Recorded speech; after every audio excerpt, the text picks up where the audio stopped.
Okay, I'm sort of on time. Sort of started perfect. Wait, yeah, everything's okay. Hold on.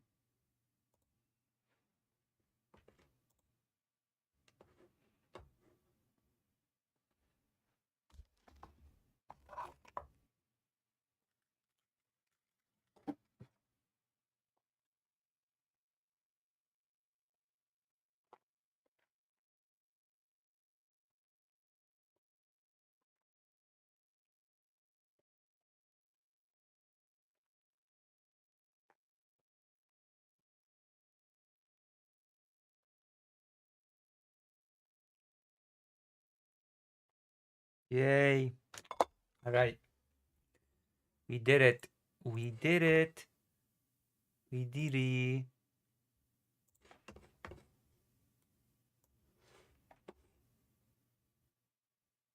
Blah, blah. All right. Now I have to say to every nerd, children, and quacker that I am here. Hold on.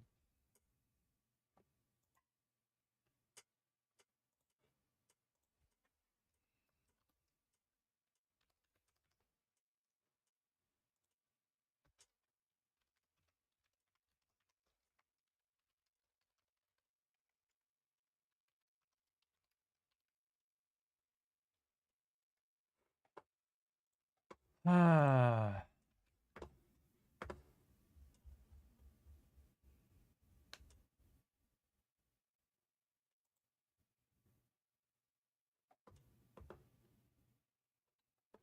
might as well change that. Hmm.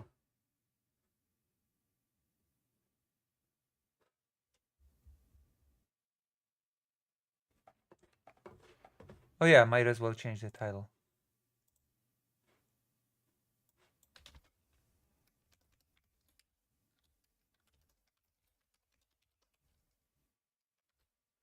I'll just be changing. I'll be changing the title as we go. Indeed, I have to. I have to step up my game, otherwise, I will fail as a streamer. And I have to succeed or something. So we start with Signalis. All right. I have to. I've been ordered to play Signalis.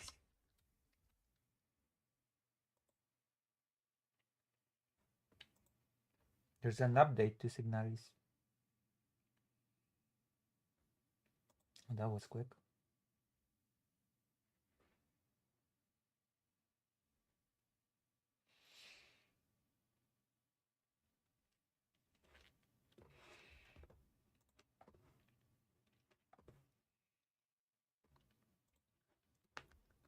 Should I signal to the present Sunday nerd that I'm streaming?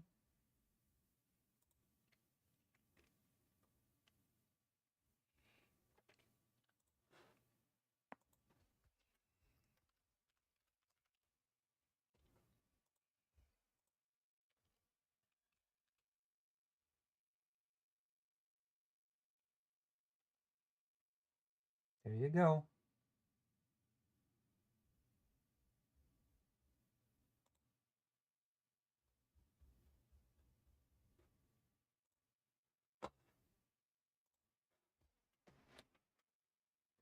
Oh yeah, wait, hold on. What the hell? I cannot believe. All right. Is the game on screen?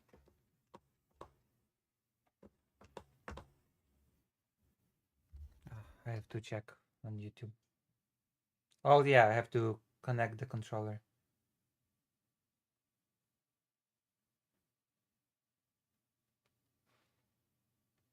Yeah, it is. Right, I connect the controller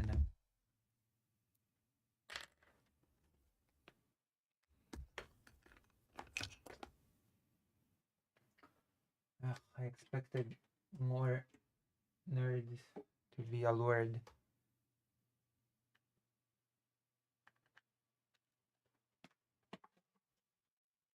The allure of Luciaza.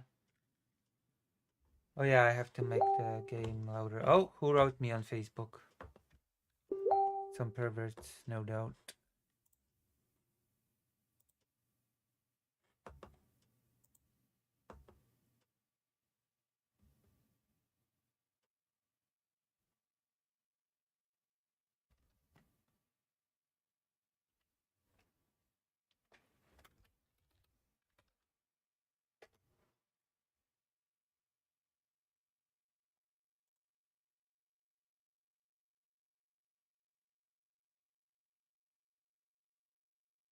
Huh.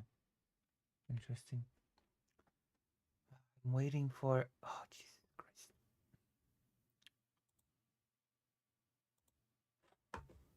My best friend moved into a house. Okay. I think we have it. I think we've got it. Oh yeah, I was supposed to make the game louder. Why didn't anybody remind me? Or what I was supposed to do?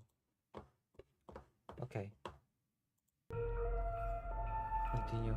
The game that Dr. Jones likes to watch me play and that he's not watching right now. Okay, which one's file is mine? 1, 2, 3, 4, Officer. Aww. I guess the chat will be dead then. You're the only person keeping this chat alive.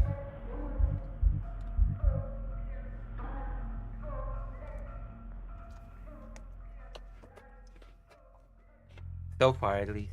So far, you're the only person keeping this chat alive. Sad. It is what it is. I am a micro streamer. That is the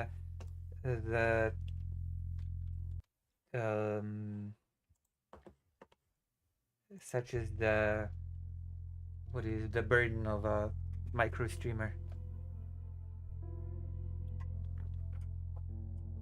Micro streamer energy.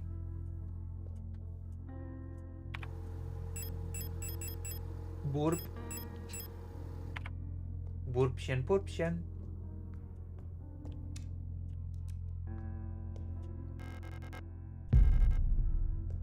Pico. Repair spray. Mining nuclear attack, highly security replica.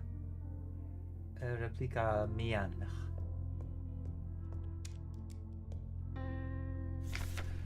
Helena's diary. Worse than I thought. Everyone has disappeared. I still haven't found any trace of Elster. We've already read this. But I've forgotten, because I haven't been playing for 10 years. I told you I'd be at work when you do. You said that today maybe you wouldn't.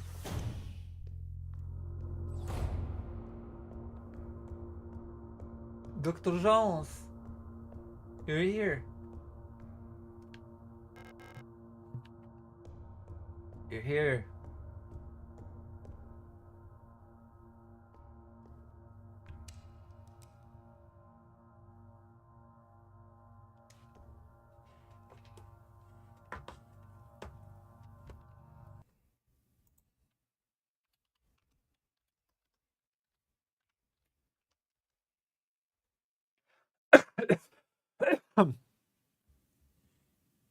It is the famous Dr. Jones. That is how you're supposed to read it, right? Dr. Jones? Dr. Jones?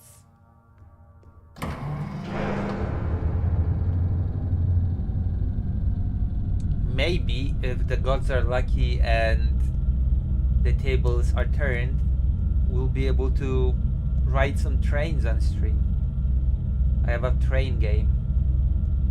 All I have to do is install a mod for multiplayer and we'll be able to play Thomas the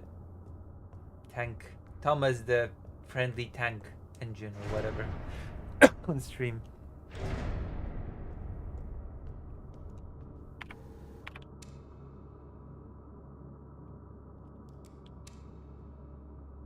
How do you reload again? I forgot how to reload. Oh my god.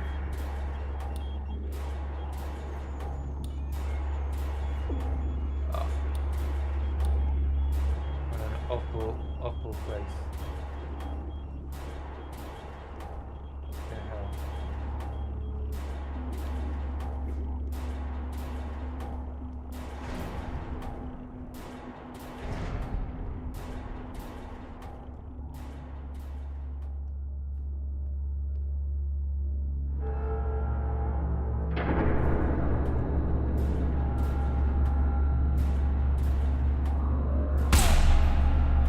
What? Do I have to beat the enemy? Or can I just skip? Please tell me I can just skip.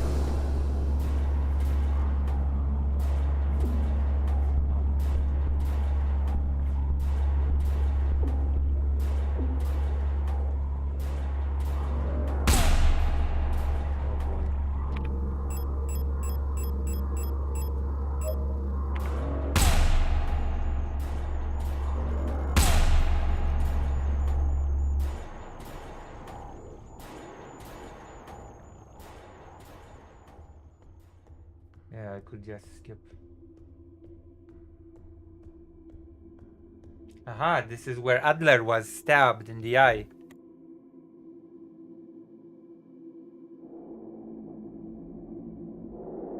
I stab you, Mr. Adler. Mr. Pervert. We should just jump down here. Adler survived, so you probably would survive as well.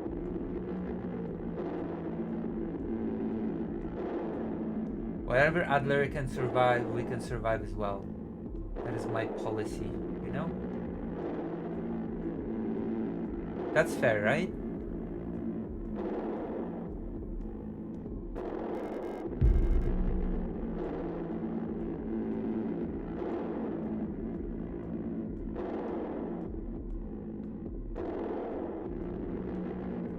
Adler.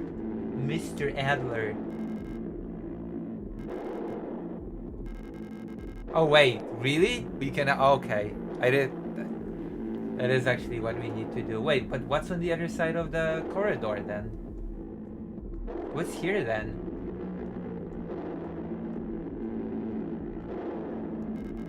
Oh. Never mind.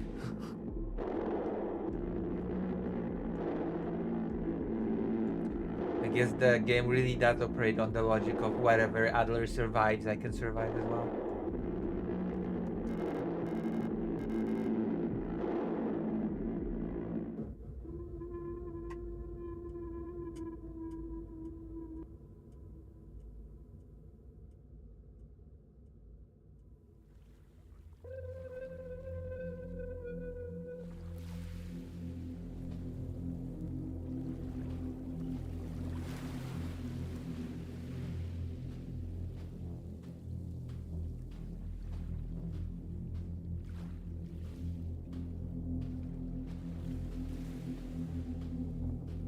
I'm on a beach.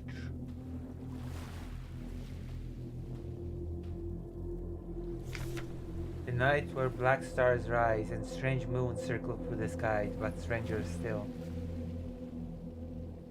True. Trans right. Thank you for being here, Arkael. I'm streaming right on schedule. Right on schedule. Unsung and tears unshed shall they dry.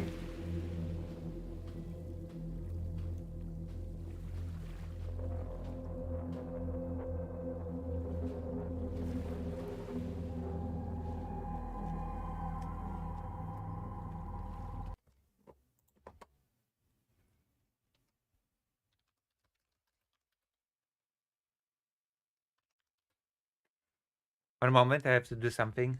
Work related. Journalist related. One moment. Let me mute.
One moment.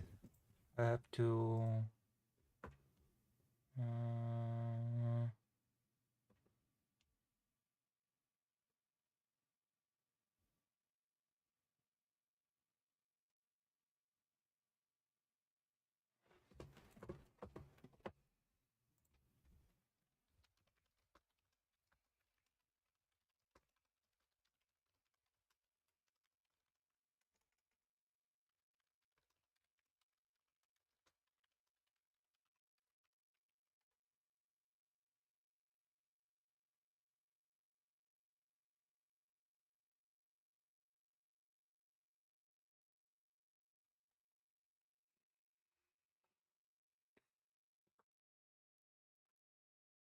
right.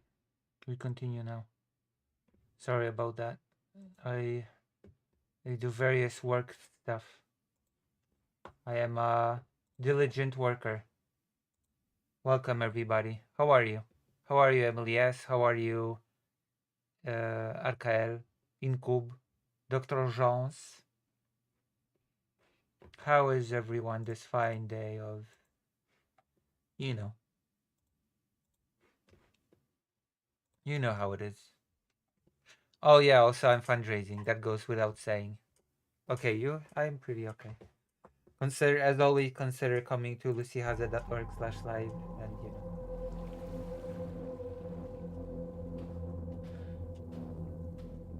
I have sudden big expenses. It calls me in a sea of flesh will become one, but I can never go back to being me. So consider, uh, you know,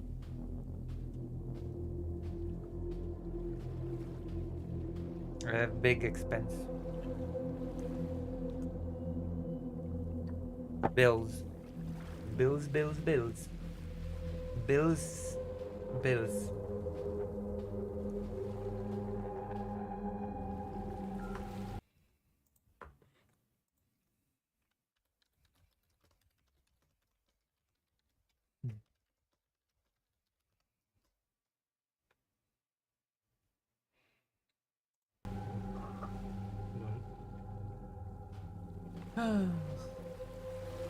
What happened?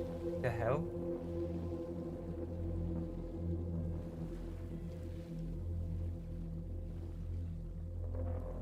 Yeah, you're not white.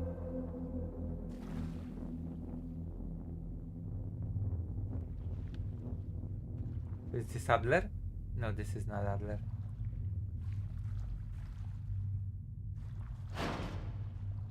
Thank you for the $20. Now I can pay my... Almost. I can almost now pay my bills. Hold on, I have to check something. Can now almost pay my bills. Almost. Oh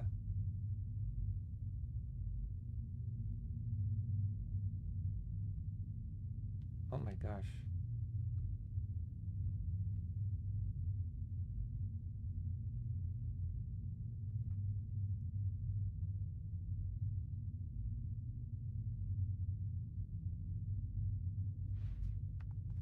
Yeah.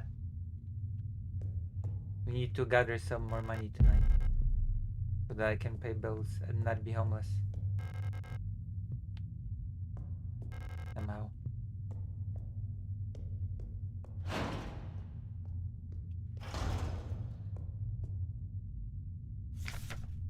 Offspring.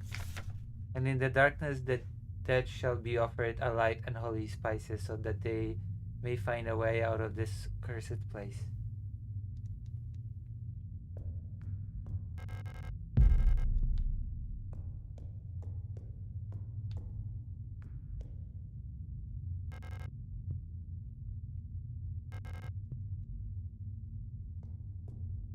Oh, we have to do all of that again. We have to do all the puzzles again.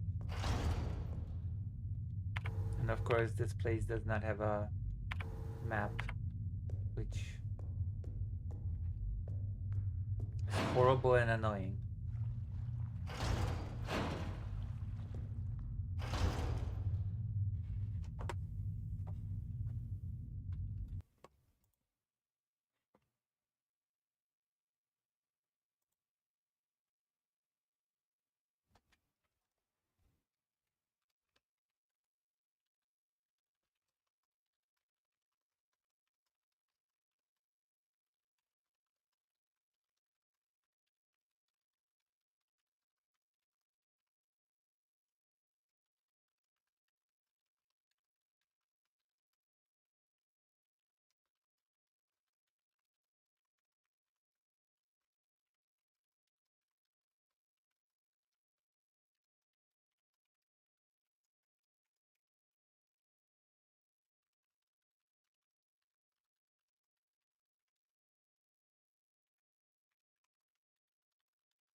What?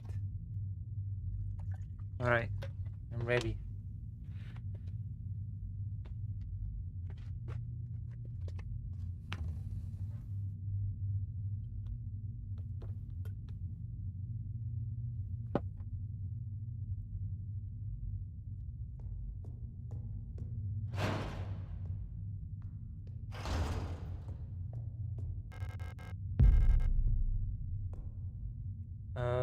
What do I do here?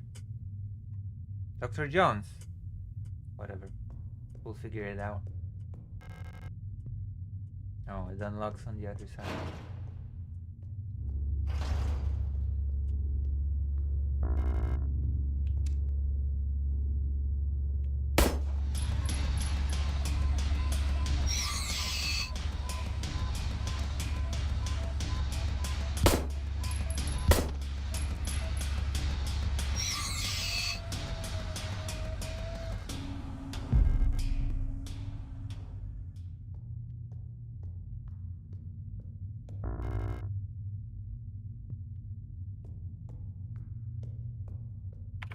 Need to find a safe spot.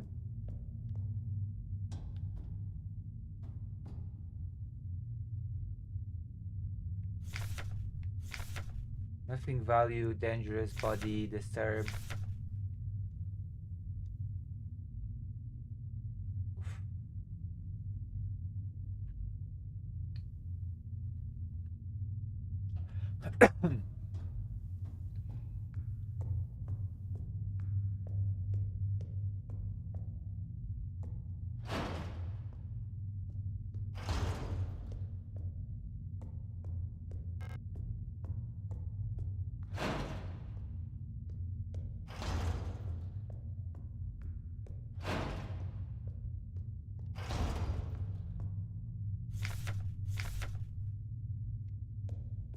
Where is there a save point?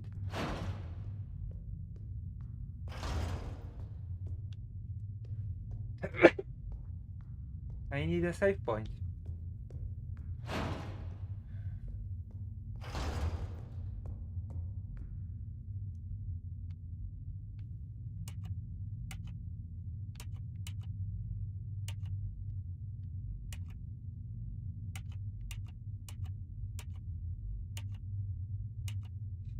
To seek out pervert behavior. Oh my gosh. I'm being bad-mouthed. Find my own editor. Can I just randomly rough tough it?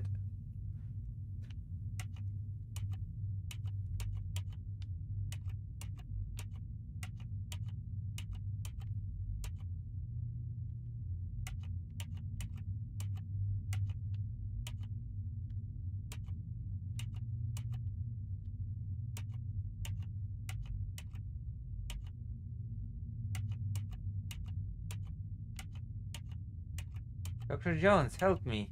Oh my god.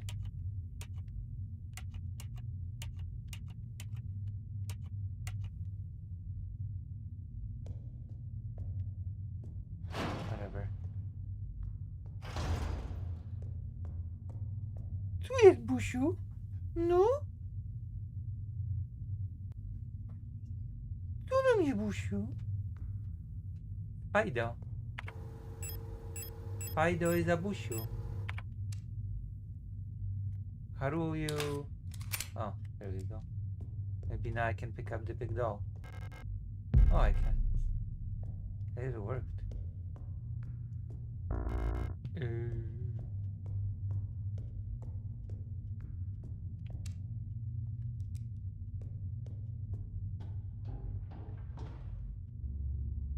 I thought this was a hall.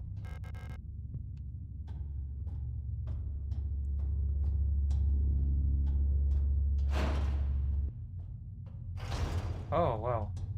Save point.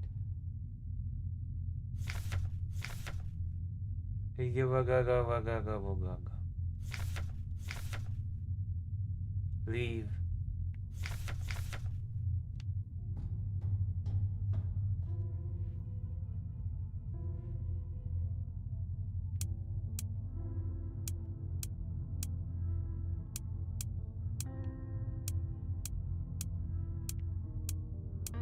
Wow.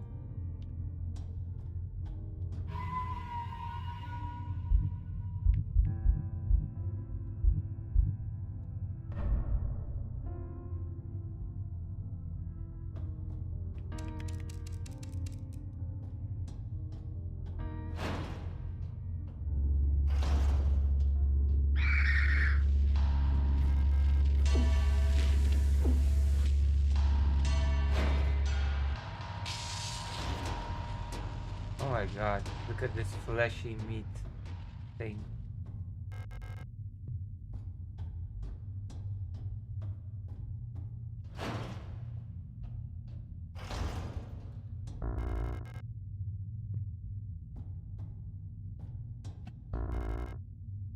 Wedding ring?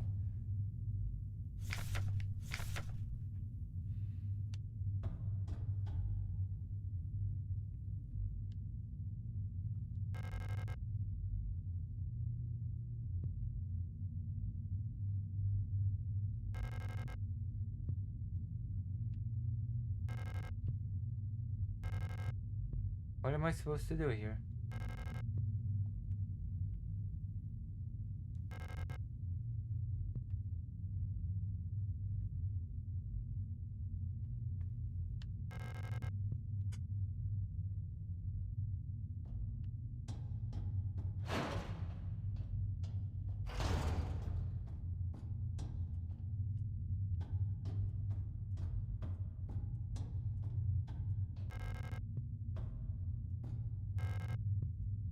Oh yeah, just so you know, this weird sound, that's my electric.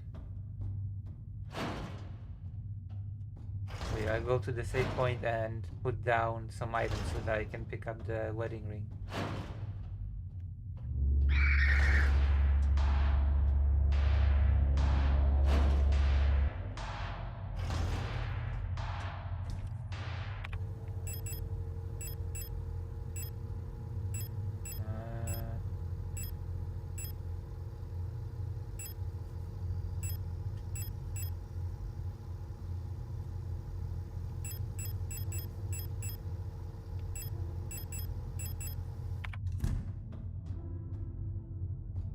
Radio?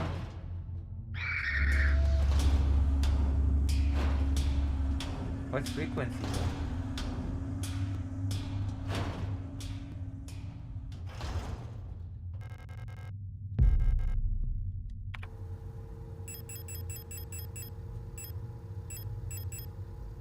Till death do us part. Bis das der Tuschliche, Buschliche, Muchter, Feitler. Busht. Okay, what's the frequency I'm supposed to use?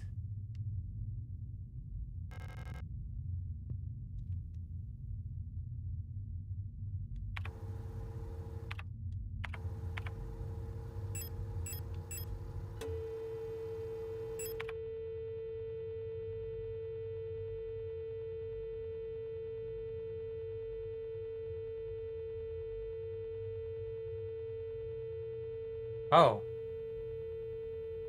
I wonder. Okay, let's try. Let me see.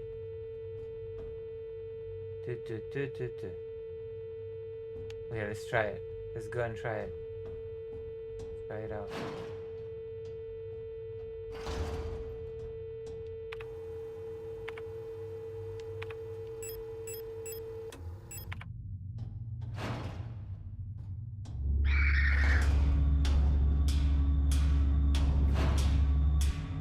Okay, let's try it here.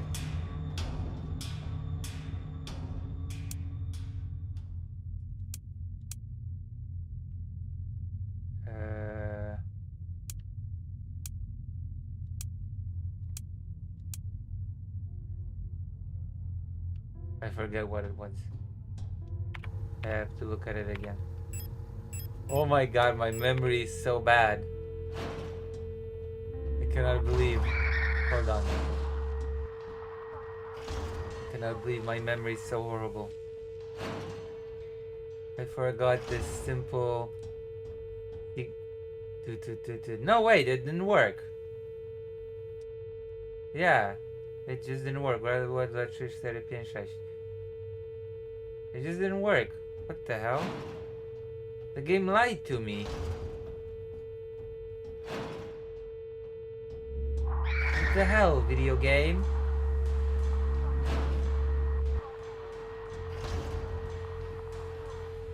Look at this. Yeah, it didn't work. The game lied to me. This was supposed to be the code. Hold on, maybe it's the other door. There was another door like this. Upstairs.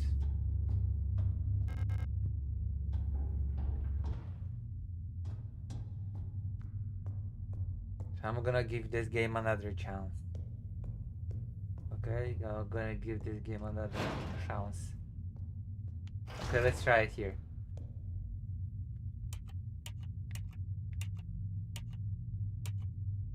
It also didn't work. What the hell is this? The hell is this nonsense? Makes no sense.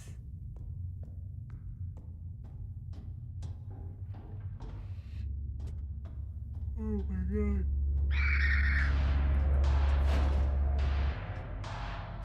What if I try a different frequency?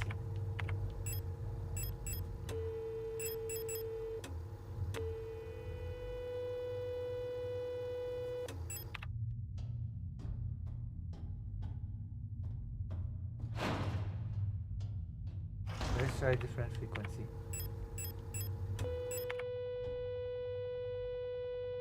Oh. Well, never mind. It changes depending on the frequency. How am I supposed to know which frequency is correct?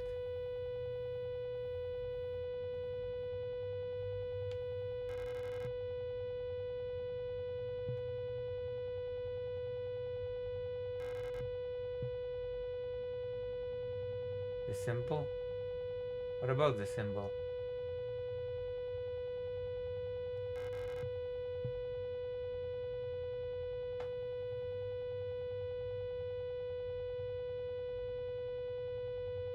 Hold on.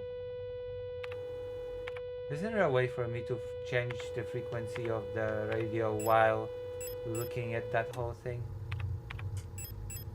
Do I have to get into the menu always?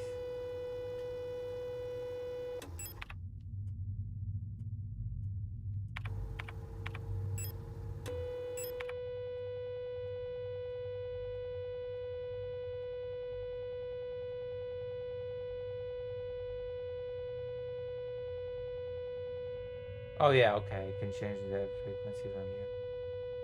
That works.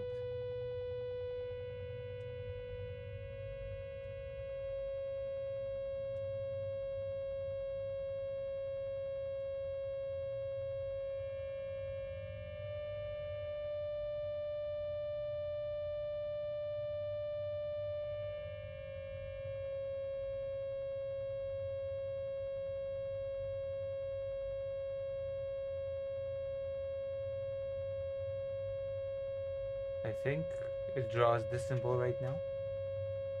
No, doesn't. It's different.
This voice is getting... It's the radio.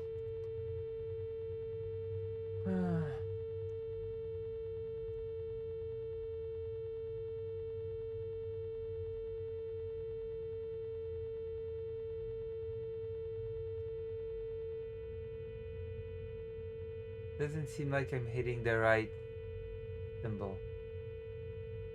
Am I?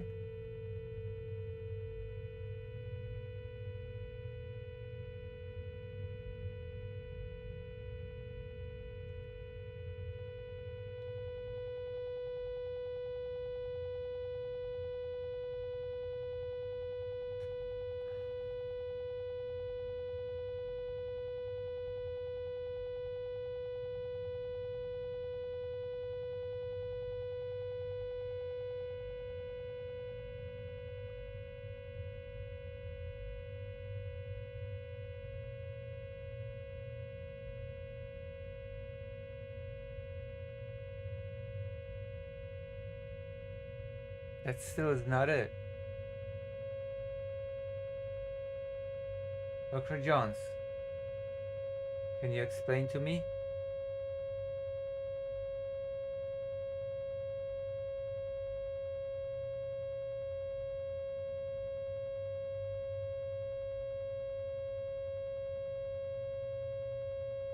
What?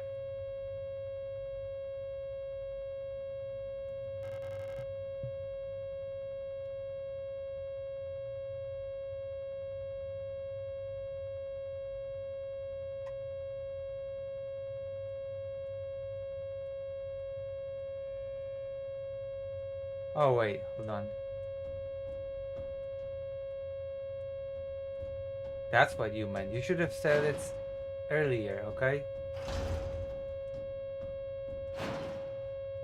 Gee, she is. Jesus, Dr. Jones, you should have said it earlier. What's the symbol here?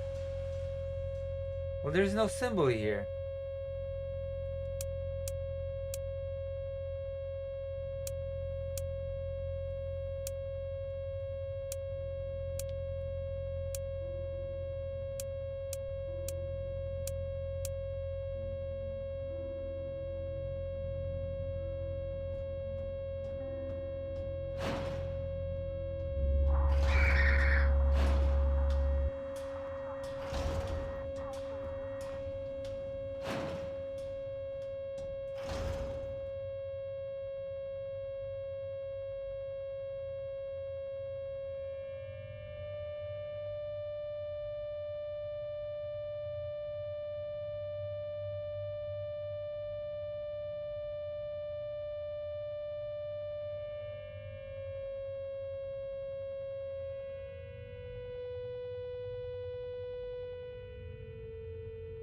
Why?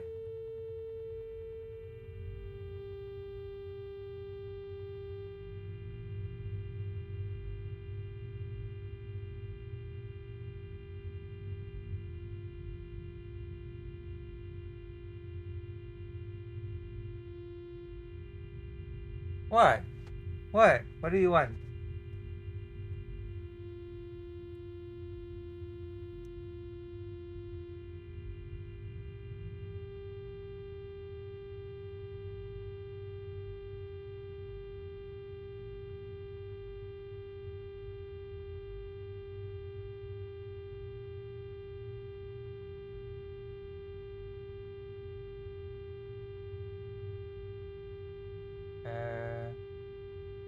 Is this it?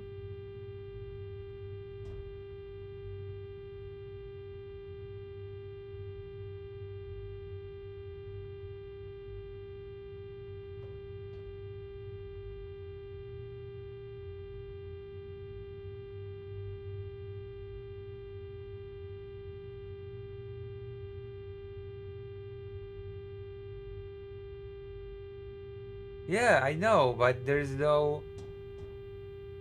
Hello, Conrad.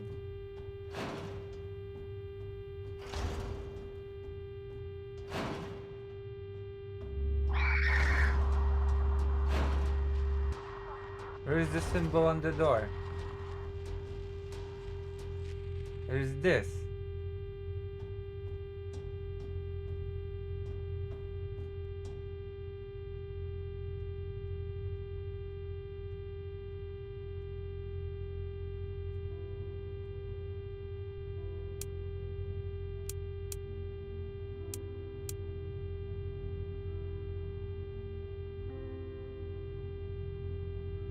I don't have Patreonite. What?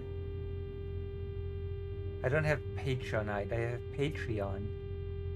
What do you mean Patreonite? What the hell is a Patreonite?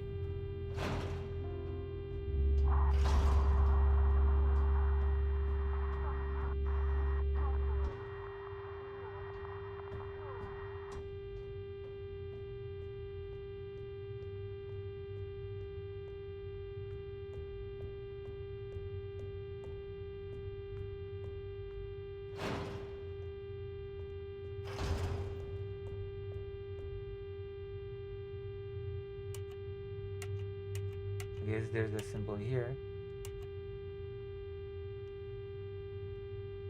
We're looking for a triangle. It's not whatever.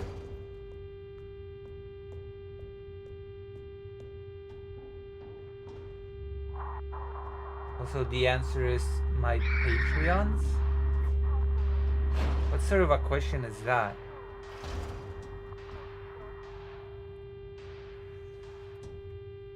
Alright, triangle.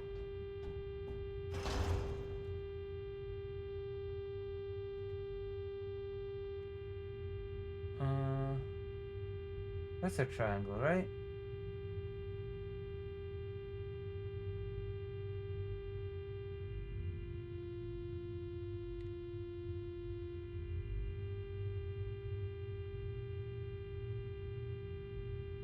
Yeah, that's a triangle. I guess this is our 1, 2, 3, 4, 5.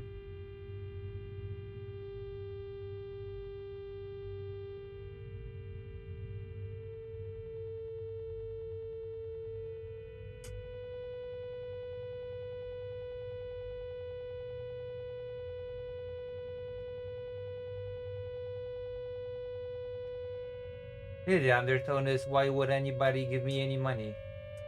Which is, I don't know why you'd ask that.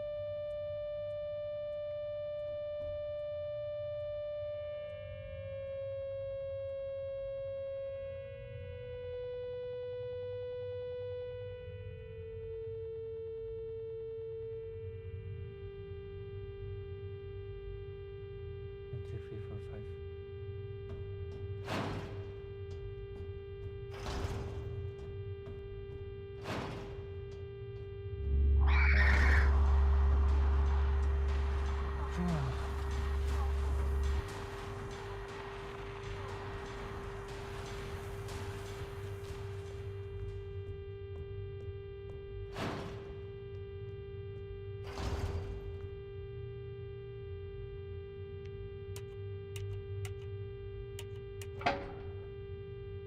Yay.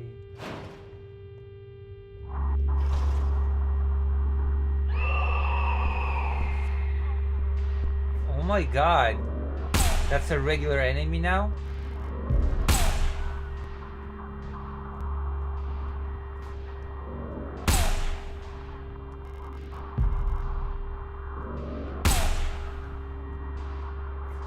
He's gonna skedaddle, thank you very much.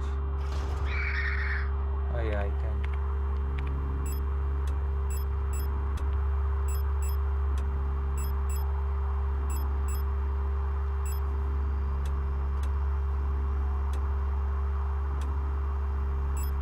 It's not turning off.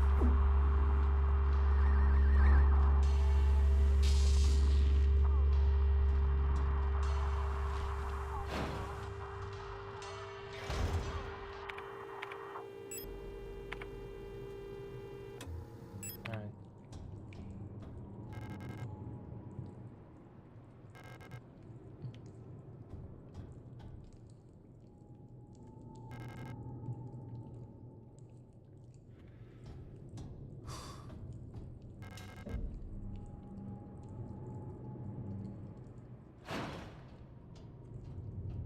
Oh, nice. Okay.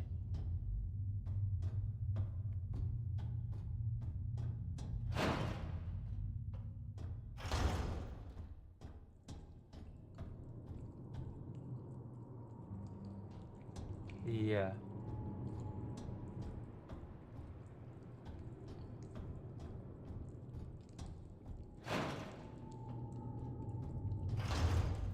Just look at the symbol again.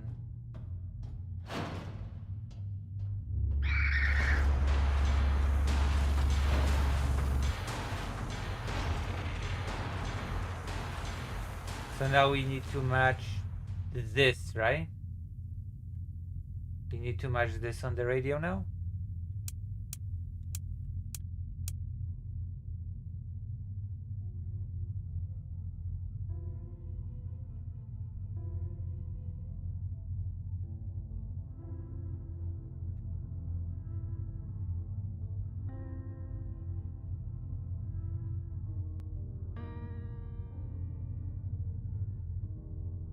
Right? We need to... Can I match this on the radio? Even?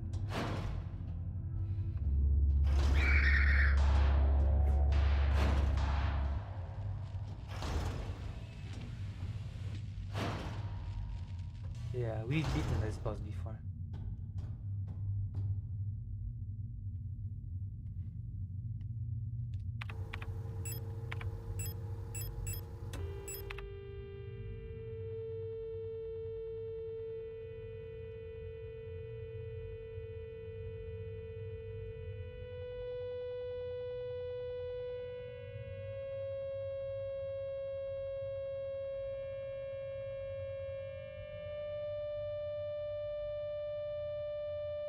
Oh.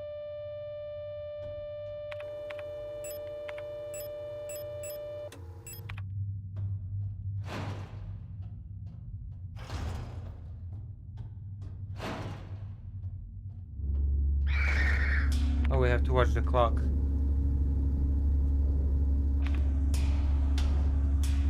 Blah.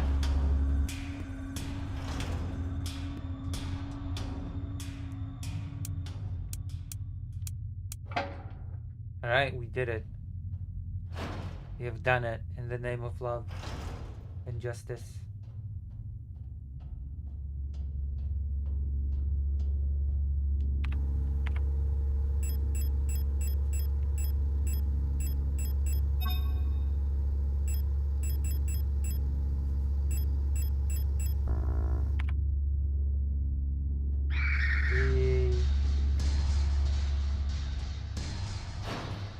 Okay.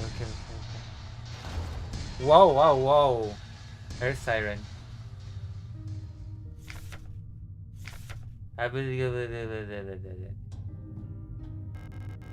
Yes. Ammunition's always good. A painting of a hooded woman with mottled hands covering her face. Select an item to use.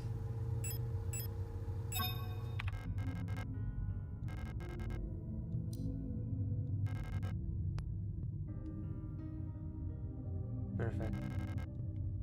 That is what I'm supposed to do, right? I'm supposed to like... Right?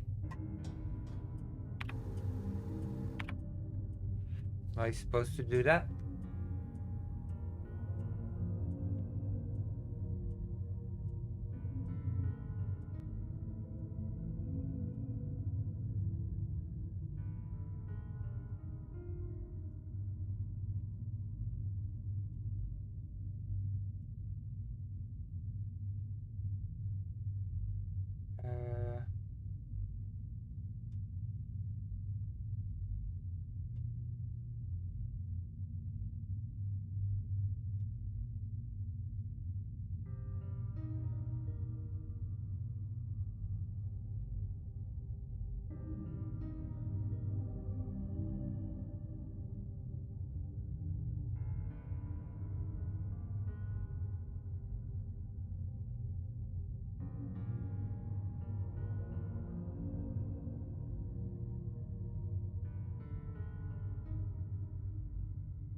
So, what did that accomplish exactly?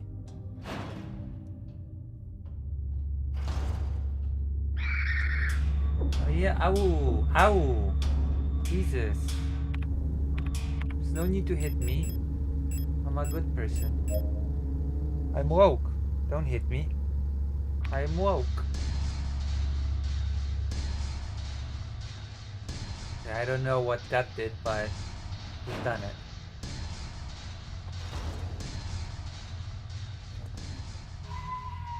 We have to finish playing soon though, because my warm-up time is almost over according to schedule. I did say that if it goes well, we can play some more.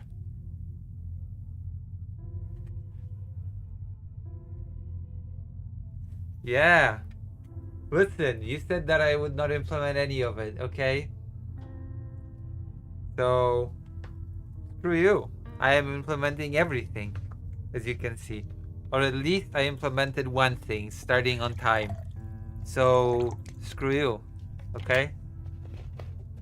Screw you. History? I said I'd create a timetable for it. I didn't say I'd do it today. Although there is a thing that I wanted to do from history today.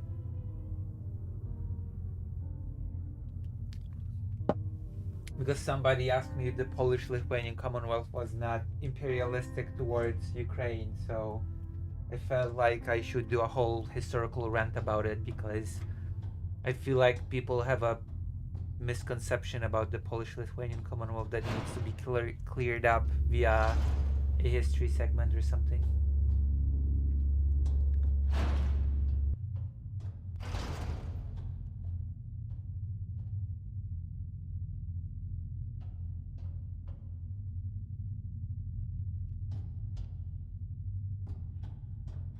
I feel like I might be doing a historical rant today about the Polish-Lithuanian Commonwealth and why it was not imperialistic in fact.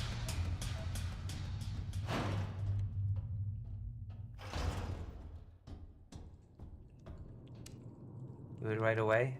I mean, I could. Alright, I guess we're gonna... What the hell?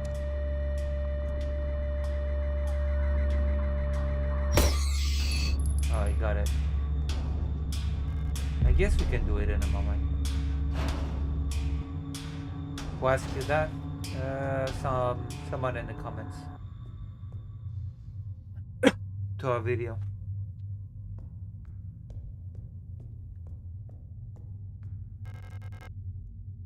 Incense, I guess that's useful.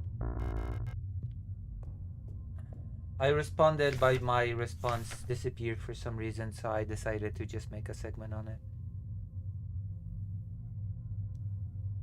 Woke is coming after my beloved Polish-Lithuanian Commonwealth, true. How long has it been that I'm down here? How did I get here? Where is this place and why am I here? My memory feels so blurry, as if I had always been here. Forever, even my hair is slowly turning white. I remember my name and I remember my life. I also remember a different name and a different life. And it feels like the line between her and me is blurring the longer I stay here. Alina. It's like Adler. Adler had the same problem. Adler had the same struggle.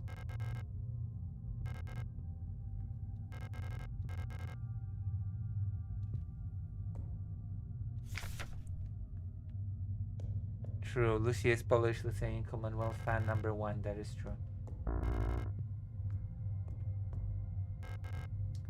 That's why I don't like it when people say that it was imperialistic. Interestingly enough, there was a very cool meeting of historians from Ukraine and from Poland. They had a whole topic on the Ukrainian-Polish relations, and the Ukrainian historian was asked, hey, there's this narrative emerging that the Polish-Lithuanian Commonwealth was imperialistic and that it colonized the Ukrainian people. And the Ukrainian historian said, yeah, that's a lot of nonsense.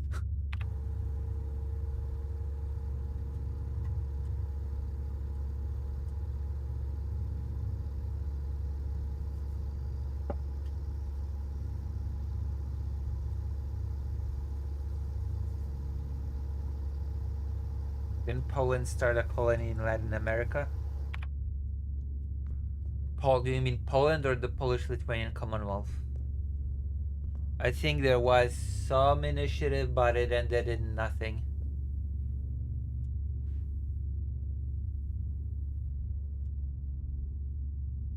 Oh, do you want to call me? Do you want to call me Dr. Jones?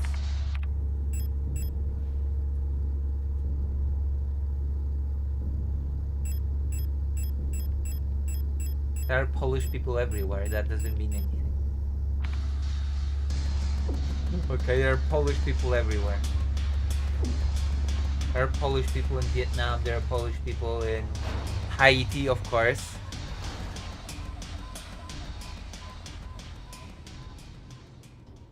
I should do a whole big segment. I should find, there's somewhere around here, there's a nice book that talks about how Iran helped Polish refugees during World War II. It accepted hundreds of thousands. It organized education for Polish children in Polish. Iran was very nice towards Poland during World War II.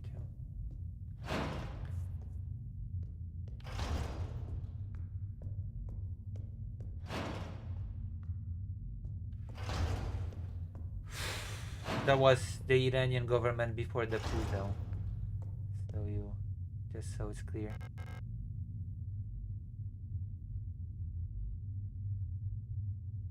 Literally every fourth popular person I dig their wiki and they have some Polish roots. I mean, yeah, Polish people are everywhere. The Plate of Love? Yeah, I'm gonna pick up the Plate of Love. Although those ethnic boundaries are very fluid, right? Like the first president of Poland, you know, after World War One, the one that was assassinated, his brother decided to be Lithuanian. So when nation states were forming, people basically chose what nationality they wanted to be a part of. One brother chose to be Polish, one brother chose to be Lithuanian, for example.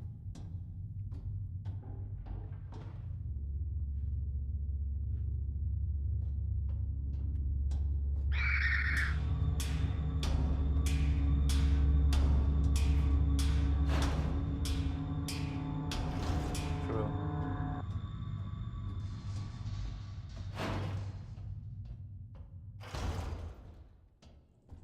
Let's put the Plate of Love here.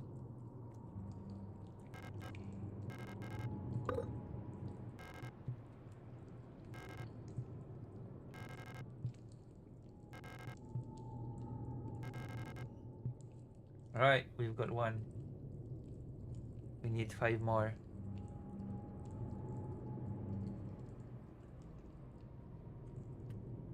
Poles used to be what Ukrainians are now. Polish people are still that in many places, don't worry. Don't be nervous. Polish people still have not lost that status in many places.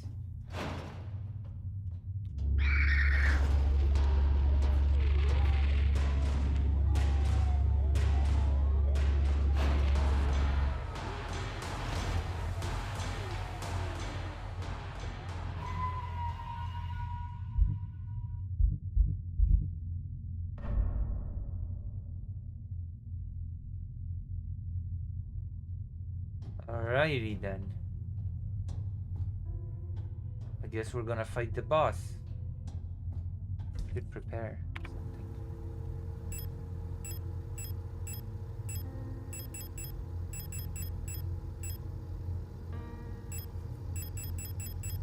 Should take out the shotgun.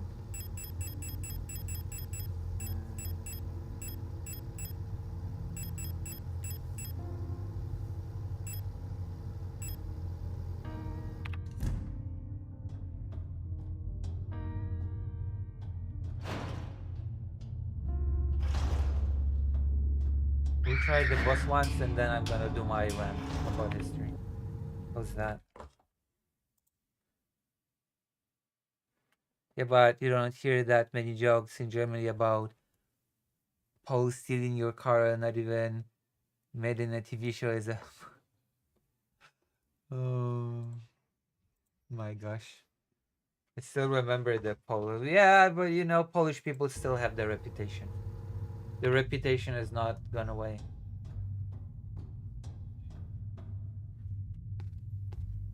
Oh, it's time for me to take my hormones almost.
Hold on, we'll have to switch to the revolver.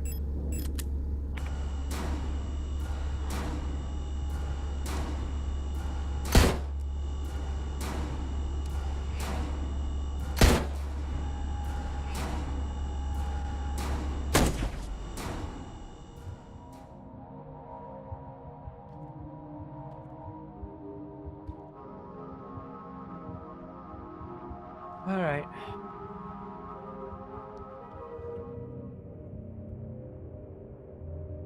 Turbo Polish title with English in what? Oh, The Sopranos. Huh. Well, you know, it happens. It's okay. Polish language, difficult language. Isn't that right?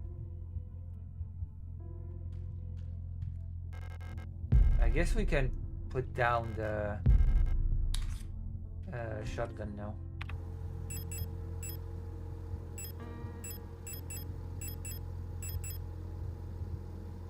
And this.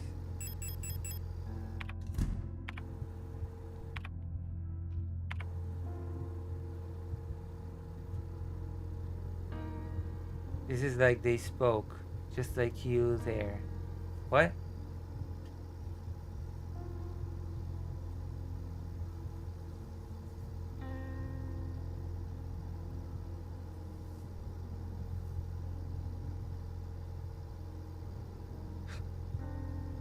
They spoke like me? My English ain't bad. My Polish ain't bad, I hope.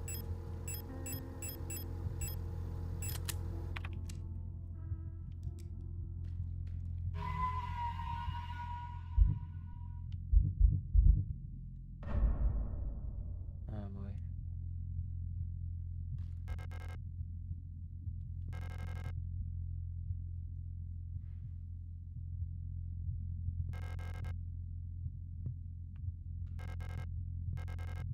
Wait, can I take it? Can I please take your weapon? It looks pretty cool.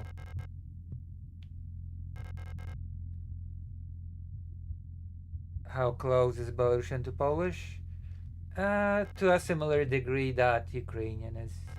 Ukrainian and Belarusian are very similar. So of course Belarusian will be similar to Polish, vocabulary wise. Polish should be lingua franca. Believe it or not, apparently at some point Polish was almost lingua franca in Russia. And Russia had to fight against Polish being used instead of Russian. Because all the high elites used Polish instead of Russian. And the Tsar got angry and banned it.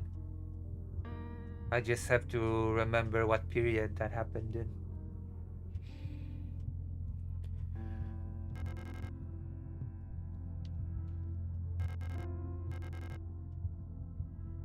Wow, okay. Wow. So stupid. I'd rather not take any belongings without permission. Oh, cry me a river, you pussy. I saved this person. I deserve their weapon. I think it's fair game for me to take their weapon.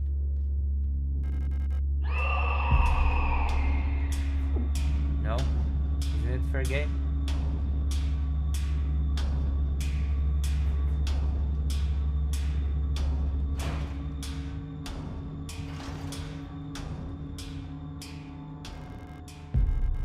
Oh.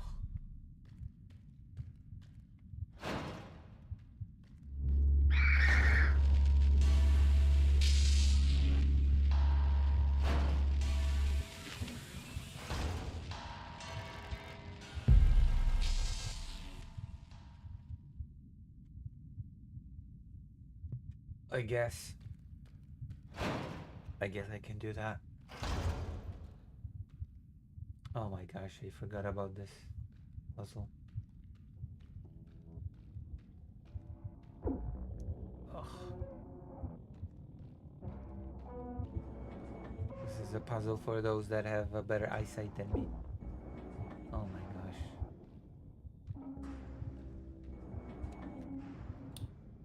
Oh. That's better. That's far better, actually.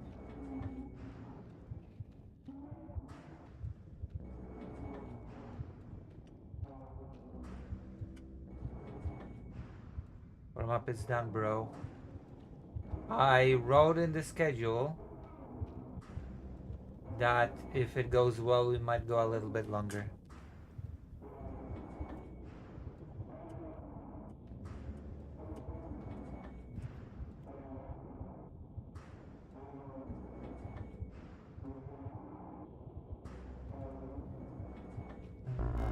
Oh! Oh my gosh.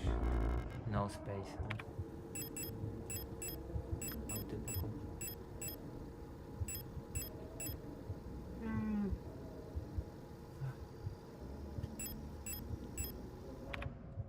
I'll be back.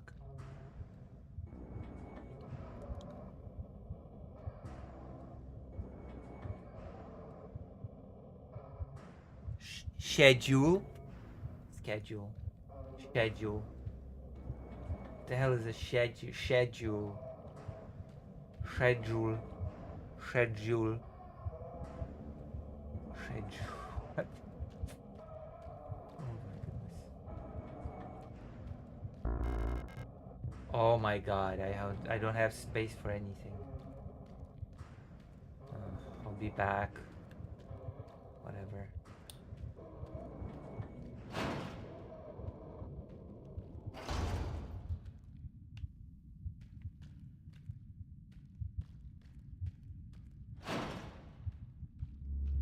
Should put down the revolver, I guess. And a few other things.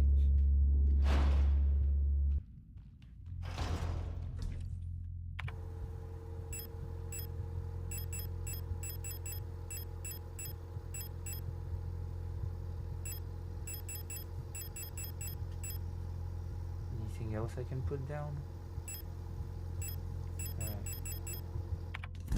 Guess we're gonna save game and do the little rant.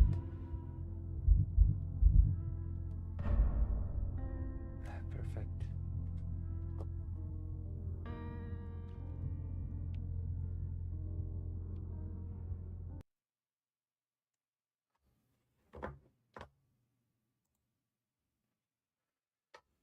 All right, we do it. We're doing this now.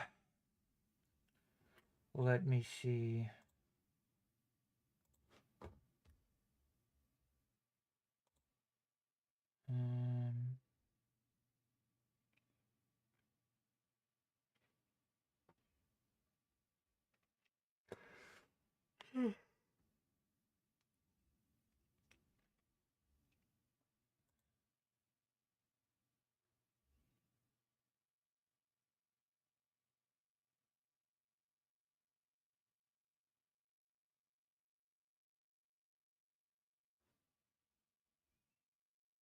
Mm.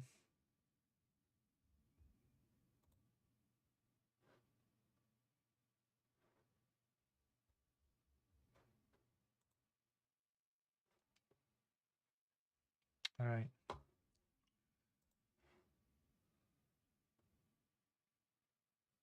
Schedule. Schedule. Schedule. Schedule. Schedule. Schedule. Schedule. Right. Let's just jump into things. Let's just jump into things.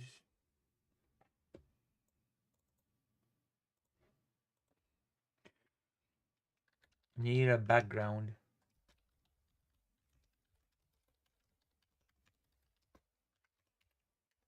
We need a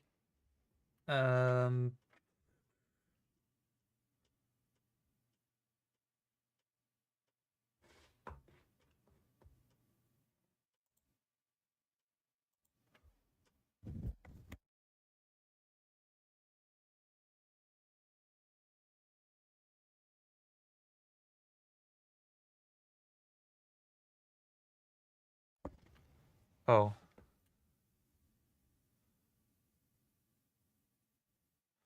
By the way, Poland entire history has been about being slaves. What? Genesis 131. BBC. I wish. God, I wish.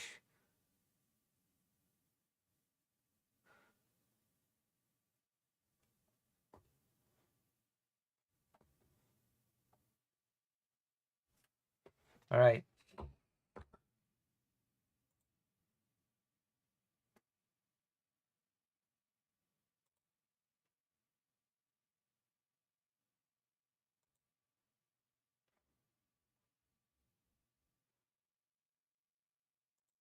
God, I wish. I wish that was the case. Anyway, we're gonna do the rant. I wanna do a proper background.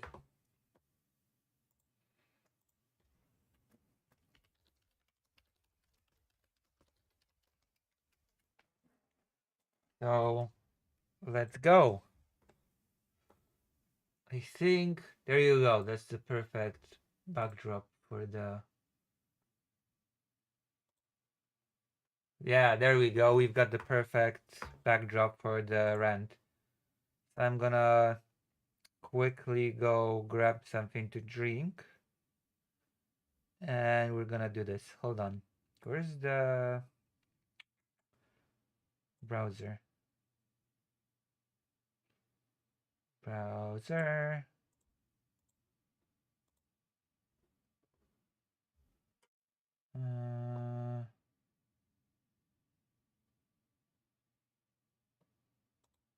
Baban.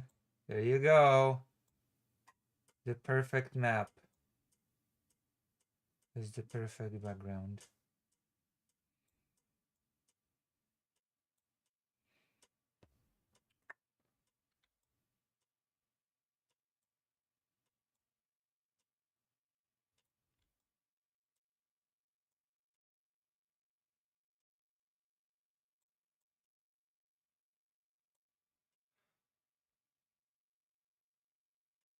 See? This is great. This is great for the rant that I'm about to do.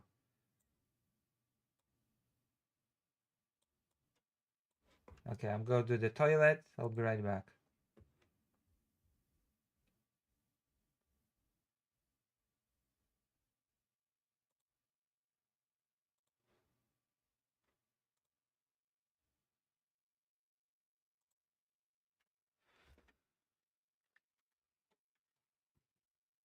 Right back.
What?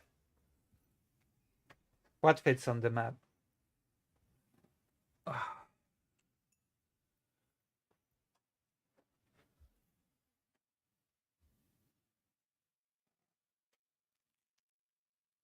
Also, the Polish-Lithuanian Commonwealth flag was um, nice. Red, white, and red. Red, white, and red. Now that's a nice flag scheme.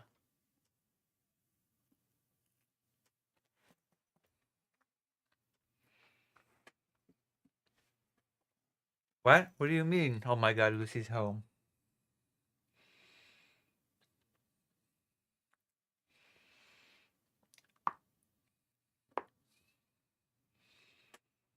Alright. I'm gonna finish this banana and do the rent. Rent. Not the rent. The rent.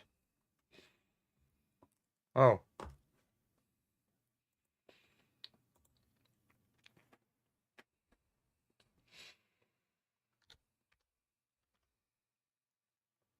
Speaking of which, I'm gonna check my Patreon.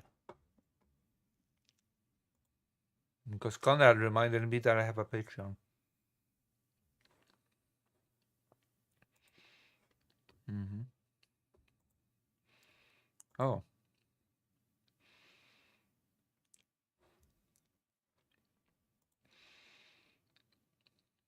Ooh.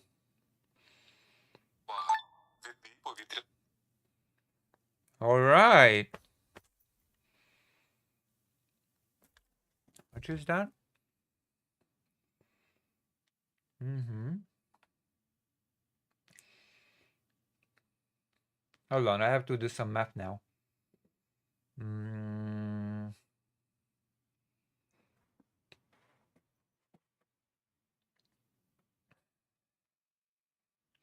have to do some mathematics. Okay.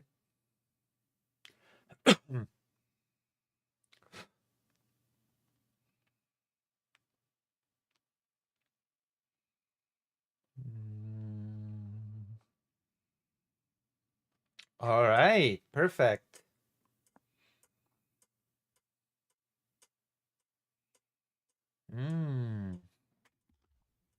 Actually, everything's working out quite well. All right. All right. All right.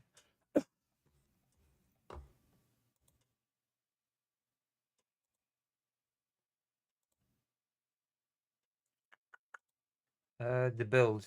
The bills. I will be able to pay the bills. So that's good. All right. Let's go to the rant.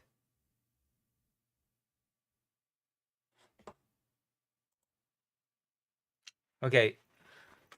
So I've been told, I've been asked if there has not been an imperialistic. Okay, I've received two questions. If Ukraine has ever been imperialistic towards any other country, which the answer is, I guess, no. And the other question is if the Polish-Lithuanian Commonwealth was not imperialistic towards Ukrainian people. To which, let me start my historical rant. First and foremost, what we need to remember is the Polish-Lithuanian Commonwealth was not an empire. All right? It was not an empire. It did not come to be through conquest. It did not conquer territories in order to form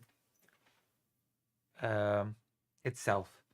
It was created via a union between a political union between two entities, the Kingdom of Poland and the Great Duchy of Lithuania. And the Great Duchy of Lithuania, through historical processes which we have discussed when we were doing a reading of a book, The History of the Union, it has absorbed a lot of what used to be the Kiev Rus. So the lands that later became Belarus and Ukraine, a lot of it has been absorbed by the Great Duchy of Lithuania, became part of it. And during the Union of Lublin, which created the Polish-Lithuanian Commonwealth, the territories which later became Ukraine were transferred from the Great Duchy of Lithuania to the Kingdom of Poland, the crown, and became part of the Kingdom of Poland. It is worth remembering that at that point there was no such thing as Ukraine. There was no such thing as a Ukrainian national identity. In fact, there was no such thing as a Polish national identity, even though um, there was the Kingdom of Poland. There was no such thing as a Lithuanian national identity at the time either. And there were basically, in English, it's called Ruthwanians. There was Ruthwania, Rush, Rushini, right? And Ruthwania, like this split, right? This split basically of the land of Ruthwania, some of it stayed within the Great Duchy of Lithuania, and some of it became part of the Polish kingdom, which already created a divide, which led to the um, rise of two separate identities, Belarusian and Ukrainian. But that's neither here nor there. And so, first of all, there was no Ukrainian national identity. So there was no imperialist action against Ukraine because there was no Ukraine at the time. That's I guess that's the simplest thing that I can say. The other important thing to say is that the importance of the Union of Lublin itself, the event that had created the Polish-Lithuanian Commonwealth. And as we know, it was created by the nobility, and it made the ruler of the Grand Duchy of Lithuania the ruler of, you know, it had a joint ruler, and basically the rulers were um, elected. There was a electoral system. The nobles would elect a leader among themselves, and during the Union of Lublin, you had the Kingdom of Poland nobility, you had the Grand Duchy of Lithuania nobility, and you also had the Ruthenian nobility, the Rus nobility. But the Rus nobility did nothing to fight for its own interest, which, as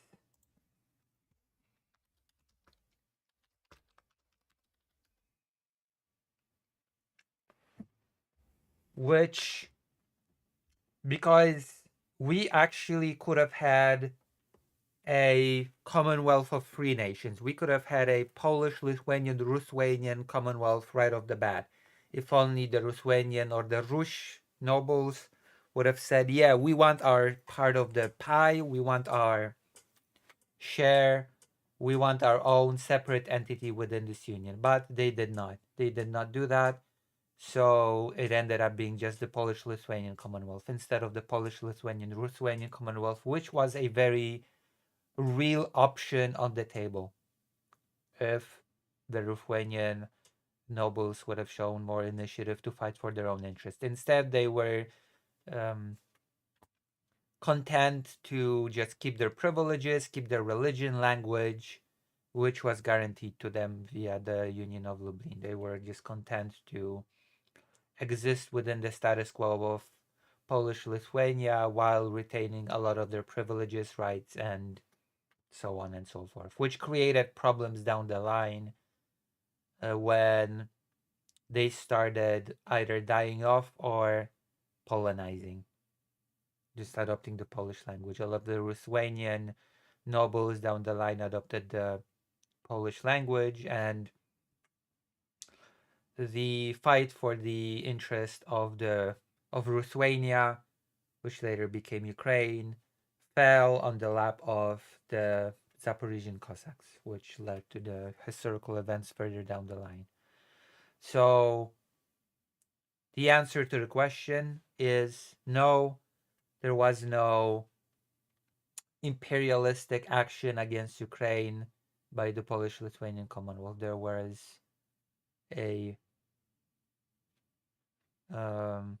pretty intricate political union within which the Lithuanian nobility existed and the Lithuanian people existed as part of that broader union. Does that make sense? Any questions?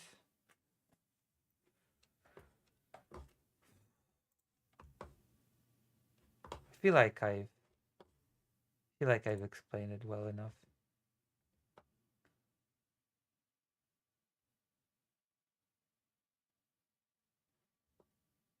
I feel like I've done good enough of a job.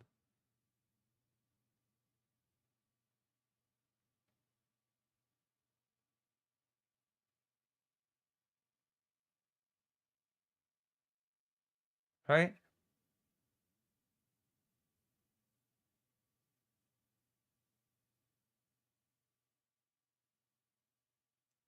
Short 10-minute explanation why uh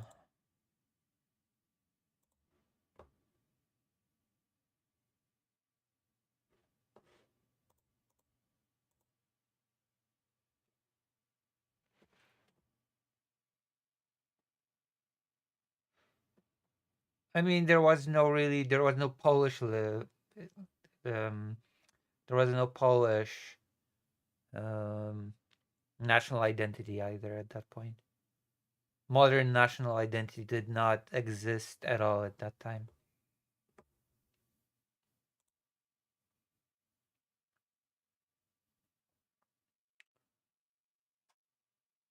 For the longest time, there were no Russians either. There were the Moscovians or whatever.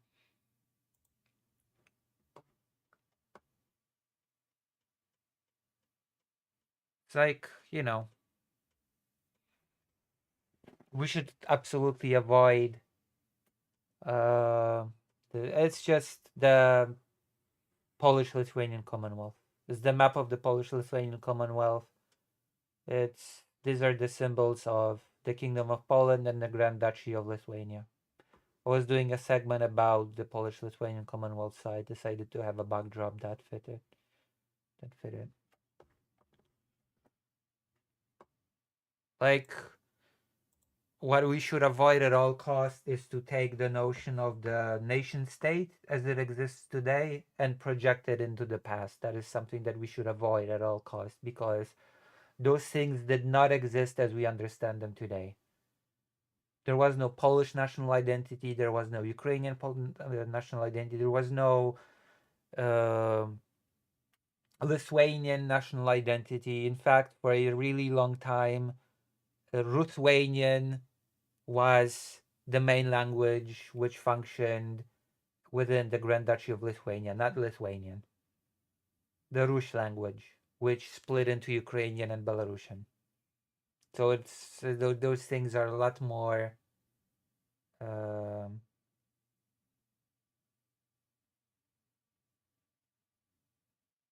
you know, those things are a lot more elaborate than like it really flattens and destroys the understanding of history to just take nation states as they are today and projecting them into the past to say, oh, there was a Poland that, that was just oppressing Ukraine and it all was bad.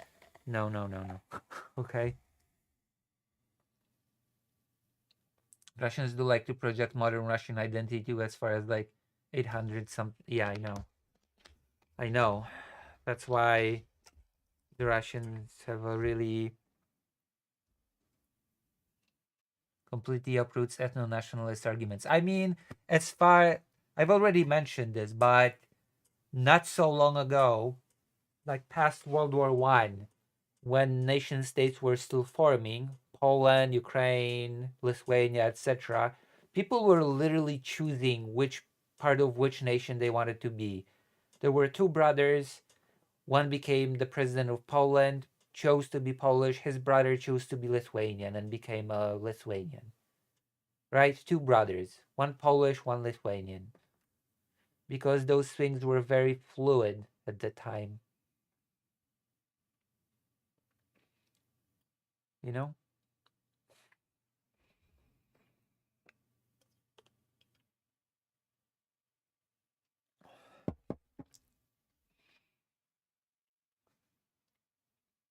That's why I'm not a big fan. I'm not a big fan of nation states to begin with.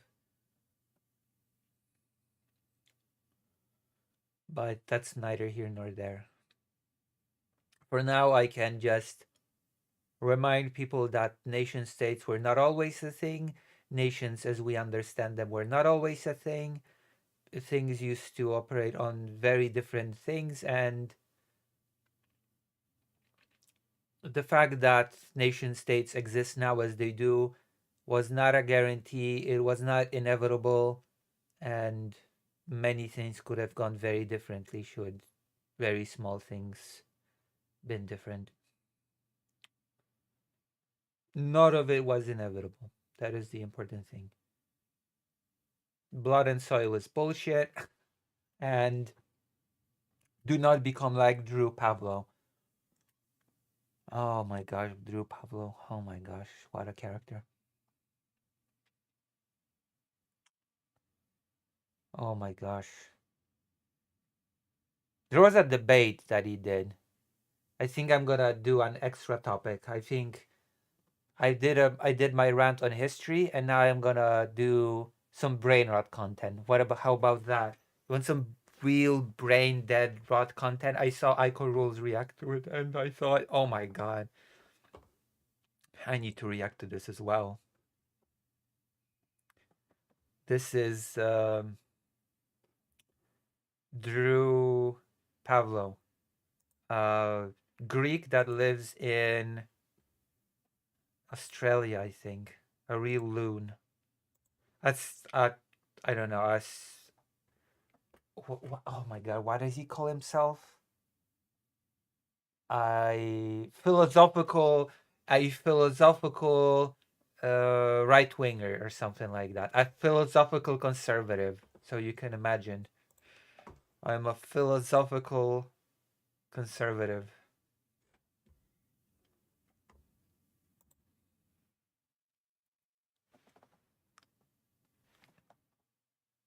What is a polar bear? What is a polar bear doing in Texas? Um, Chilling, I guess. Vacationing. I finished Yakuza 1, pretty good. Yakuza had progressive perspectives and outlook despite all the surface level silliness. I mean, have you played the Proto Yakuza? Have you played Shenmue? We should start with Shenmue. If I would have played those games on stream, I would have definitely started with Shenmue.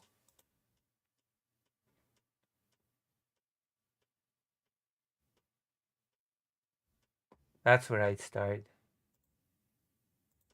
Especially since they released Shenmue 3 or something. Oh, stuck in Greek in Australia. I mean, you know, adventuring spirit.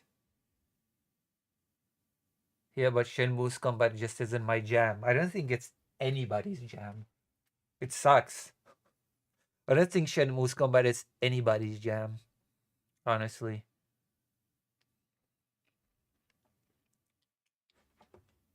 It's just bad.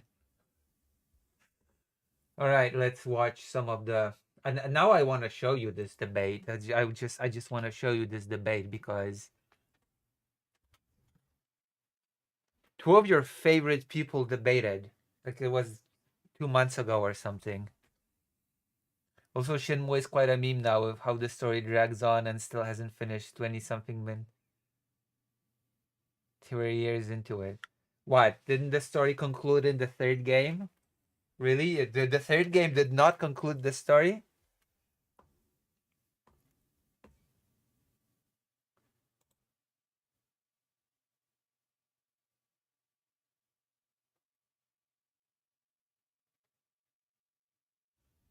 We're gonna talk about the aftermath of the. We're gonna talk about the aftermath of the Zelensky Trump meeting because there is a lot going on. It seems there's been a new development. We're gonna talk about it, but first, Drew Pavlo Pisco debate. There you go. Pisco debated on Superman, and they debated on Superman and on immigration. This is our brain rot content for today. Drew Pavlo loses the debate with Pisco and Aaron because he couldn't read a map. No, it's not about Trump, actually. It's not, Trump's not going to be mentioned here, actually. It's not, believe it or not, it's not going to be about Trump. It's about British immigration, if that makes you feel any better.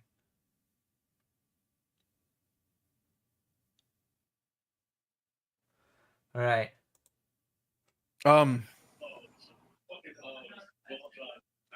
Do you hear that feedback? Yeah. He's like listening to our stream. It's like, oh, there we go. Maybe he's fixed it now.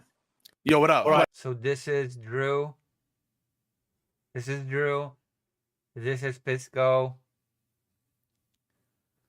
And this is someone. Okay?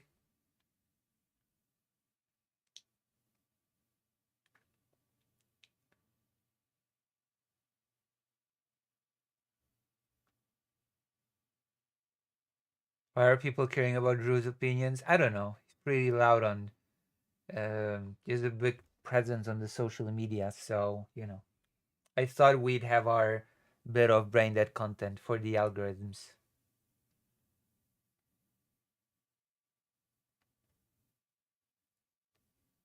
Yeah, but still, Shenmue was the precursor to Yakuza, so I think it's still worth playing on stream. Plus, in Shenmue, you can work part-time as a forklift operator. I think I fixed it. Plus, it has legendary bad voice acting. 10k subs is big. I mean, compared to me.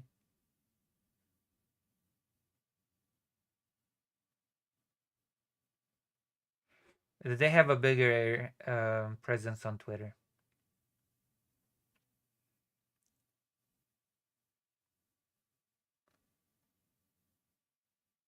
Yeah, Sega. Sega made both. Sega made both Shenmue and Yakuza.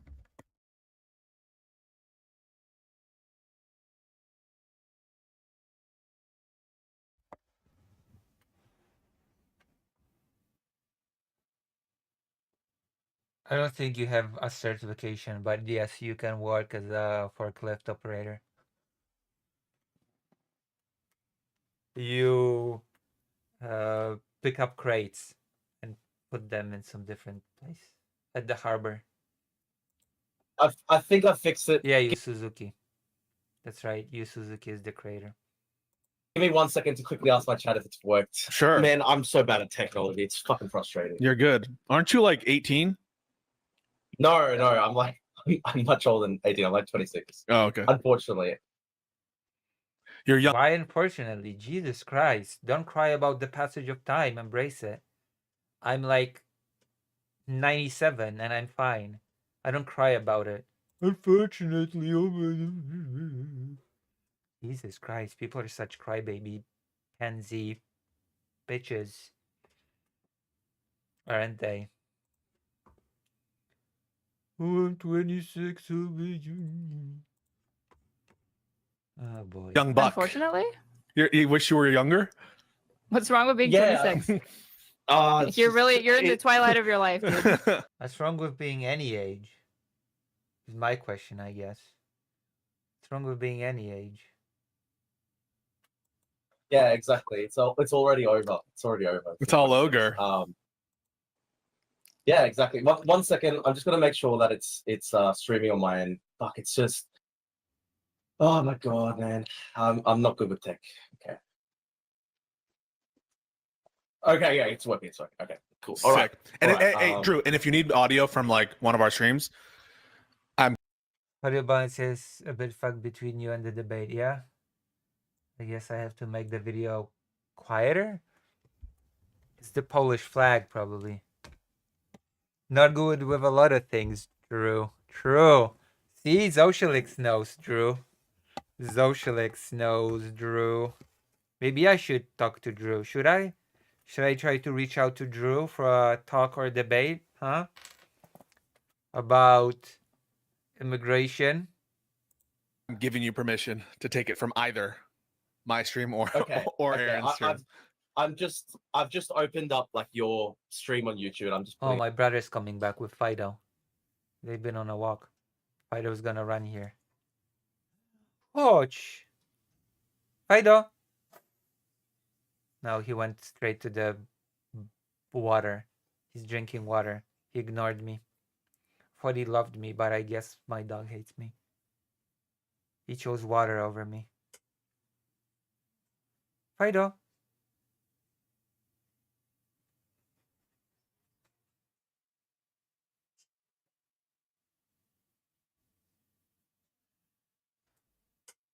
Fido? The bits like that look always the same. Always same arguments.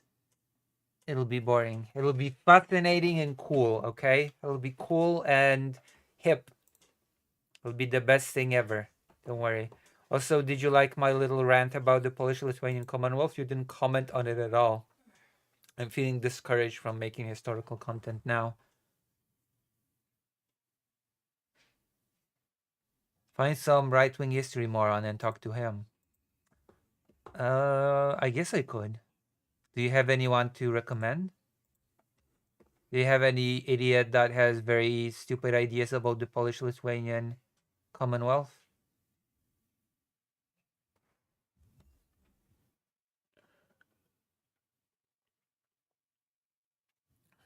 I could debate them.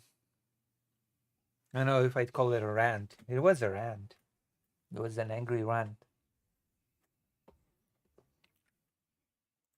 It on my YouTube. Okay. I don't know how to use the Discord server yet, unfortunately. Fuck's sake, but it's okay. Sorry about that, man. That's okay. What the hell?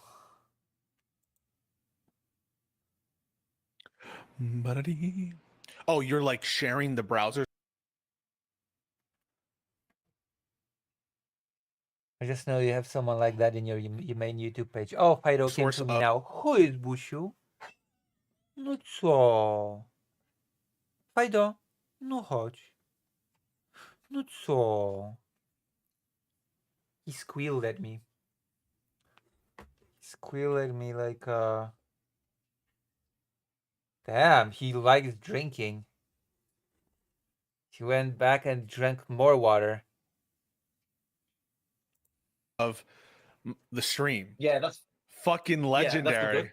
No, I mean, Okay, I think okay. it's not Alright, optimal, alright. but I think it might work.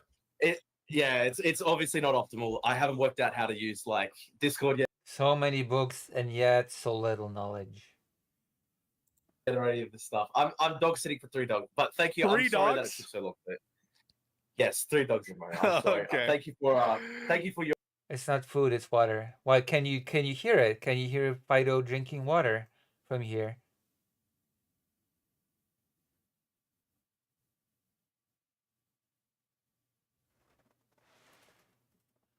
You have to read the books first.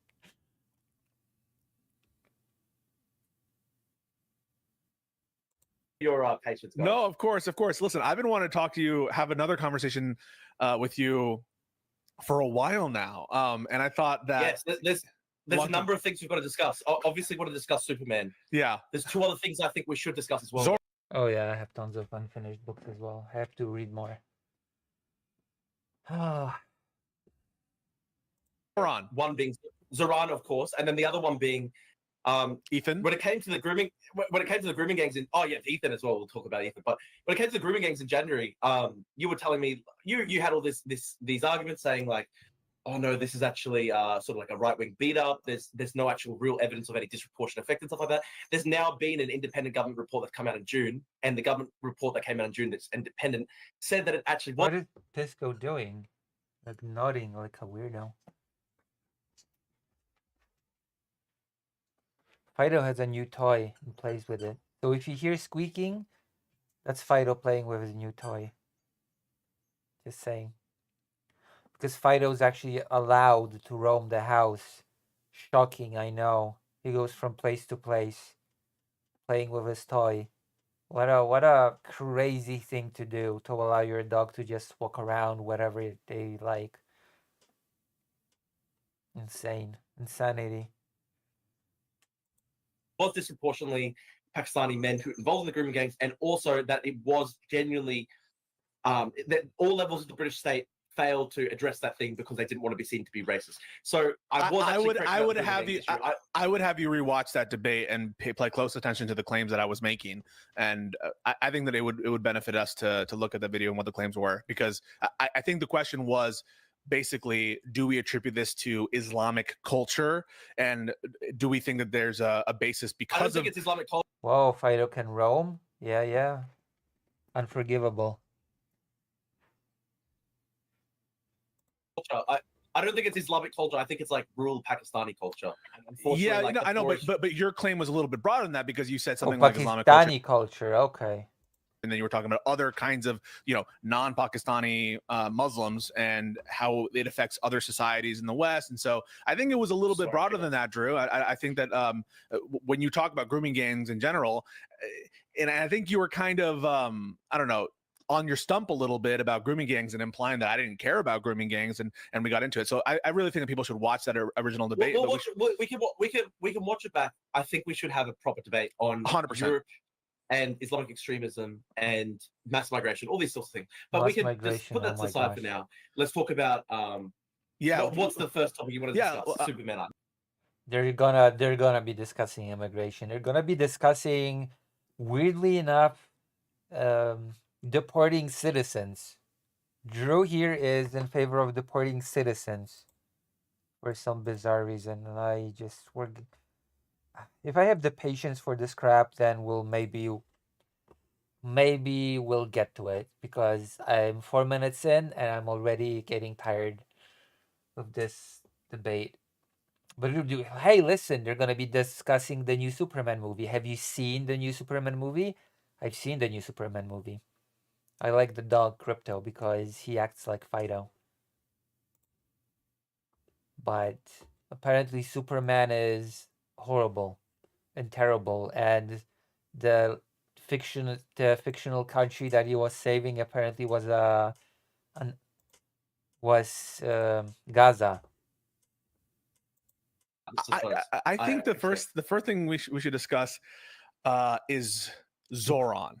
I think that we should discuss that first, because I think it will play in, and I think it has to do a little bit with anti-Semitism in general, and allegations of anti-Semitism, and that might actually bring in and bring in other issues related to the Superman and actually what's going on in Australia as well. So yeah, I'm like, what's your fucking beef with Zoran? I think you're going unhinged on Twitter. You're going after his wife. You're saying all this unhinged shit. I didn't go after his wife. I didn't go after his wife. I actually said his wife was beautiful. I actually was complimenting her, if anything. You said, wait, can I quote it? Can I quote it? What did you say? All right, quote. Yeah, sure. Who is this person they're talking about? I actually said it's difficult for me because I hate Zoran, but at the end of the day, I'm a Greek Cypriot Levantine man, and she's a Levantine beauty. And listen, I was actually saying it in a positive sense. I was saying it pained me the fact that I did find his wife to be a lovely woman, despite the fact that I hate him. It's a difficult thing for me, but that's it. Isn't that a bit? So you said, quote, two wolves battle within me when I see Zoran's wife. Part of me instinctually wants to call her mid, purely despite the Twitter leftists who hate me. But another part of me is beholden to my ancestral Levantine memory from Cyprus. Thousands of years of... Drew is such a weird guy, I swear to God. Thousands of years of evolution telling me to appreciate profound, aristocratic Levantine beauty. Fucking dilemma I would not wish on my... Oh my god, Drew is such a weirdo. I cannot believe this. Ah, okay. Okay, now I get it. Okay. Okay. I'm Danny, yeah? I'm Danny? This one? Oh my god, Drew is such a weirdo. I did not realize they were talking about the New York progressive candidate. That is so, and his wife? That is so weird. Worst enemies. Yeah, that was actually that was literally one of the best tweets I've ever came up with. I'm very proud of myself for coming up. That's the best. Oh my god, that is so embarrassing. That is one of the best tweets that he ever came up with. What are the worst tweets that he has come up with? That's horrible. Yep, that one. I actually laughed at it for so long. Okay. Laughing at your own jokes. That is pretty pathetic. His wife is not mid.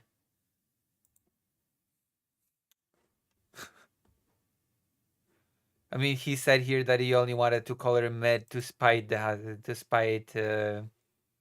Mamdani, to spite him, not because she is mid. Because Drew is a weird boy. I think people don't realize that. I think people don't realize that I have a lot of... Look, my Twitter's like 80% serious and then 20% shit posting, and I laugh at my own jokes all the time. And I thought that was a very funny joke. There is a grain of truth there in the sense that like there's nothing sadder than laughing at your own jokes. I like him so far.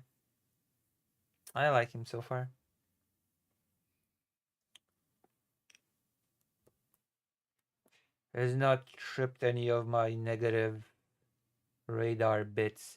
Although people started criticizing him for some stuff lately. The sort of Zoran personality call, and everyone was going like, "Oh my god!" American Marxist-Leninists started crying that he has to lose, or something. But I don't care about American Marxist-Leninists, so I don't really care about their opinion on what they have to say. So they're the hottest couple in history. Like, part of me just wanted to be like, "No, I fucking hate you guys." But then I had to admit, there's a sort of dilemma within me in the sense that, you know, I'm a Greek Cypriot bloke. She's this Syrian beauty, and you know, lovely. It's difficult. Okay, so we can move on to let's get back to the substance here. Yeah, we'll move on. So the actual substantive disagreements. We can go to the substantive disagreements. Yeah, because so obviously, you obviously don't support Zoran's campaign. No, I'm obviously strongly against it. Yeah, and you would if you were here and if you were an eligible voter in New York City. Yeah, because he's a philosophical conservative or whatever. You shouldn't care about any Marxists. That's not true. The Polish socialists were pretty Marxist. So I do care about the Polish socialist tradition. I know that Marxist is not the same as Bolshevik, right?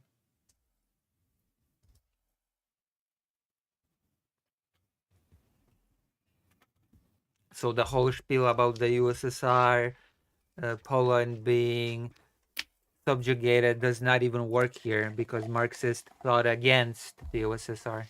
Yeah, no shit. Thank you. Thank you very much.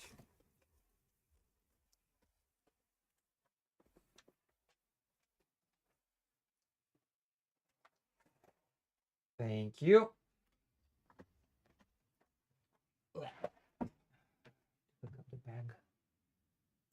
You would vote for Mayor Adams?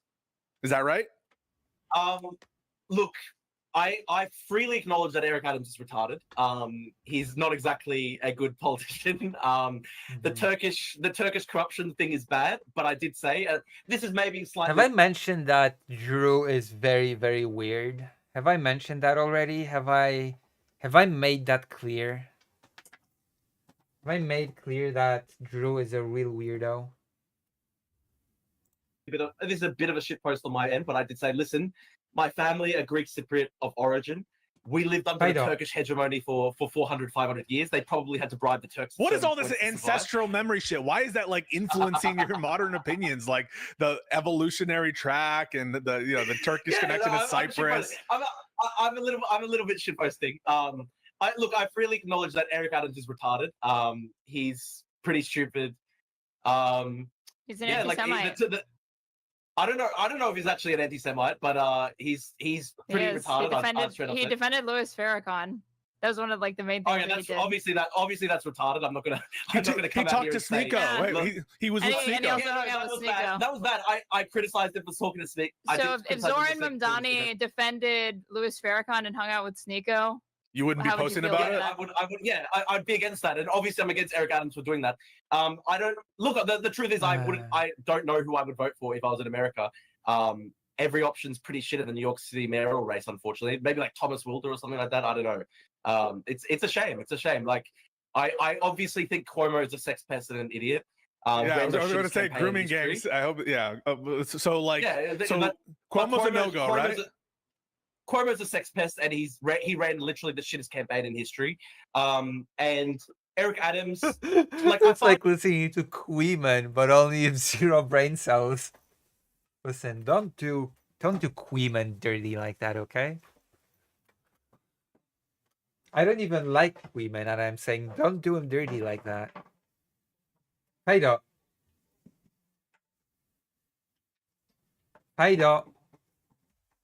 One moment, Fido's acting up. Maybe it's good that I'm doing brain dead content now because Fido's acting up.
Right.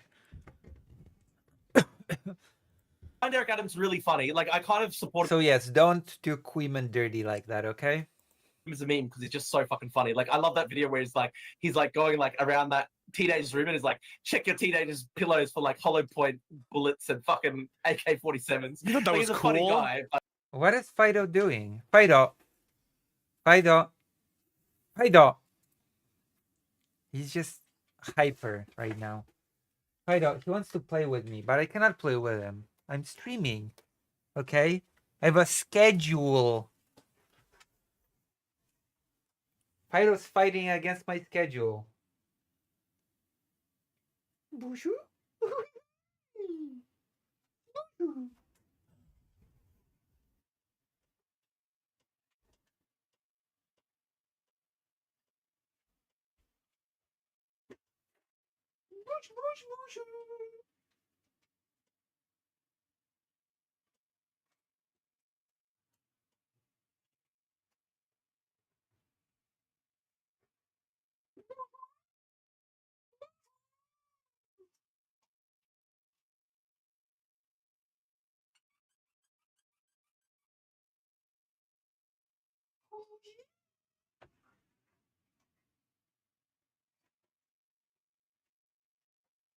Ouch. Ow, Fido. Oh, what a pervert. But I don't want to brag, but I did yesterday's World Goal second try. Nice. My mom loves that. My mom loves that game. Oh, she loves playing that. So I guess, I mean, it's only a brag depending on how difficult the word was, to be honest. Fido. Fido. Fido. Fido. He's just crazy right now. Maybe I should zap him with the electric color or something. Calm down. God damn. Fido. We should put him on the small bed.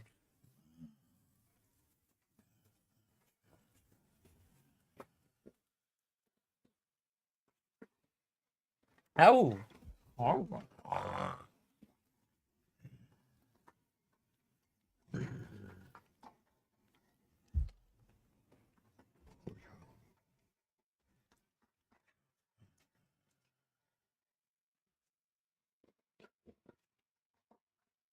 Ow. Ow.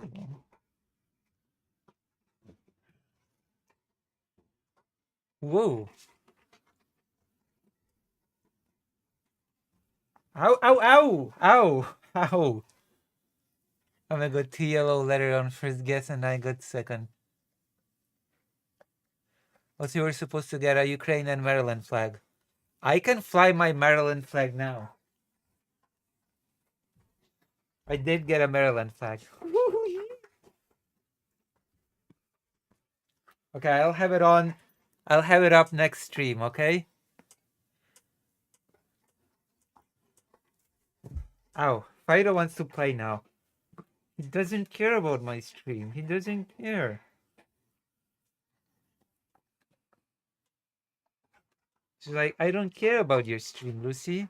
I don't give a damn.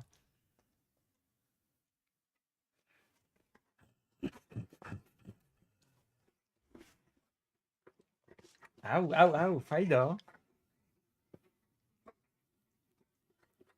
Ow.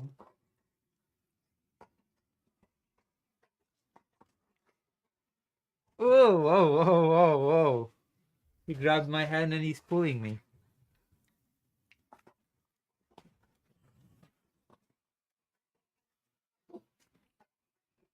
Ow. Ow, ouch, ouch, ouch, ouch.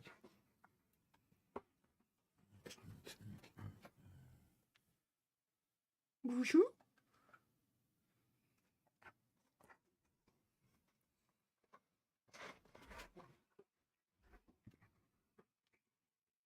Can you hear him? Oh, you can see him even. Kind of, sort of. Hold on.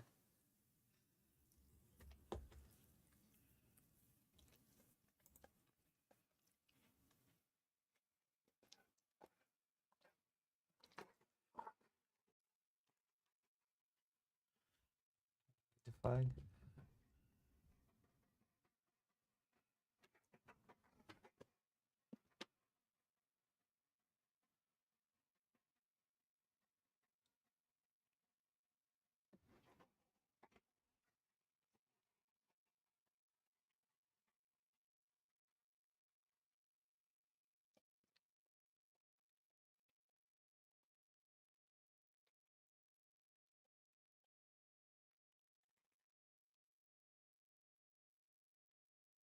I think he had enough. He said enough. Now he licks my hand, so I think he's had enough. Bushu? No to jest Bushu. No to. No to, Bushu.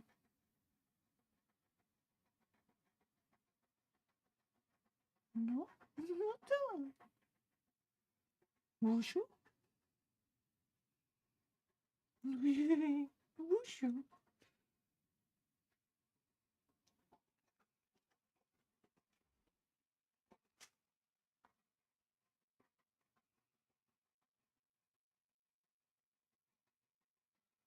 Yeah?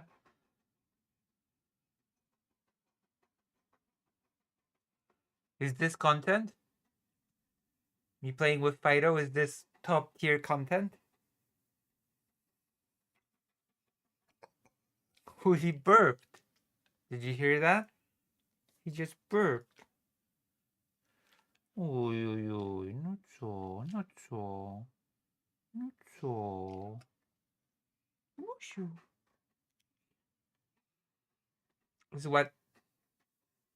Is this what you came here for? It's not slop.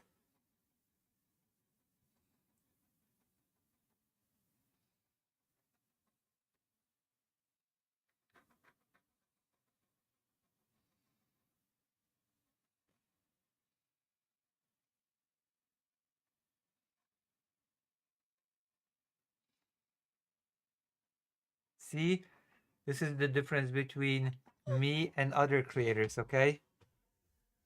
Fido wants to be here, okay? I don't have to force him to be here.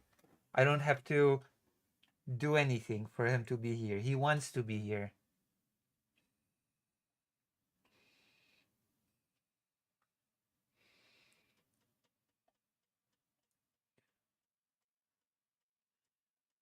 But he also wants to bite my ankles.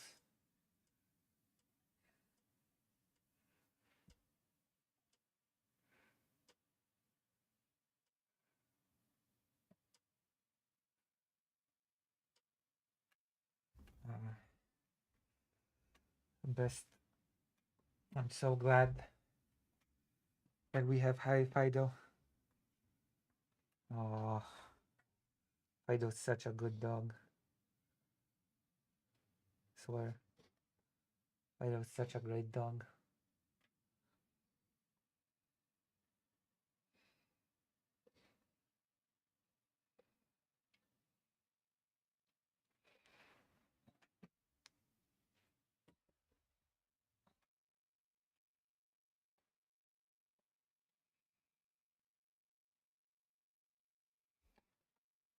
You shouldn't be biting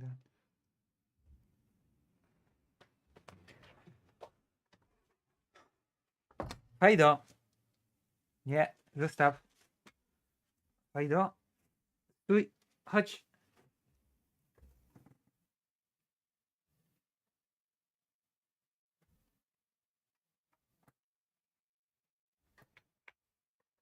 He said he bought Lost Judgment.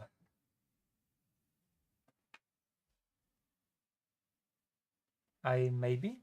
Okay, let's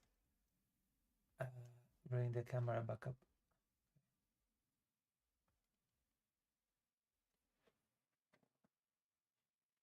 And watch the debate. You're here for the debate or something. No, he's funny. He's funny as fuck. Like, I think Eric Adams is like probably one of the funniest politicians in America, probably just as funny as Trump. But I freely admit that he's like objectively pretty bad. And he's working with Trump on ice and stuff. Funny like Trump. Haha, Trump so funny. Fido.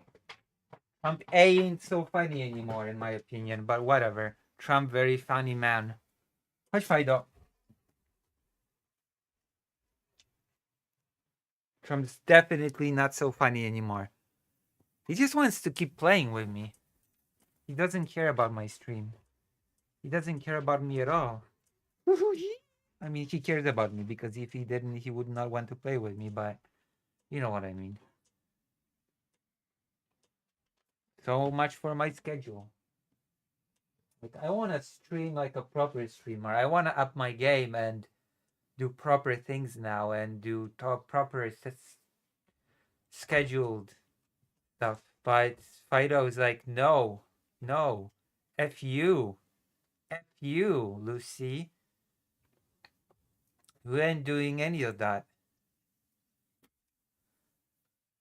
Drew would be at home in a clan meeting. True. Actually true. And ironically. Whoa, Fido. Whoa, Fido. Ooh.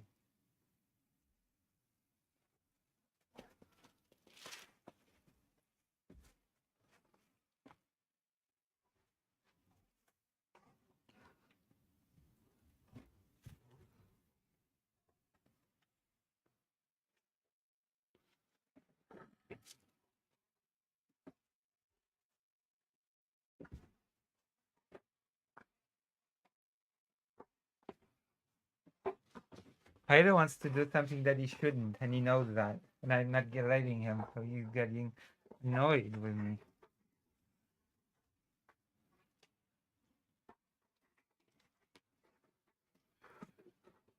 Ow, Fido! Oh my god, he's pulling on my sleeve now.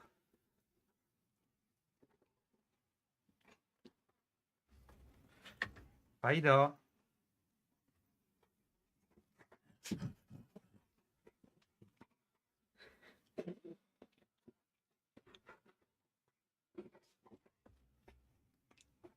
Ow!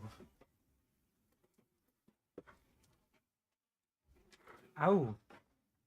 Ouch, ouch, ouch! Fido!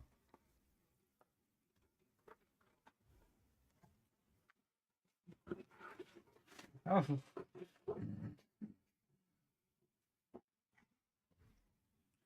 Jesus Christ, Fido.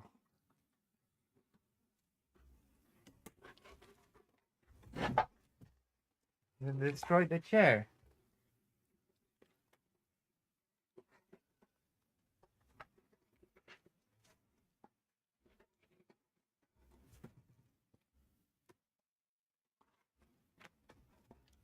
Everything is planned on schedule. Listen, almost everything.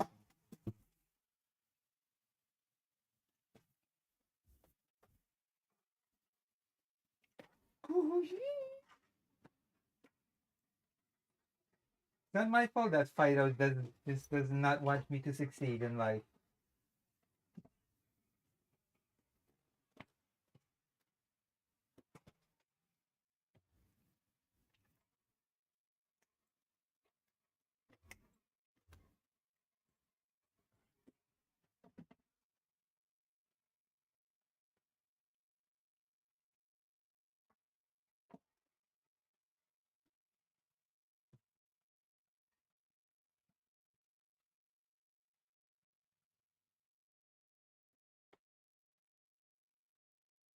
Fido! Fido! Fido! Fido! Fido!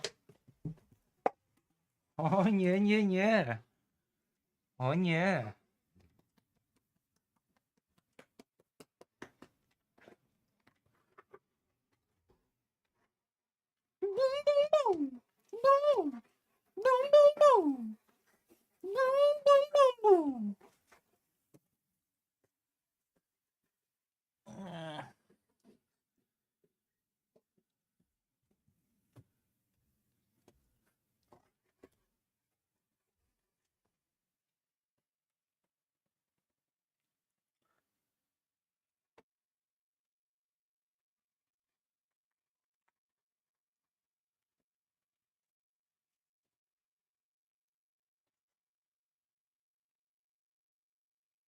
Ona tu obuzie, no?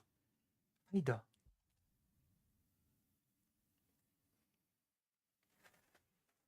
O nie, nie, nie, nie, nie, nie. Walnął się w łeb.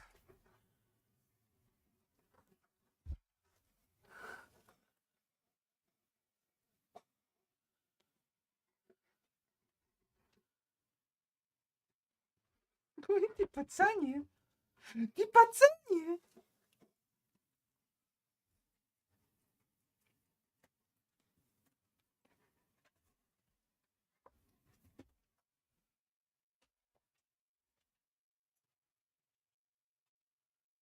What's wrong with this content? It's dog content. Don't you know that dog videos are the most popular videos on YouTube? Apart from the cat videos, of course.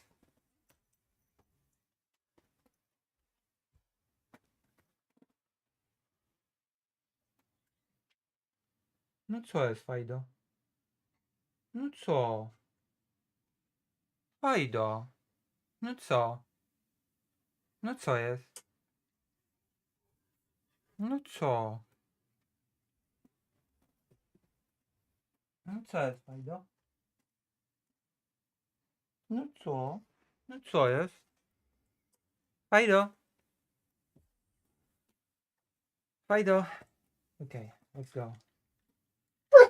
No co jest, Fido? No co? No co jest? Jej, no co? No co? No co?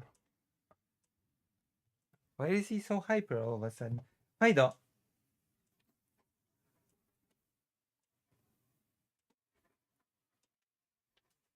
Oh my god.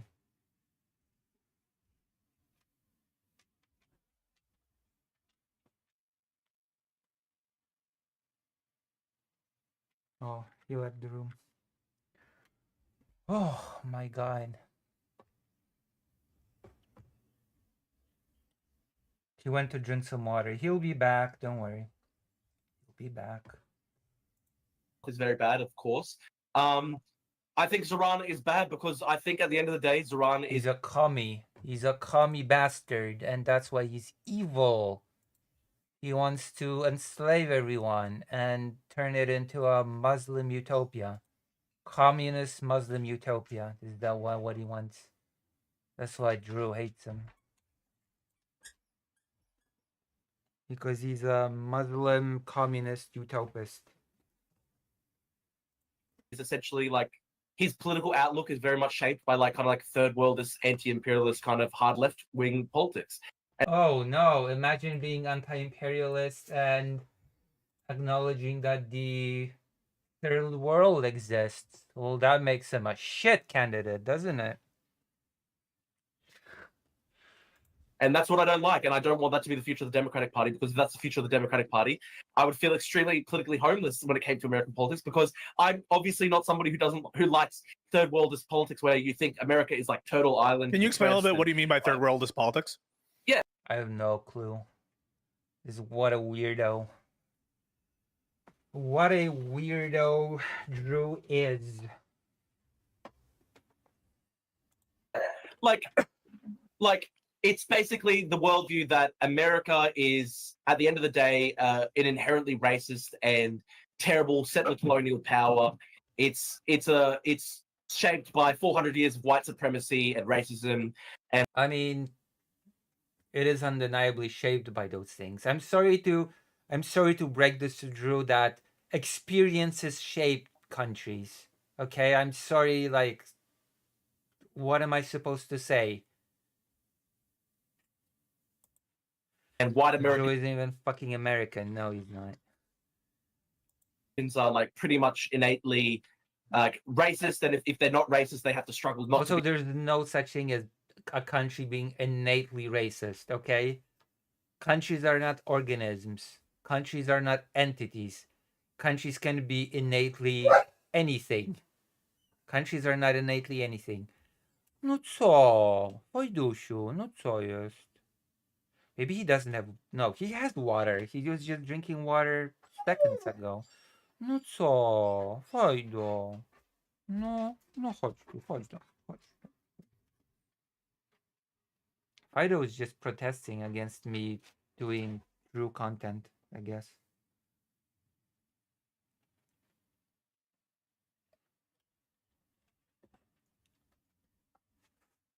No co? No co? No co? Ojej, no co? No co? Wszystko okej? You okay, Busiu? You okay? You okay? You okay? No co? Ej. Ej. Ay, ay, ay. I should buy him a bone.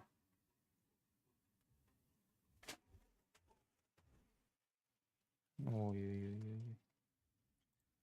Be racist, and it's just all this poisonous, toxic race communist stuff. Like Race communist stuff. What? Race communist. I don't even know what that means. All this toxic race communist stuff. Drew is not a very educated man. He has a lot of books behind him, but please trust me when I say Drew is not a very educated man. Race communist stuff. and like he said that he doesn't like capitalism. I Oh believe no, he said he doesn't like capitalism. Oh no. He did not say that. in free markets at the end of the day, and he's somebody who believes that. What? I believe in free markets at the end. Yeah, capitalism is when free markets. As I've told you, Drew is not a very learned man. I have no clue. Maybe all these books are just, I don't know. It's hard for me to read any titles because it's a very low resolution. But maybe all those just, I don't know, crime fiction or something. He just reads crime fiction. End of the day, and he's somebody who believes that America should kind of have, I guess, Peronist type economic policies where you have state subsidies for all these different various parts of the economy, and they're quite mild, aren't they? I mean, state subsidies. Oh no, do you mean like state subsidies for? Like, I mean, I agree that certain companies should not get state subsidies, like Tesla, for example. You say Peronist style politics, but he's talking. Hello, Simon Pierre Dubé. Talking about like 5 grocery stores. I mean, listen, I've got no problem. Listen, I'm gathering money for Ukraine, and I need your help. Consider joining the page and helping me. Welcome. Necessarily with the 5 grocery stores in itself. When he talked about it as a policy experiment, sure, I'm open to policy experimentation. How generous of you, Drew, that you are open to policy experimentation in a country that is not your own. How generous. I like that Lee Kuan Yew style approach where it's very much full political pragmatism. Try what works. I don't think that the bodega. I don't think that this. What the hell does that even mean? Full political pragmatism. That is such a vague and nothing term. Everybody thinks that they're being politically pragmatic. No politician will come out and say, "Ah, yeah, it's just my policy prescriptions are completely politically, nonsensical, and there's no pragmatism involved whatsoever." They're super non-pragmatic. Everybody thinks they're super pragmatic. Nationalized bodega policy is going to work well because, look, at the end of the day, what are they going to be doing? They're going to be probably undercutting local family-owned grocery stores. He's running for mayor. Yeah, nationally subsidized stores are so going to undercut family stores, as opposed to big company supermarkets.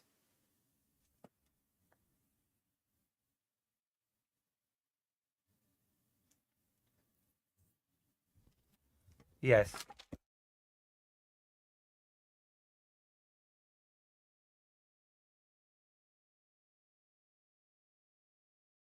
You've missed being introduced to a whole new term called race communism, whatever that means. I have no clue what that is, but Drew knows. Drew knows what race communism is. Drew is an expert on race communism. Well, I'm obviously when I say nationalized bodegas, that's a bit of a joke, but what he's talking about is essentially, publicly owned grocery stores. We know that grocery stores do have very low profit margins, like something along the lines of like 2%. And so if you're talking about like undercutting other grocery stores and stuff like that when it comes to their profit margins, like I would feel bad for the local family-owned bodegas and stuff like that in New York City if they're close to one. Yeah, because they're totally not being undercut by, again, huge supermarkets. Totally not. I can't even think of what that could mean. I mean, same. Honestly, same. These publicly owned grocery stores. It's one per borough. I mean, like I live in the city. 5 total in New York City. Yeah, and like I have to tell you, like the notion that this would be. But I want to say I'm not one of those people who thinks that the 5 grocery stores are going to implement full-blown communism. I know, but your rhetoric. I mean, full-blown communism. I have a feeling that Drew would be against what Krakow has implemented. You know, those, and I really liked it, by the way, those community fridges that Krakow has implemented. You know, there are like 9 fridges spread around Krakow, and people can put food inside, and people that need the food can just take it out. Isn't that cool? Community fridges. I have a feeling that Drew would hate that for some reason, because it's communist or something.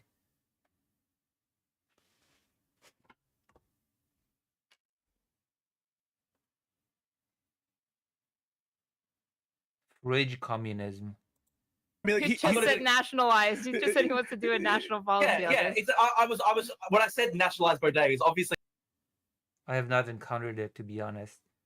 I mean, Krakow is a big place, and there's only 9 of those in the entire city, but it's still something.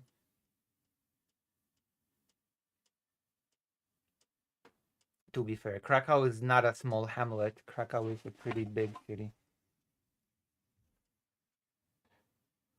So if you haven't seen it, I wouldn't be surprised. It's a big place. And it's probably placed not to be like, it's probably also placed to be inconspicuous.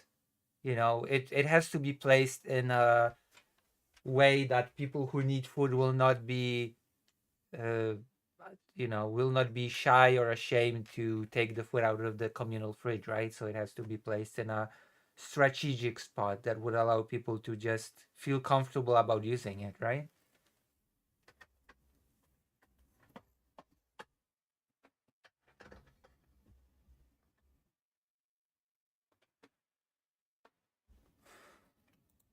He's not nationalizing bodegas. That's a bit of a joke hyper. What's the Polish name for it? I want to see where it is. Oh my gosh, I'm gonna Google it. I'm Googling it right now for you. Lodówki Dobra.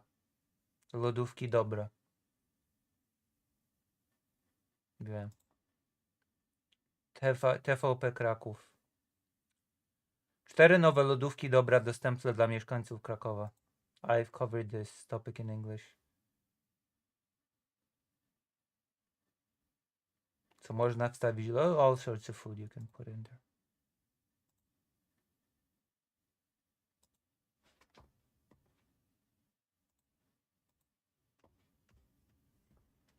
The fridges of good, or the fridges of goodness, I guess.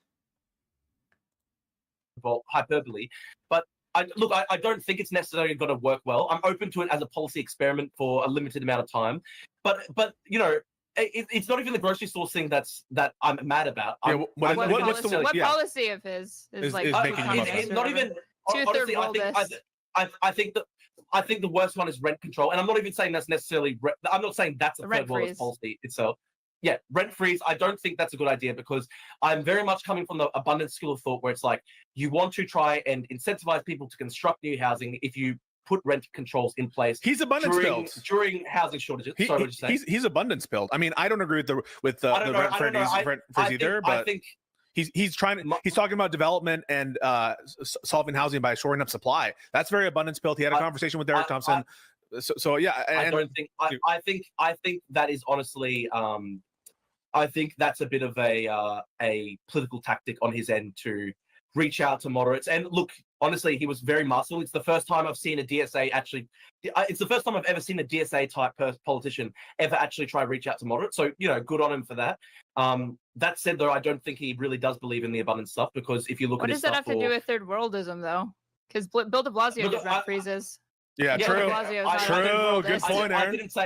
I didn't say that rent freezes equals third worldism necessarily. I'm talking about. But you said his policies are informed by this worldview, and you can't think of even like a single policy that actually. Oh my gosh, poor Drew being grilled. Poor Drew.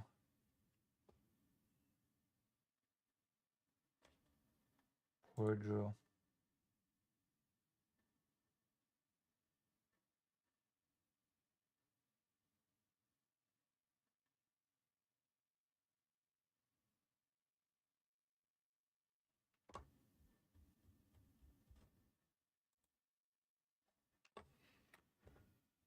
Actually No. is. I'll tell you the ones that actually are third worldist. reminiscent of third worldism. It's the general tolerance of low level disorder and crime and decay. No, which is like was that a policy? That's not a policy. What? I told you, Drew was an uneducated weirdo.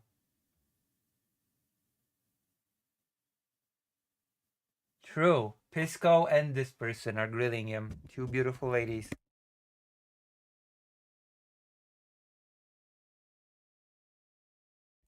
Wink, wink, nudge, nudge. No, it's not a policy. It's not a policy, but it's an approach he takes. And I'll explain that. Let me explain that. He has literally 5 years of posts talking about defunding the police. He literally says, no, defunding the police isn't just rhetoric. We want to literally take money away from the NYPD. He said that for 5 years. I know that during the campaign, he walked away from that slightly. But, that's in his heart of hearts. If he's gone on about that as his central issue for so many years, that's his heart of hearts. His heart of hearts is he wants to defund the police. He had a tweet from 2020 where somebody was laughing about seeing a police officer cry in their car, and he was like, haha, nature's healing and stuff like that.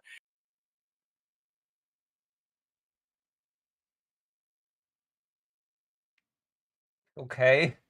What am I supposed to do with this? What exactly am I supposed to do with this?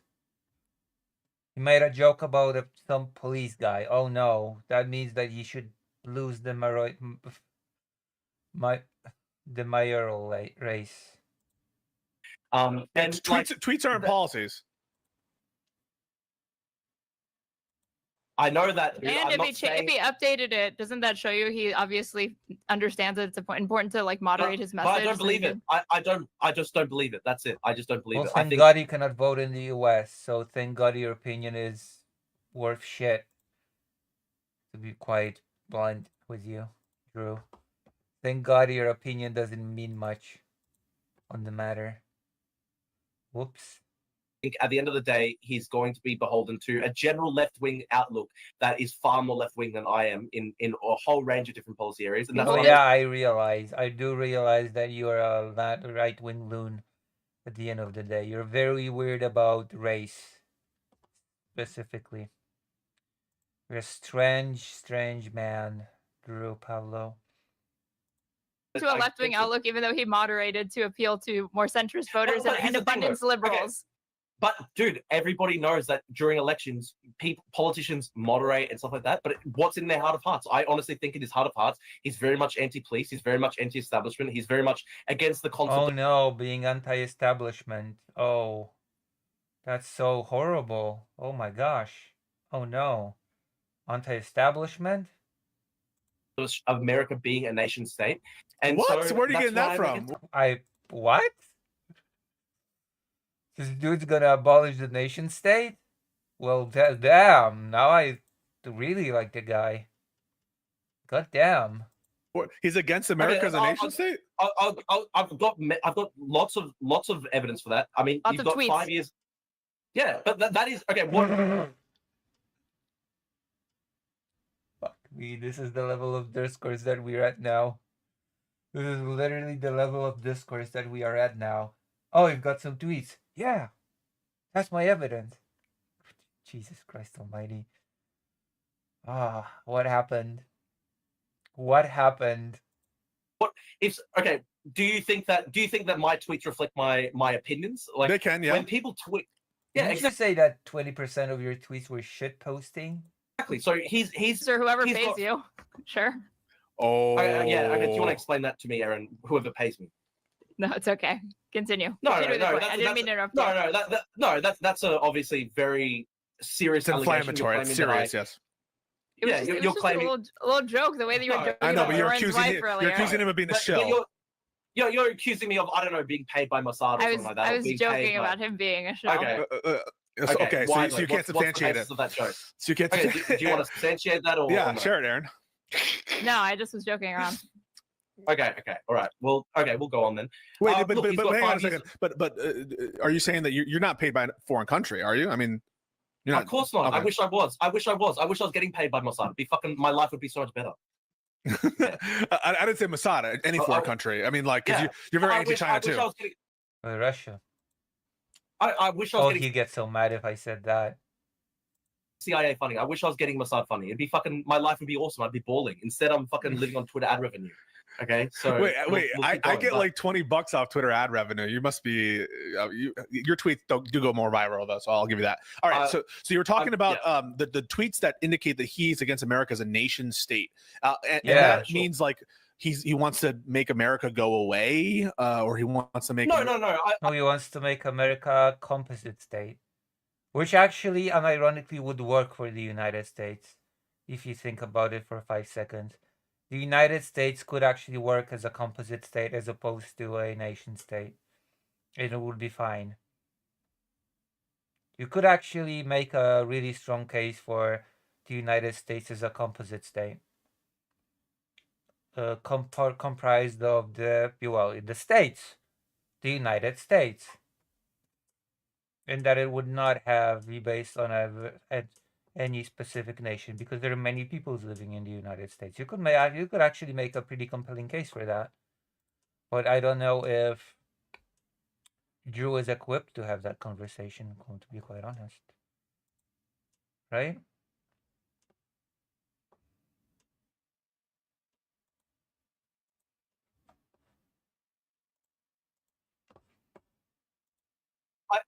Obviously, he's not going to. The nation state is not a be-all and end-all of a country. Pisco just raised a very weird point that, if not a nation state, then nothing. You know, there are alternative to nation states, workable alternatives. It's like the world does not begin and end at a nation state.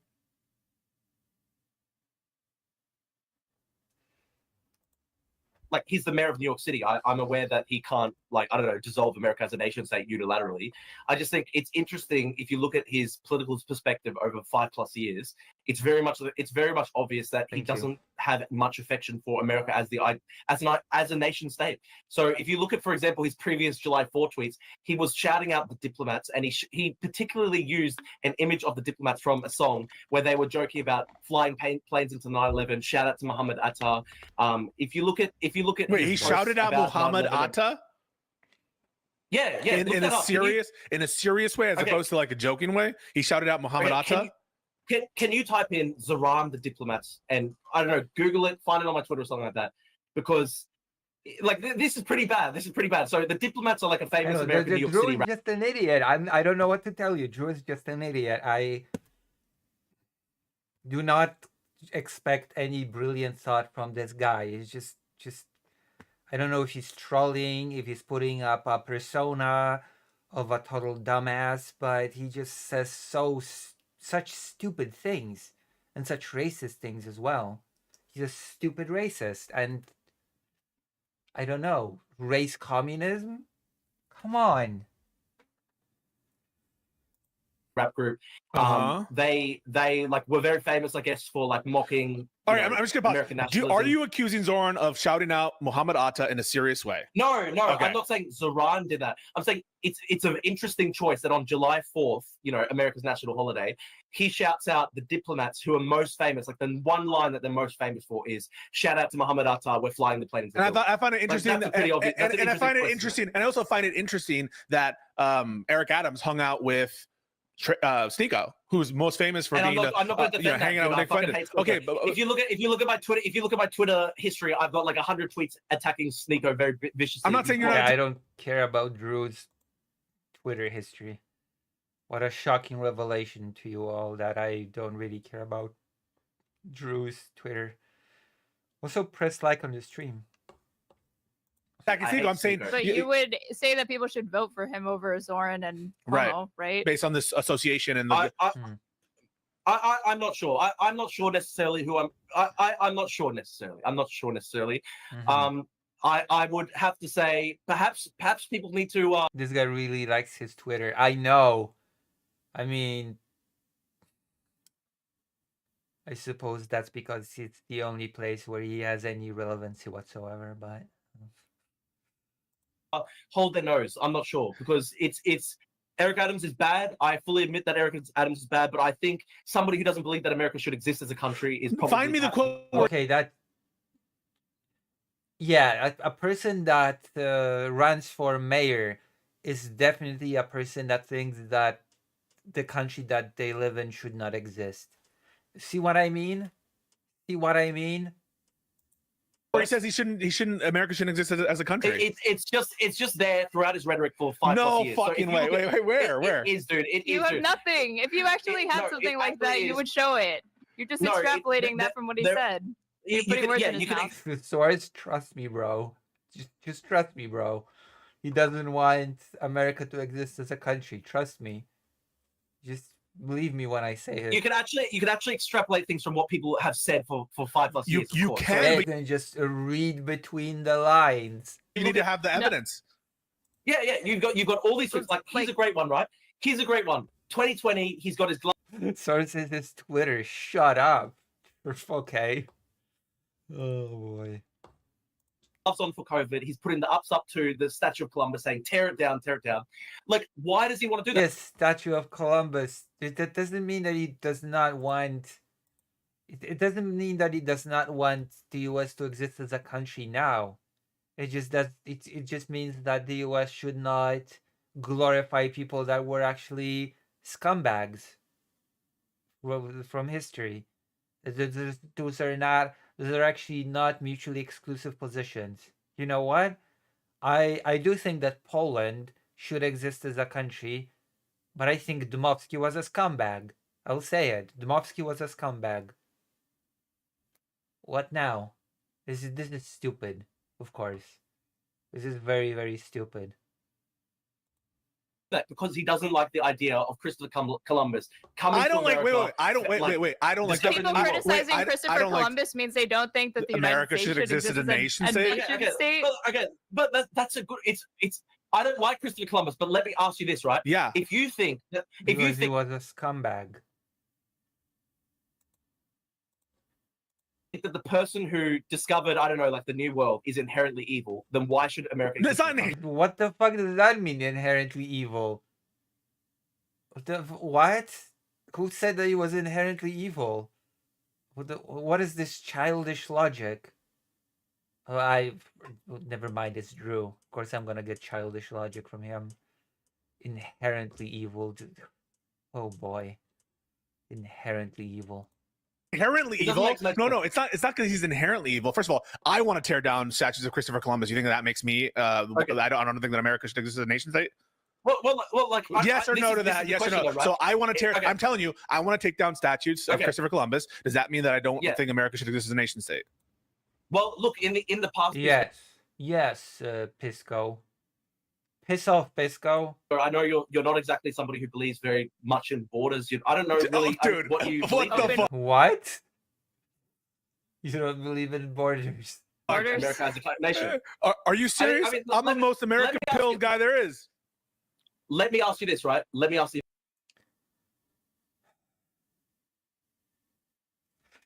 Wait, what the fuck? He has 200k followers on Twitter. No wonder he likes it so much. I know. I told you that's the only place that he has any sort of relevancy on. This. Okay. If you believe that the people who discovered America are inherently evil... Not inherently. Inherently evil? What the fuck? Where did that came from? Why inherently? This is so stupid. Then it must follow logically that you think the foundation of America is an evil thing that happened in history. First of all, no, that doesn't follow at all. So the country. Oh my God, Drew is such a stupid person. Inherently, I don't know what to say. It does. So countries can be founded on things that are like wrong, or they can have some sort of negative thing in their foundation. For example, the Americans did do a genocide on Native Americans. Yes or no? Yes, okay. I think they did that. And it's horrible. It's horrible. Another example, Australia, right? Australia committed a genocide on the natives in Australia, correct? There were certainly acts of genocide against indigenous Correct. Okay, perfect. I reject the idea. Acts of genocide. But can I explain what I reject? What I reject is the idea that inherently America or Australia are stolen land, and that the foundation. What the fuck? What does inherently mean here? but is an inherently evil. What do you mean by inherently stolen land? I mean, in some sense, it is stolen, right? Okay. Also, Columbus wasn't a founder. He wasn't. Yeah, he landed in Hispaniola. He landed in Hispaniola. Yeah, and he was commissioned by the Spanish. I know. Okay, so then I know. I know that he never went to the United States. If he never. What?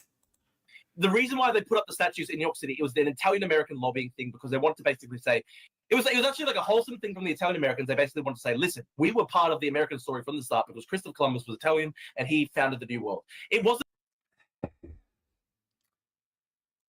They didn't put up these statues to be like, oh, we love genociding indigenous peoples. And Zoran is like, okay, I hate the idea that we have a statue for somebody who founded the or who discovered who the did New World, horrible shit. Aaron, tell him.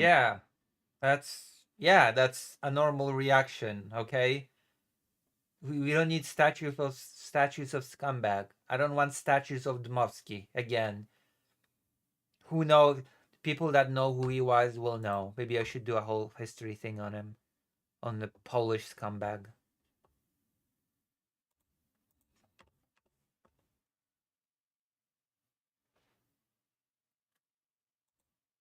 Tell him what he did. I know what Christopher Columbus did. Genocidal maniac, dude. Even at his time, he was rebuked by other explorers and people of his era for being particularly. Okay, I've done essays. I've literally written historical essays on this. I'm fully aware of the fact that Christopher Columbus did a lot of evil shit. I'm just saying, what is the actual? It's like the Churchill statues in Britain, right? When people put up the Churchill statues in Britain, do you think people were putting up the statues because they were like, oh, we love the Bengal genocide? No, the statues represent this is the man who defended. Yeah, Britain people. From No. Listen, you can have a disagreement. So you can have a disagreement on Christopher Columbus. You can say that the important thing to commemorate and like there's not perfect people and that the founding is something that you should still. No. Here's where I disagree. This is where I'm different. Jesus Christ. I want you to respond to. That's a legitimate political debate, and it doesn't mean you hate Britain if you want to take down Churchill statues. It doesn't mean you hate America. You want to take down Christopher Columbus statues. Okay, I know. But can I just want to point you to a whole pattern of communication by Zoran over many years. I mean, for many years, if you look past you looked at his previous, he went through his Twitter, like 2017 to 2020, he never referred to himself as American. He always referred to himself as Ugandan first and also as Indian. He never did any July 4 posts. His one July 4 post was shouting out the diplomats, which is like the group that said, shout out to Muhammad Atta, blow up the planes. He has all these posts where he basically said, surveilling anybody involved in Islamic extremist groups in America is fundamentally evil. He was basically like dissembling when it came to Anwar and Anwar al-Awlaki, who was one of the worst Al-Qaeda propagandists, probably the worst homegrown terrorist America ever produced. He was basically complaining that on due process grounds, on due process grounds, and on rights grounds. No, wait. I actually give a fuck because Americans, in my country, Americans care about due process. The thing that makes America America. Wait, the thing that makes America America is actually our Constitution and our rights. That's what makes Americans Americas. It's upholding the ideal of America to say, hey, even when we hate these people, we give them rights and we protect them. That's the most American you can do. Okay, so you think it was bad when Obama assassinated him? I'm not saying that, no, because I don't necessarily agree on the legal argument. I think that even though I would prefer... Wait, hang on a second. Then what are we disagreeing on? Hang on a second. Whoa. Whoa. My favorite part of internet debates is whoa. It's my favorite part. What happens in debates.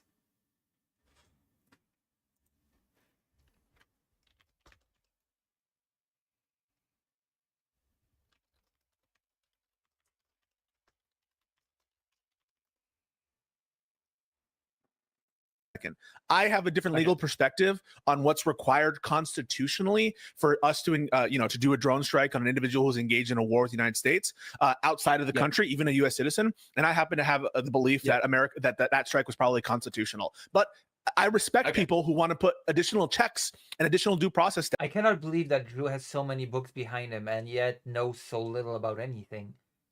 What are these titles that he has there? It's just, I would really love him to read out some of the titles on this shelf because this is embarrassing. This is really, really embarrassing what is happening here. Steps before the use of lethal, weapons and the use against the American citizens.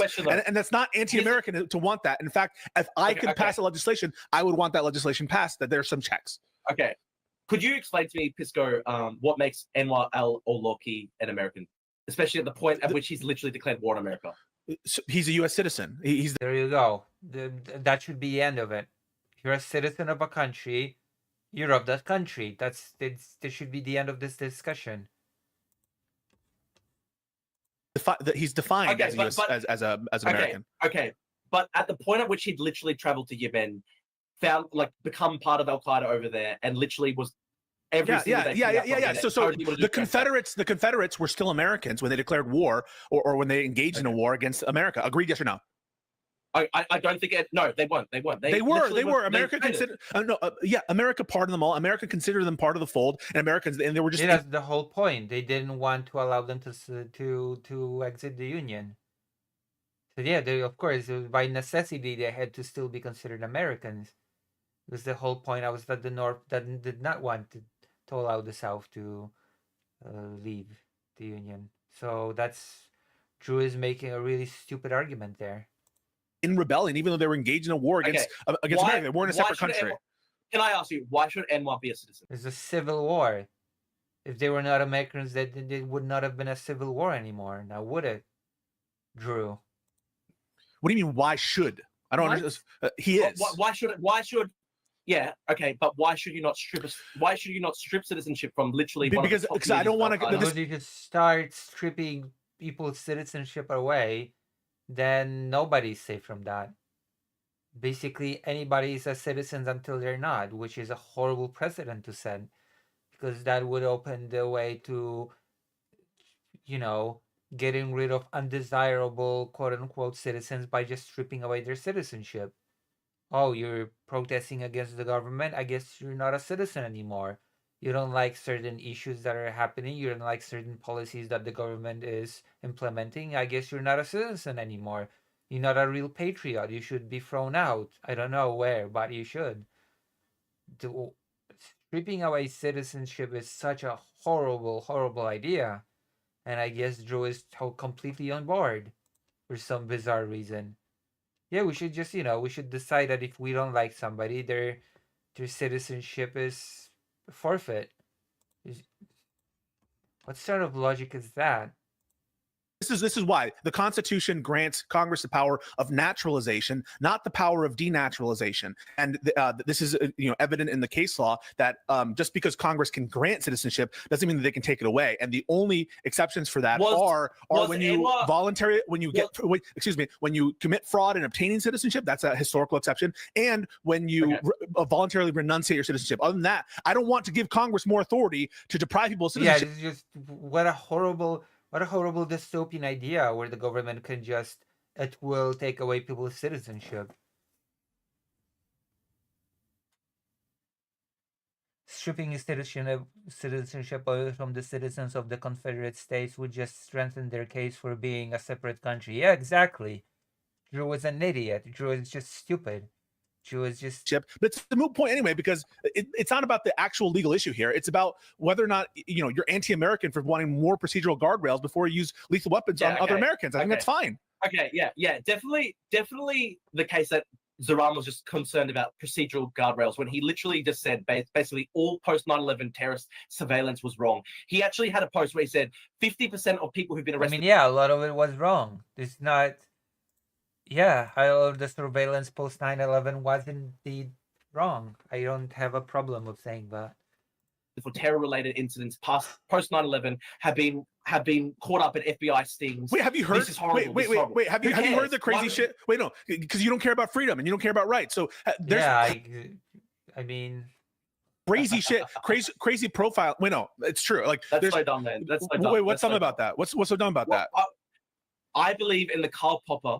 The idea that to have a tolerant society, you must be intolerant of the intolerant. So I don't believe in freedom and rights. For you don't care about freedom of speech, right? In America, I do care about freedom of speech. Association.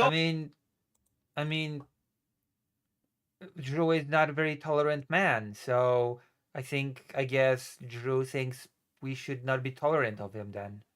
For Al Qaeda members, not for Al Qaeda members. Yeah, okay, but the thing that's not the point, right? Like the point is, okay. This is actually a good question. This is actually a good question because you want to talk about it from a legal procedural ground. I don't. When Okay, but when Anwar was literally putting out these broadcasts, literally declaring jihad on America, declaring war on America, encouraging people to carry out terrorist attacks in America, do you think that's covered by free speech? Some of them, yes. Not all. Really? Not all. Depends. Really? Yeah. So I actually want to say this is actually. I'll just explain my perspective really quickly, right? Mm-hmm. If you're a first generation migrant to an English speaking country, a Western country. Oh, there we go. This is gonna be a really stupid point. Drew's Australian experience is showing. Country, right? And then you actually end up declaring war on that country. I don't care if you're born in that country. If you declare war on the country and literally encourage terrorist attacks, I don't think you should be a citizen. I think it should be stripped of you. Yeah, because you're. This is so stupid. That's the stupidest thing I've ever heard. So what should happen to that person exactly if they were born in that country and they're of no other country because they were born here? And by here I mean the United States. So technically speaking over there, not here, but you know what I mean. You're a government bootlicking shill, and you want to give the government the power. Okay, how's that bootlicking? It is. Can you explain how that's bootlicking? Yes, are you I can. American? Why do you? Yeah, if somebody is born in America, they're American. It's just that just gives the government carte blanche to strip citizenship away from people. It's just stupid. It's just, how can you even entertain such a thing? Seriously. How can you even say that and think that you're smart when saying it?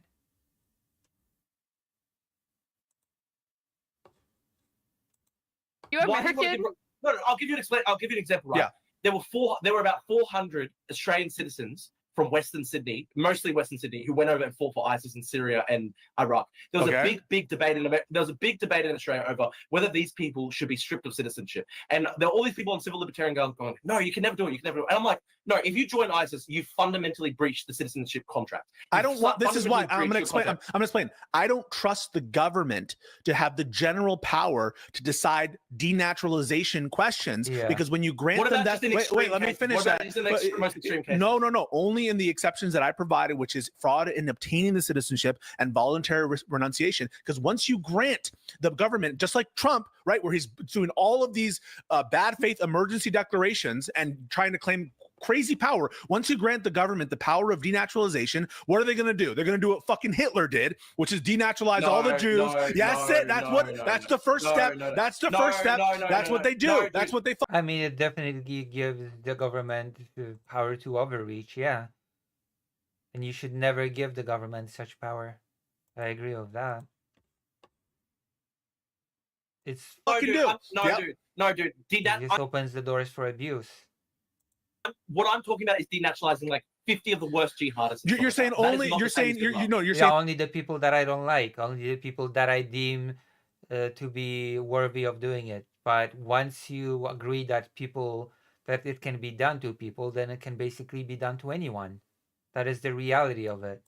Only in extreme circumstances. And what I'm telling you is, once you grant that authority to the government, they're gonna define their emergencies the way they want. Yeah, they're gonna define extremism in many different ways, so that they can deport anybody they want. That is the reality of it. Singapore does this.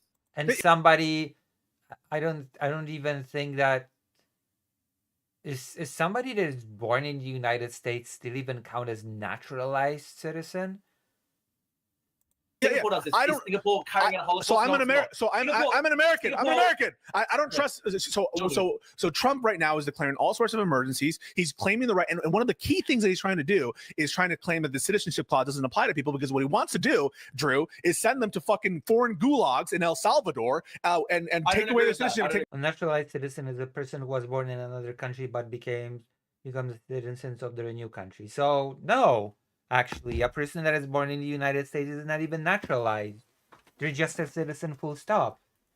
Where the rights, but that's what happens when you give this power of denaturalization to the government and just say only for emergencies, only for emergencies. That's why the power to naturalize. And then the government will be able to just declare, that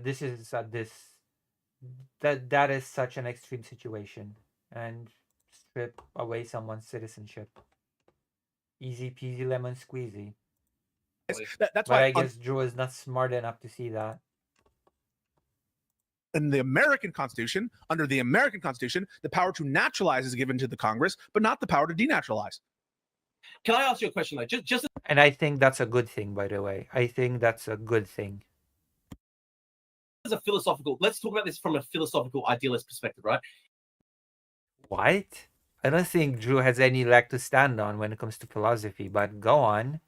Go on. Talk about it from a philosophical idealist perspective. Why would it be good for a country let's just talk about a very limited circumstance, right? Very limited circumstance. Two parents from Yemen move to America. They hate America. They've got Islamic extremist views. They literally support terrorism. And in this thought experiment, right, they have a child on American soil. That child then becomes a citizen. 20 years later, that child is... No, that child does not become a citizen. That child is born a citizen. Birthright citizenship is a thing in the United States. That child does not become a citizen. That is a very important distinction. They are born a citizen. Literally advocating jihad, total warfare against America. Somebody should have pointed this out. They don't become a citizen. They're just a citizen. Literally advocating terrorist attacks against America. At what point does that actually benefit America as a country? I don't know that I'm talking about this. It just be considered like a criminal act of incitement. It's criminal. Why would it necessarily lead to something that means that they have to be? But it is a question though. Like it is an actual question. Like what makes them part of the country? What makes them part of the nation? The fact that they were born in the country and they're a citizen. Again, birthright citizenship. As much as Trump wants to do away with that, it's still a thing. We had a civil war.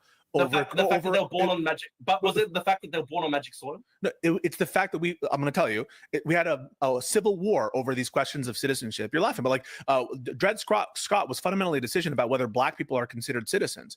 It's and they should be considered citizens, of course. I know, and so we had a war, and so what we resolved we resolved as a country is that these issues of citizenship were dividing the country, and we said this is a hard, fast rule. We are going to adopt the English common rule of birth by territory, citizenship via territory, and at the time, then existing at the time, and if you're born on the territory of the United States, you are a citizen.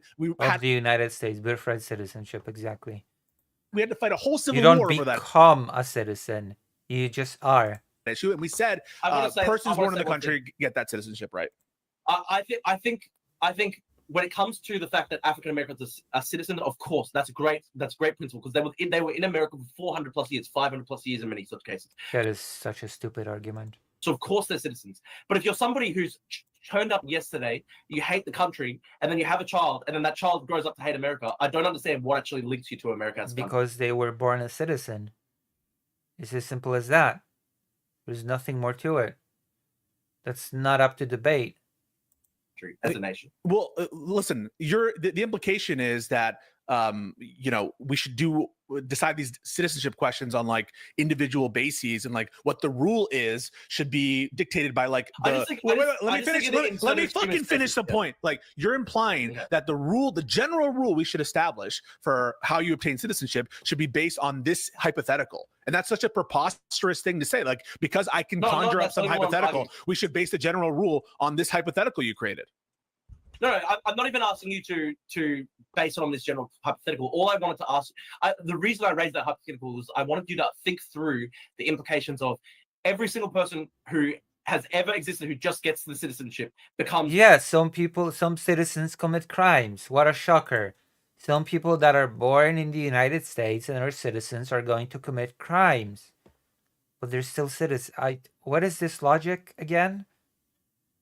There are people that are not children of immigrants that hate America. There are Americans that have families that have been living there for generations that hate America.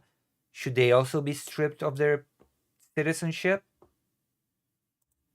Part of the American nation, even if they hate the country and they're actually advocating. That's true. What does their ancestry have to do with it? Why are you more American because you have like third, fourth, fifth generation ancestors from America versus ones that are like newer? I think that is part of that. African Americans have 500 because 400 plus years. If you got 400 plus years of ancestry in America, of course you're. That is the whole ancestry angle is so stupid. It's just brain dead. More American and more unlucky. Well, I don't care about that at all. In what sense, right? Because in what sense? Because I'm going to tell you. Okay. Wait. Like, my best friends were not born here. They're citizens of Poland. They're Polish. They're no less Polish than me. This is stupid. The whole ancestry angle. This is just brain dead. Completely stupid. Wait, let me explain. No, I'm going to respond to what you just said, right? You just said, how are you more American? I think in some cases, the biggest threat to America right now are from American citizens, multiple generations who voted for Trump. The threat to America and Americanism is Trump and MAGA. And these people have bloodlines going back, many decades oftentimes. So I agree. So there's no like, so when you say they're more American because they've been here longer, it sounds like you're implying that there's something inherent to their ethnicity or their lineage. That's what makes them more American, but that's not at all true. I think a country is not necessarily just an economic zone. I do think that there's a whole different range of things that go into it. Part of it is history, culture, language, and ancestry. So I don't think that someone like Anwar al-Awlaki, who is the paradigmatic case. Also, Drew has no clue how culture works, how it spreads, how it interacts with different cultures. That Drew does not understand any of that. Drew just believes in blood and soil, I guess. It's bizarre. For me, right? Literally a guy who had his family had less than 20-30 years of history in America, and he literally ends up declaring war on America. I don't see how he's as American as somebody who went on the Mayflower. What about someone on Jan 6? What about on Jan 6? What about Jan 6? Or somebody who went back 400 years in terms of African American. So I think it's really un-American to attack the Congress to try to overturn a presidential election. And there are many. I think that is fundamentally. So should they be stripped of citizenship, according to Drew? So would you denaturalize everyone who did that? If they were a migrant, there were migrants there at that rally. Of course, if they were migrants, they should be denaturalized. Wait. No, first of all, when you say if they're a migrant, you mean to say if they weren't born with citizenship? Is that what you mean? That they're citizens? So because denaturalization only applies to citizens. So as a default, they're citizens. You're saying you would only support denaturalization if they weren't natural born citizens. But like, why? Well, if you were a migrant who came to America 20 years ago and then you went participated in January 6th, why would you be still allowed to be a citizen? You literally tried to overthrow the government. Wait, but why isn't that true of someone who was a natural born citizen? Why shouldn't you be denaturalized? I think. Look, I'm literally the descendant of migrants to Australia. I didn't ask that. My family's got about. I'm trying to explain my point of view, right? I'm actually trying to outline, expose I'm trying to outline and elucidate my experience. Views. My family, right, has 60 years of history in Australia. I don't think I'm as Australian as somebody who's an Indigenous Australian who goes back 40,000 years, or somebody who goes back to the founding of European Australia 300 years ago. I think I am more Australian than somebody who came yesterday, but I'm not more Australian than somebody who literally has 40,000 years of Indigenous history in the country, or somebody who has, this is just stupid. There's a scale of being more or less Australian, and I'm here, somebody is here, and somebody else is this. Fuck off with that. I don't know, like 300 years of European Australian ancestry as well. So I think that's pretty bad. I think the whole ancestry angle is just so Jewish. Being like the amount of years is fucking stupid.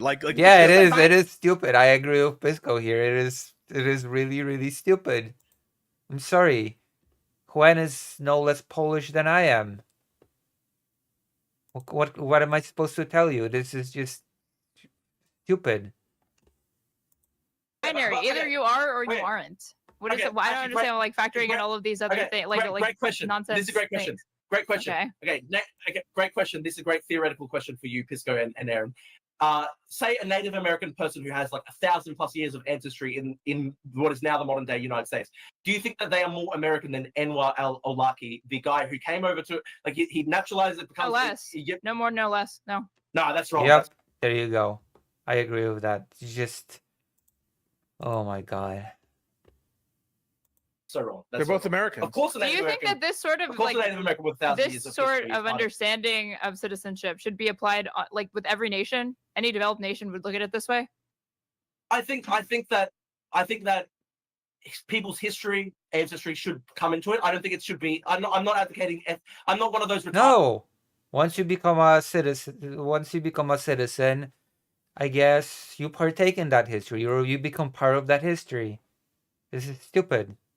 Heritage American type people. You sure? Like when you have Gen events, people going like, "Oh no, you're only allowed to be in the country if you've got like fucking great grandparents buried in the gravestone."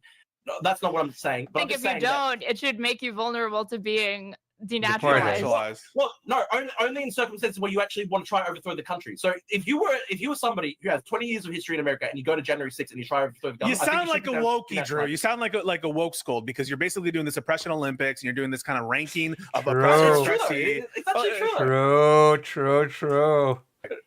No, dude. It sounds like you're trying to take a view of it where you're going to apply this harsh sanction to people based on like the amount of years they've been here. Where if you're going to ask me subjectively what's more I mean, like Trump or less American, whatever that means, I would say that for anybody, like regardless of how and many. it's sad that pisses me off on a personal level a lot. This whole notion of if somebody is a child of people that just came to the country, then they're less of that country than somebody else. That is so stupid. That just makes me very, very angry on a personal level. This sort of logic, or rather lack of any sort of logic. Years their family have been in the country to attack the capital and to try to prevent. Again, my best friends are not any less Polish than me. This is just ridiculous. The peaceful transfer of power. If anything is un-American that should undo whatever amount of like years calculation you're doing, it should be that. But, I agree. But you're making a distinction. But you're making a distinction. You're like, well, if you are a Jan Sixer who's a citizen who has family going back 200-300 years, don't denaturalize. But if you're a Jan Sixer who is a citizen who doesn't have that same lineage and maybe was originally a migrant, you should denaturalize. And that seems to be, and the difference there seems to be like inherently tied to ethnicity or race or something. I think you can't be. I think you couldn't be deported if your family has more than 50+ years of history in the country. Why? What's the logic behind this cutoff point? Why 50?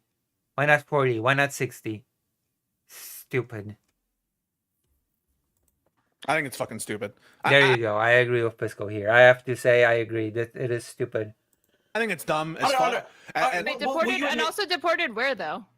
Like, have you thought through the logistics of this? If we were to denaturalize all of these people, where are they going to go? You're going to obligate other countries to take citizens that are not theirs because the United States doesn't want to take responsibility for their own citizens. Yes. So, for example, Britain deport Pakistani gang rapists to Pakistan.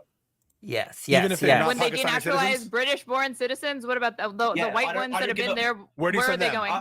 I think if you're a Pakistani migrant to Britain, that's not what you were asked. That's not what you were asked. I'm gonna send them to hell. Naturally. I don't care if you're born in Britain. If you are a Pakistani gang rapist, you have to be. No. If you're a white person of Anglo heritage, white groomer, where are you? Of course you can't be deported because you've got 1,000 years of history in the country. Because they've got 1,000. Oh my God, that is so brain dead. Because England is so you're basically saying that there's a quota that makes you safe, I guess. Applying a different lens based on race and ethnicity and heritage. Well, not necessarily based on race. It's just that England is historically an English country. So but for your it's not about race. It's just that England is historically Palestinian ethnicity. But for your and all else equal, right? They're both British citizens. Yeah. The but-for difference in how you would treat them is their Pakistani heritage. Yeah, of course. Yeah, absolutely. Dude, do you think Pakistani people were in England 1,000 years ago? They didn't sign the Magna Carta. So why would they take in new migrants who have carried out rape gangs? I don't understand. The people in modern era didn't sign the Magna Carta either. Well, they descend for the people who did. It's who the country, fuck cares? England is a country for English people. I don't care. Oh my God. For English people. Okay, so now we say it's a country for English people. You said the whole question is ethno-states. Yeah, you said you didn't want ethno-states. And I'll explain.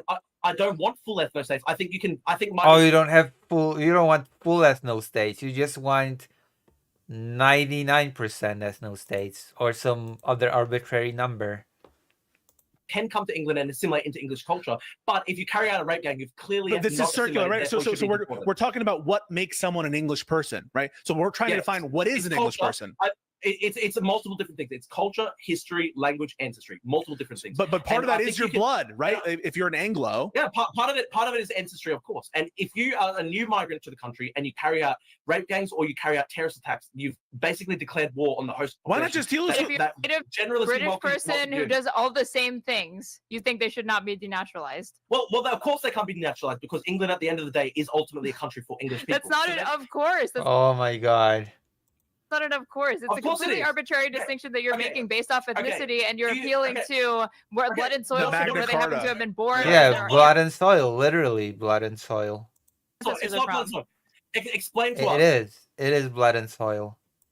What do you think Britain is as a country? What do you think England is as a country? Britain is a. Wait, what do you mean? What it is as a country? What do you mean by that? I actually want to make it. I want to draw a distinction. You know, Paul Scalise Lindyman. Paul Scalise Lindyman actually has a really good distinction. Wait, I ask you a question. I know. I ask you a question. What do you mean by what is? I'm actually explaining to you. Okay. I'm explaining to you. I'm trying to explain. Paul Scalise Lindyman. He had a great distinction where he said there are thick cultures and there are thin cultures. America, Australia, the settler countries, right? They have more of a thin culture. They have much more history of migration. Whereas something like England or Poland, they have 1,000 years of history as terms of like a coherent nation state. So it's.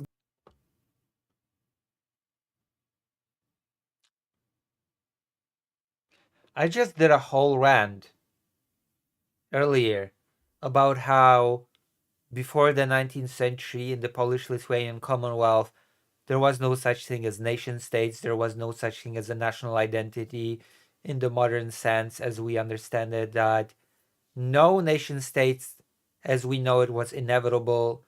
Like it could have turned out very differently. There was all these things that we cannot just take and project into the past. And now I'm sitting here and I hear Drew say that Poland has 1,000 years of history of being a nation state. Do you see what I mean when I said that he is an uneducated idiot? You now I was starting to understand what I meant when I said that Drew is a very strange individual. Yeah, nation states were nation states before the concept of a nation state even existed. Oh God, Drew. Very much different. I think 1,000 years of history as terms of like a coherent nation state. So like England or Poland, they have 1,000 years of history as terms of like a coherent nation state. No, absolutely not. Absolutely not. And I would expect any of them to just flat out say, no, that's bullshit. That is completely false. But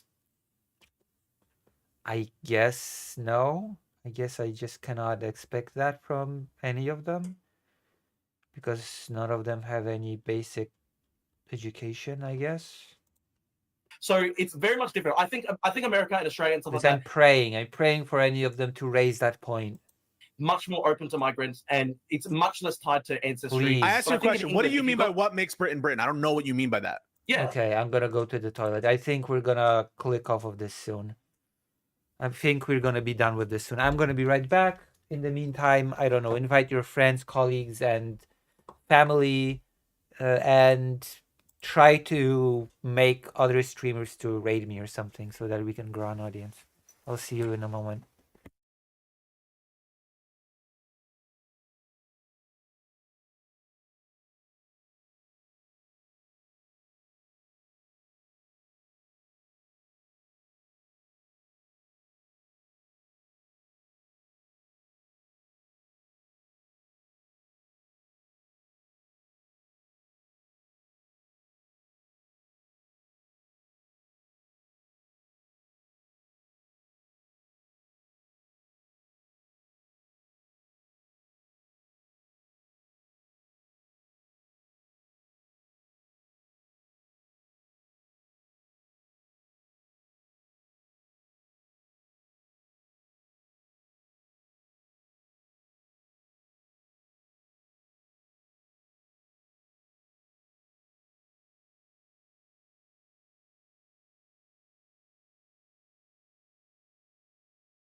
Join the side chat if you're still here.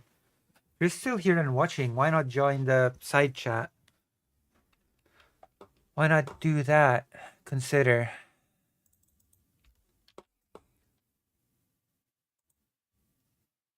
Having friends in our economy? Oh yeah. That is true. That is true. That is true, Mr. Drew.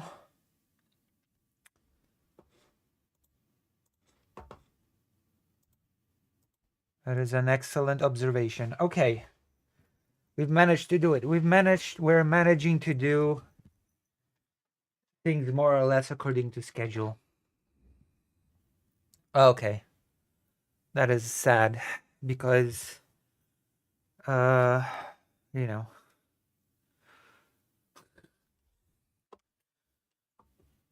Also, I have a Patreon. I have so many things. What do you mean by I don't think England is just an airport waiting lounge. So no, I'm asking you a question. What do you mean when you say the term ask the question? What makes Britain a country? Yeah, what it is, not what it's not. So I'm asking, what do you mean by that? I'm asking you what you mean. What actually is it?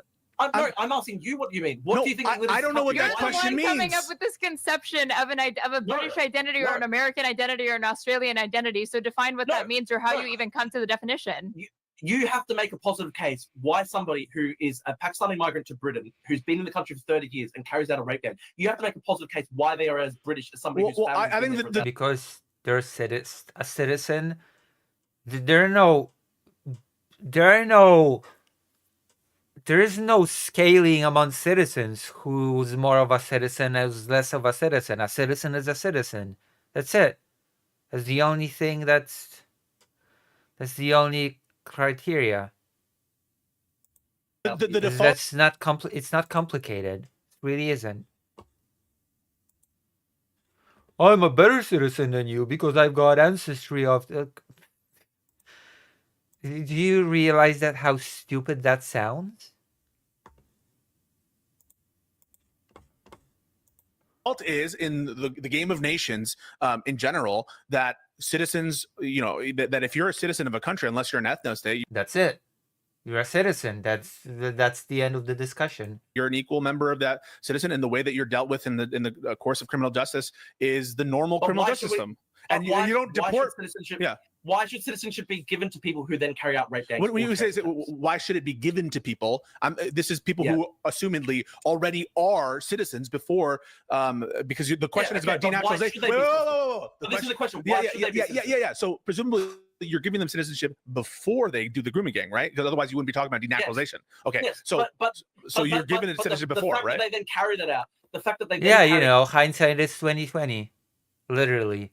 Used as a serious argument. Hindsight is 2020. It out means that they were never assimilated in the first place. So why are they getting citizenship? It would also mean they weren't really granted citizenship in the first place. If it could be revoked this easily, if they commit an act of a criminality. That is true.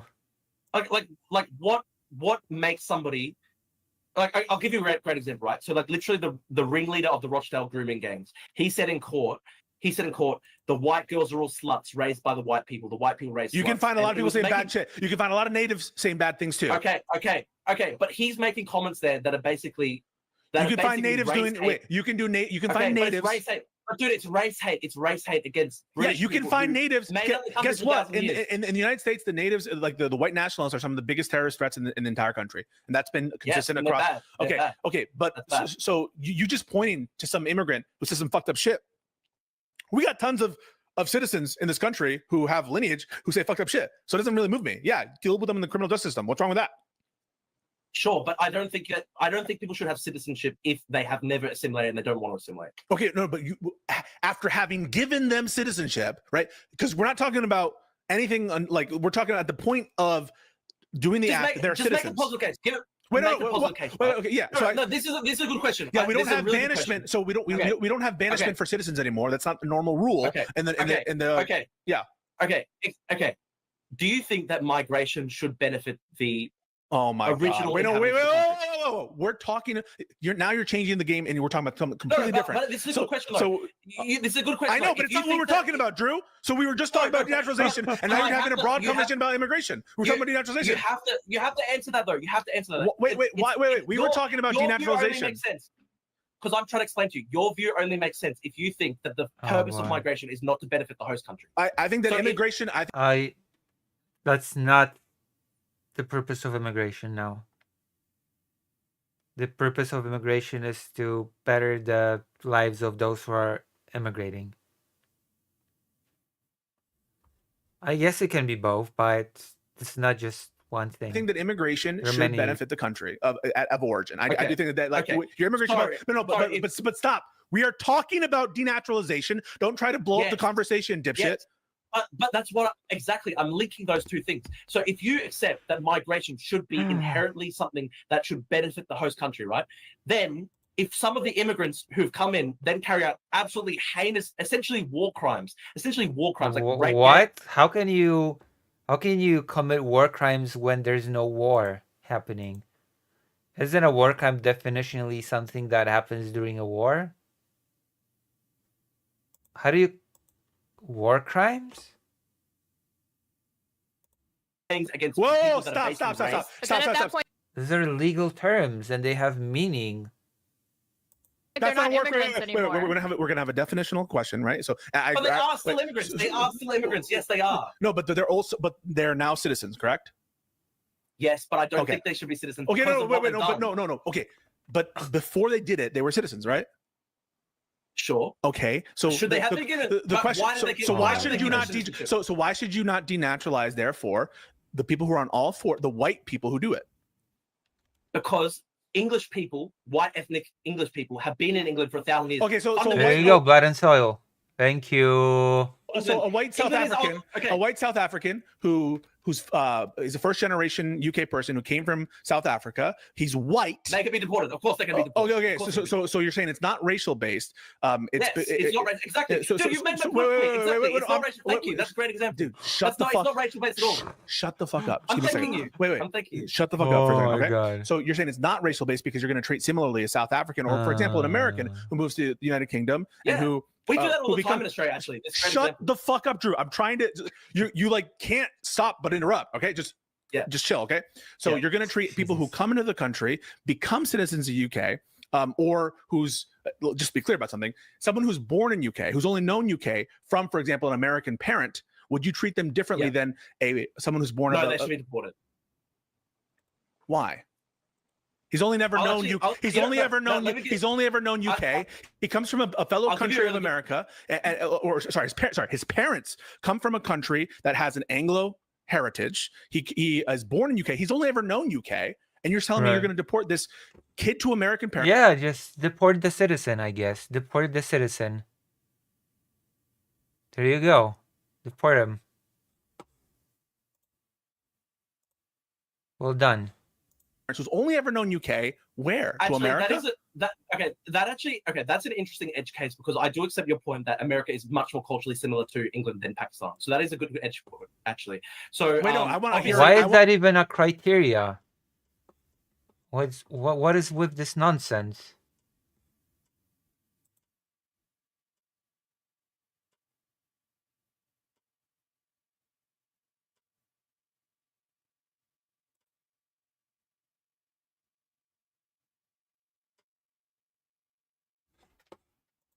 I want to hear an answer. So this child, I want to hear this answer. This child who has only ever known UK, he's born to American immigrants. He's a UK citizen. You're saying that you will deport him. I think you're right. That's a good edge case. That's something I'll definitely have to think about because obviously America is a lot more compatible to Britain than Pakistan. That is a good point. I do want to say that in Australia, we deport English rapists all the time. We deport South African white rapists all the time. We deport American white rapists all the time. Like we have a really strict policy of deporting. We're talking about citizens, Drew. We're talking about citizens. And I've also got a great point here actually. So the Australian High Court has actually found in a case Brendan v. Love It's a really famous case, actually. They found that Indigenous people of Indigenous heritage to Australia can never be deported, even if they're not an Australian citizen. So there were two New Zealand guys. Am I asking you for trivia? I'm not asking for trivia, Drew. Come on, let's talk about something. I'm giving you an example. The Australian High Court, that was basically the Australian High Court saying, okay, in some point cases, ancestry does actually influence these questions. If you've got 20,000 years of ancestry in Australia, you can't ever be deported. Of course, that makes sense to me, even if you're not a citizen. Why? So you said it was an interesting question, an interesting edge case. If an American immigrant has a UK child in the UK and he commits some sort of heinous act, actually, you know what? That's Andrew Tate. That's actually literally Andrew Tate. Andrew Tate is literally the child of an American migrant in Britain. And to be honest, he actually should be deported from Britain. So that's actually a good case. I agree with you. So you're telling me that even if a child who was never known any other country, you're going to send them to the country that their parents were from? Well, I don't think that Andrew Tate has assimilated to English culture, so he should be kicked out because he did. So this is my problem with that. So in general, you're introducing subjective criteria. How would you judge if somebody's just? How would you judge that? How exactly would you? How would you go around in my deciding opinion, that it is granting massive powers to the state to abuse? In one case, talking about the state to determine cultural assimilation after the decision to hand over citizenship has already occurred. I don't trust the government with that power because I think they can apply it in an ad hoc way. Like you just said right there, there's no really guiding principles like, oh, is he fully assimilated? Is he not assimilated? At the point after you've given the citizenship, I think that's much too broad, and I wouldn't want to do that. Yeah. You know what? You're right, though, that the number one thing should be making citizenship so much harder to get so that we don't have to have these big questions, of course. Okay, so can we go Why back do you think that people shouldn't just be prosecuted and jailed in the country that they commit the crime in? Because if you're a migrant to a country and you commit a rape, that is such a heinous offense against the host country that generously welcomed you in. And I want to say this, right? My family, Greek-Australian migrants to Australia. If Greek That's just nonsensical. Why wouldn't that apply to any citizen? We're doing this too. That's not an egregious act against the country? If a person with heritage does it, that's okay then? That's fine?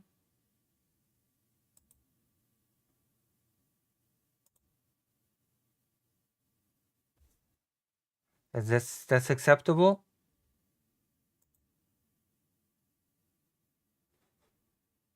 That's so silly. Bro, Drew is yapping. He's a Western chauvinist, that's why. Yeah. It's ridiculous. Also, welcome to the side page. So in Australia, I would want all of them deported, and I'd say, they're not my co-ethnics. I fucking hate them. Get them out of the country. Yeah, I don't... So for example, you agree that the vast majority of Pakistani British citizens do not commit these heinous acts, correct? Yeah, and so if they're not if they are patriotic and they don't carry out crimes, then they can be British citizens. Of course. There's nothing wrong with it. But by virtue of the case, the very moment that you participate in a rape gang, or you literally carry out terrorist acts, or you advocate terrorism, that very moment you've literally basically spat in the country that took your family in, and therefore you should be fucked off. What about assault? Yep, that's bad too. Of course, should be deported. What about theft? I think yes, theft as well. I think if you're a migrant to the country, or your family and new migrants to the country, you have a special responsibility. So this protection of citizenship, you're basically saying, if you're born a citizen and you steal an apple, you should be deported somewhere, I guess. This protection of citizenship is now wafer thin. Now the government can decide for whatever class it wants. But why do you think that citizenship should be this kind of okay, this guy's become a citizen. He hates the country. He's carrying out rape gangs, but we have to let him be in the country forever. No, why? Because it opens the doors to basically stripping anybody of citizenship, to be quite honest with you. The criteria can be broadened until anybody can be just made non-citizen. Necessarily be obligating a bunch of other countries to deal with the people that you're expelling them to once you no longer feel like dealing with them, even though they're native-born citizens of your country. I agree. Pakistan should deal with the Pakistani grooming. But they're not. Wait. Well, they're not Pakistani. They're not. But they're not citizens of Pakistan. I don't care. They should be sent back. What? But they're not. How can they be sent back if they were not even born there? In some cases. What does sending back even mean? Not going to accept them. They should put pressure on the Pakistani government to accept them. But like there's just, again, Drew is not very intelligent. Stateless. They don't belong there. They don't know that country, right? They're not part of that culture. They might not even speak the fucking language. And they're going to say the same thing. So this is thought about that. They should have thought about that. They didn't make. Wait. The Pakistani government is going to say no. We're not going to take these people. I don't care. Put pressure on the Pakistani government. Wait, no. So this is an inherently, I think, chauvinist and Western centric, and frankly, no. I think it totally is. You're basically saying you're basically whoa. You basically said these are all the shithole countries that we can put our yes, that's what you're doing because you're treating them differently. You're saying UK is a very special place. Pakistan's very Pakistan's a very shitty place.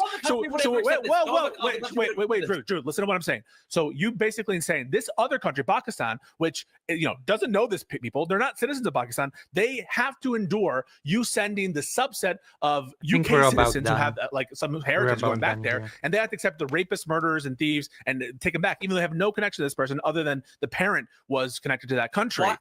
Okay. Let me explain. If we're just about done here.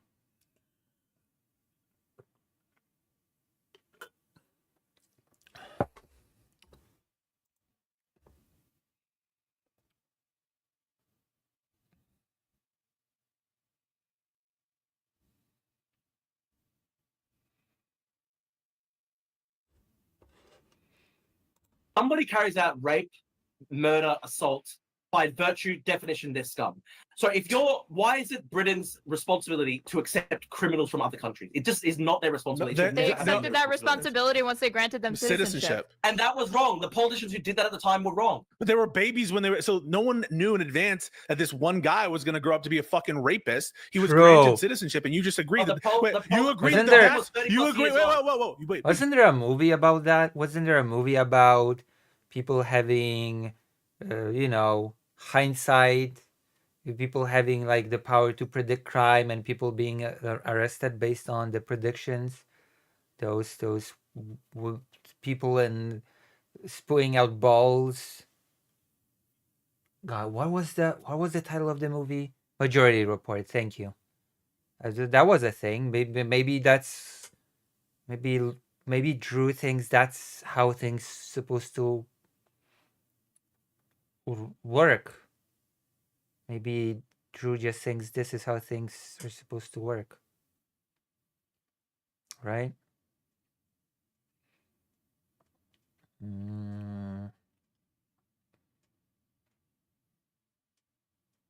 Hold on.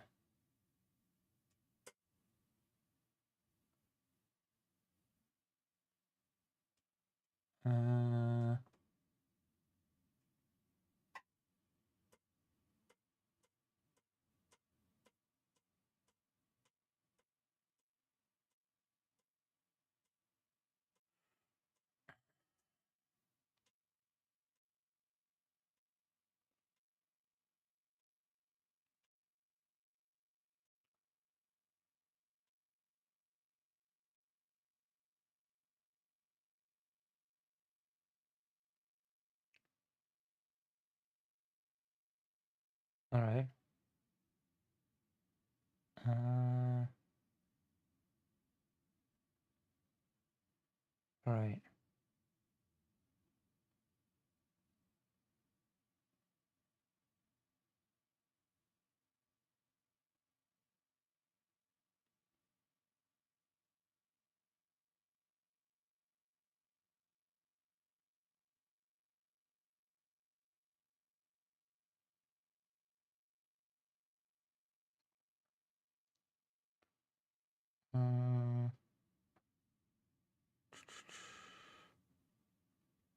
Hold on, I'm doing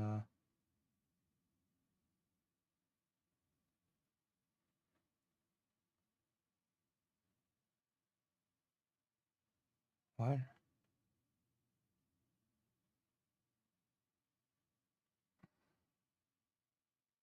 What happened?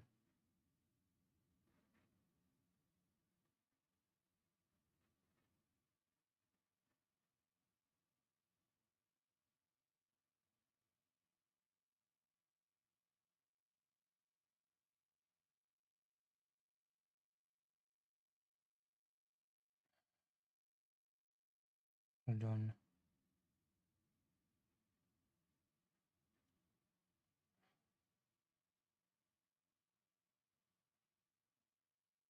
Why?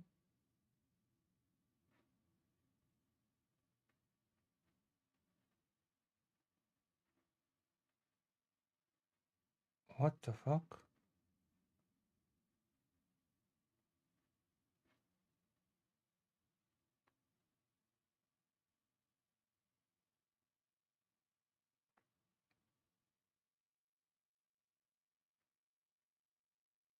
Hmm.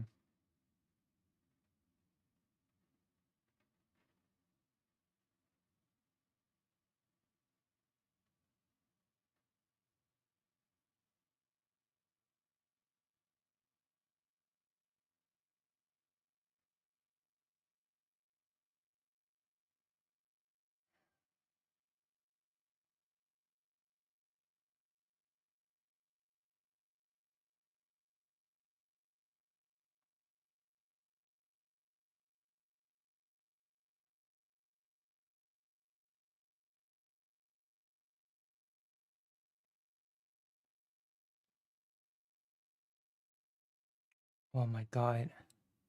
Sorry, I have to figure out something.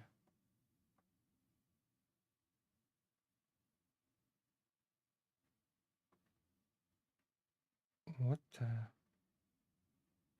hell?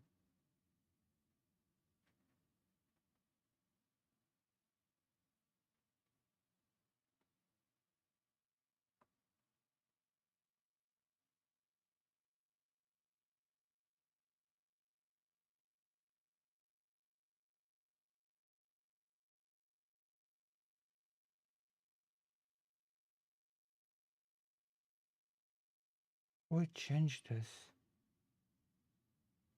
No, that's not what I want to do.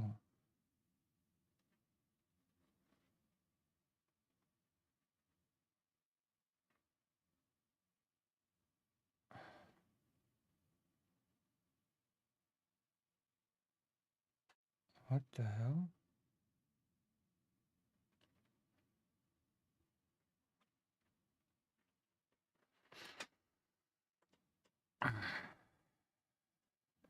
Mm-hmm.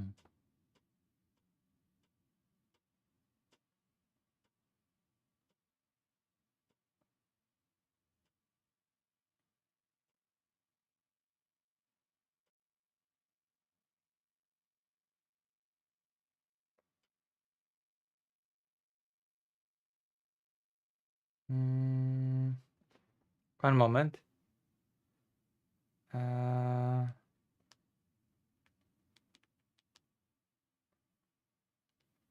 This is a very silly debate, by the way. Send back when they never stood foot in that country. Yes.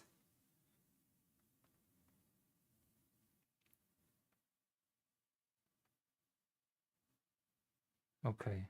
Jesus Christ. What?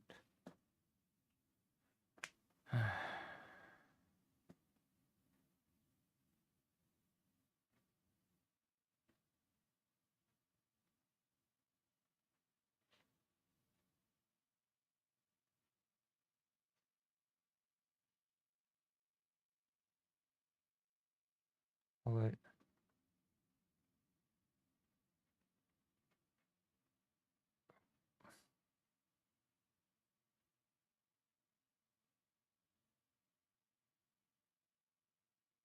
Oh, there you go.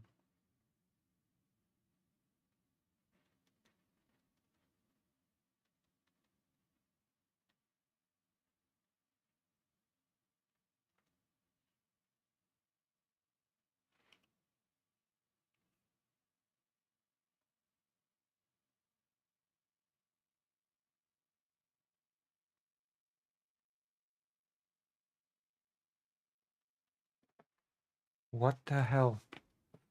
How do I?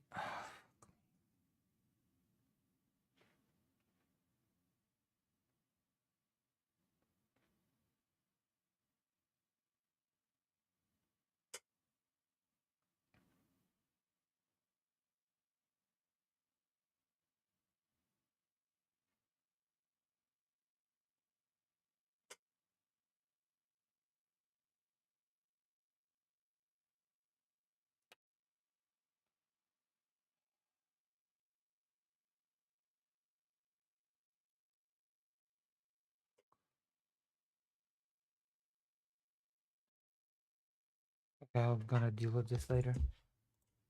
This is the problem, right, Drew? You agree that the vast majority of this group, call them Pakistan and UK citizens, don't commit these heinous acts, and so yes, and in general they're integrating well, and they're being productive members of the society. I'm not sure, wait a second. I think there's overall massive problems with integration. But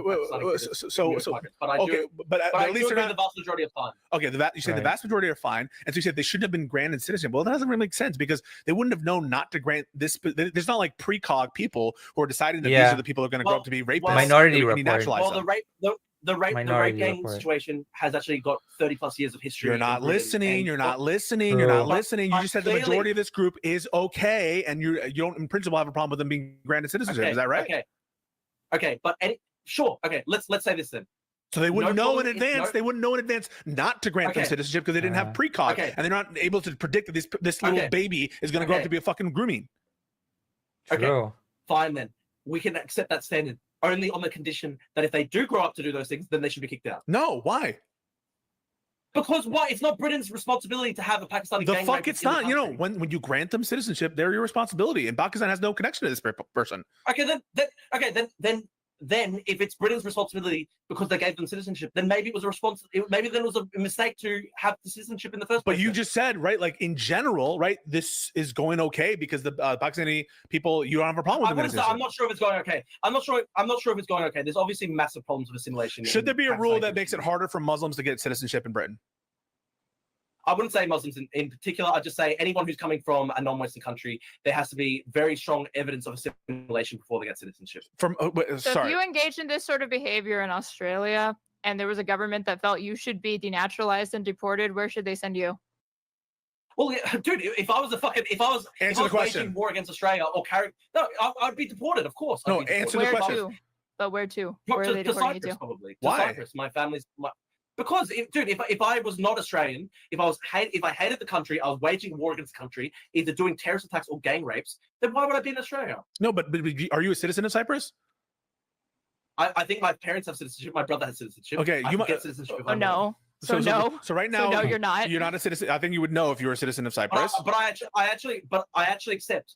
If I were to be doing what those Pakistani gang rapists were doing in Britain, then I shouldn't be in Australia. Of course. No, but like, okay, so let's say that they decide, all right, Drew. Because I judge people based off their actions, whether it's criminality or terrorism. So Drew, in this hypothetical, you do some heinous act, and they're like, okay, you're no longer Australian. We're going to deport you. And they say, all right, let's send him to Cyprus. And Cyprus says, wait, what the fuck? We don't want this douche. He's not a citizen. Now what? Well, honestly, if I was committing war crimes in Australia, of course I should be deported. I don't know why you keep saying war crimes, by the way. Like, what war? Yeah, exactly. No, like if you're, I think honestly, like for example, the guys who did 7/7, the guys who did the bomb. No, you were talking about rape. What's the war crime in like the grooming gangs? Well, I actually think it's almost like it's almost literally like a declaration of war on the host country. If you're a migrant carrying out rape gangs against native British people, it's basically a declaration of war on the host country. Okay. Can we go back to one more thought? No. Wait. I have one more thought experiment on this. So let's say that the Likud party decides to and like Ben-Gvir or Smotrich. We should go on to Superman after this. Well, let's go to Zoran. Yeah, the important stuff. Yeah. But after this, the Superman. Okay, so in this hypothetical, the Likud party, like all of a sudden, Ben-Gvir and the Smotriches are running the government even more than they already are now, right? And they decide that Mizrahi Jews in Israel are not really that Israeli compared to like Ashkenazi Jews. Should England accept criminals who were deported in with ancestors vaguely being British? I'm sure you wouldn't accept that. Maybe you would. Who knows? Within Israel. So if you had an example of a Mizrahi Jew that engages in this sort of criminality that you're outlining, a grooming gang within Israel or something, and Ben-Gvir says we need to deport them back to the Middle Eastern country from whence they came, you would support that? No. You know what's actually funny? Ben-Gvir himself is Mizrahi. Honestly, the most hardcore right-wingers in Israeli politics are Mizrahi. It's always a thought experiment. It's a hypothetical. It's a hypothetical. You're fighting the hypothetical. The hypothetical was presented. Answer it. Okay. Listen, I think that is a different situation simply because Why? Because the Mizrahi Jews were basically subjected to ethnic cleansing across the Arab nation states. So there's no actual home to go back to. It's different. If your family migrates to Britain from Pakistan, You've legally migrated. That's different to Mizrahi Jews who are ethnically cleansed from their home state. Everyone should be deported back to the oldest trace of human civil activity. Chad. Okay, it's different, but why is it different that it affects the outcome here? Because in both cases, they don't have a home to go to. No, that's where I disagree with you. So if you have legally migrated to the country and you're not facing like intense persecution or whatever, you do have a home to go to. No, we're giving an example. I don't know why you keep fucking fighting the hypothetical. The example is you're a natural born citizen of the respective country, and you just have heritage from the place, right? That's what we're talking about. Is you're a natural born. I'm telling you the difference between in both situations. So in both situations, they're both natural born citizens. So don't fight that aspect of the hypothetical. And in both situations, they don't have a home to go to. The Pakistani who was born the British citizen with heritage with heritage in from Pakistan doesn't have a home to go to, and the Mizrahi Jew doesn't have a home to go to. They're both the same, right? I actually disagree with you there. I think Pakistani Britons who've gone to Britain as part of a legal migration. No, they haven't. They can go back. Stop fighting the fucking hypothetical. So what you're saying is that basically, if there's any sort of persecution in your heritage, then that means you should be given extra special considerations. You could find examples of a migrant that becomes a citizen in the UK, starts committing these acts of grooming or whatever, these war crimes, whatever it is that makes them eligible to be denaturalized. Why can't I make the same argument that because they've historically had persecution that they shouldn't be subjected to it? Okay, Pakistanis aren't treated very well. Good point. I'll give you my response to that. If you are a refugee to Australia or Britain or America, you've been accepted on genuine refugee grounds, but then you start carrying out these heinous crimes or you advocate terrorist attacks or whatever, I wouldn't send you back to the original country because I think that's too cruel because you would face persecution. I'd send you to a third-party country. Wait, but you would third-party country. Third-party countries would accept a citizen of... But hang on a second, wait. Third-party country. Now you're forcing them to take a criminal. And they're not even related to the country ethnically whatsoever. Nothing. This is nothing crazy. there. No, that's more moral than sending them back to a home country that would persecute them. I'd just do like the Rwanda plan. Well, none of this is moral, to be clear. If we're talking about what's actually moral, it would just be that nobody has ever denaturalized their citizenship for what they do. Because what's really immoral is people who who migrate to a country and then carry out war crimes and carry out terrorist attacks and carry out rape. That's the immoral thing, and it's immoral. No one here argued that it's moral. No one here argued that it's moral. We just said that if you're already granted citizenship, then you have accepted the responsibility of that person, and they are now under your jurisdiction. You have to deal with them criminally. It's a crime against the original host country that generously took them in. It's a crime against they granted citizenship through their rules, right? So the example we're dealing with obviously was a mistake. Obviously, in the case of the thousands of Pakistani men who involved themselves in these grooming gangs, it was a huge, major mistake. Should never have happened. Wait. So you're telling me that they should not? There were thousands. So is it your position, therefore, that the acceptance of Pakistanis en masse of having citizenship was a mistake because of the grooming gang situation? That in general, we should have never granted these people citizenship because of what. I want to explain. I'm not against Pakistani citizens becoming citizens of Britain. Full stop. Not against that at all. They should have been much more highly educated people. Unfortunately, what happened in real life was they took in the poorest, most rural, feudal elements of Pakistan. People who weren't educated, people who weren't, the best Pakistan was sending, and therefore that's why it was a mistake. It was the quality of the people who came in. So you want the host country to extract all of the benefits, but not actually bear any of the responsibility that they've taken upon themselves once they've granted these people citizenship. But it just makes sense. But it just makes sense. Why is it? No, it does, because why migration, as Pisco said before, migration is supposed to benefit the host country. So why is it otherwise? Nicholas Decker, that utilitarian. But it's no longer migration once they've been granted citizenship. Yeah. At that point, you're a citizen of that nation. It's called naturalization. No, but they only became citizens as a result of a migration process, right? And what I'm saying is the quality of migrants that came from Pakistan to Britain obviously was a disaster. Why? Wait. You said the vast majority don't have this problem with the grooming gangs. No, actually. Yes, but the problem is that even though the vast majority haven't personally involved themselves in the grooming gangs, you see the polling that a large part of this community still have views that are sympathetic to extremism, and still a large part of the community unrelated to the grooming gangs. So now you're looking at a broad look at there's two things here. If you look at polling of the community, a vast majority of them a huge part of them have unfortunately regarded this issue as kind of like racist. They say that it's a beat up by British media, etc. That level of sympathy to the people who have involved themselves in British grooming gangs is a disaster. It shows that assimilation. So by your is not logic, working wait. correctly. So by your logic, you would agree that the Black Americans should have never been granted citizenship, right? Because they commit much more crime on average than. Wait. Do you agree that Black Americans? Yeah, go for it.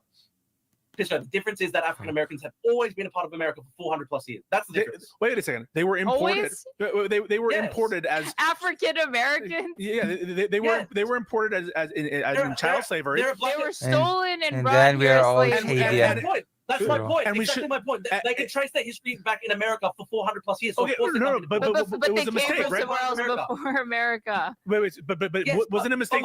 We should have sent them back to Africa. Wait, shouldn't we have sent them back to Africa? No. Why not? No, dude, no. Because it's 400 plus years of history. They're part of the American nation. African Americans have always been part of the American nation. But wait. So we shouldn't have sent them back to Africa, even though the decision to naturalize, right? The decision to naturalize, that should benefit the host country, right? But it's different. It's different. Why? They were brought against their will to America as slaves. They have 400 plus years of history. So they're part of a child culture and history and yet a child who's born, right? They didn't ask to be born, right? This is a person who didn't take a volitional act to come to this country. A child born, you're going to denaturalize them, even though they didn't make the decision to come to the UK. They know no other country. They made a decision. You know what the decision they did make?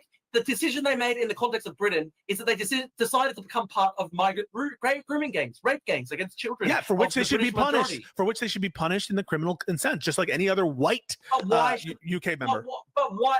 How are they just as British as somebody who traces back their history? What do you mean? What do you mean just as British? I don't know what you mean by when you say the term British. What do you mean by that? What do you mean by that? Answer that question specifically. Don't give me an analogy. Answer the question. What do you mean by more British?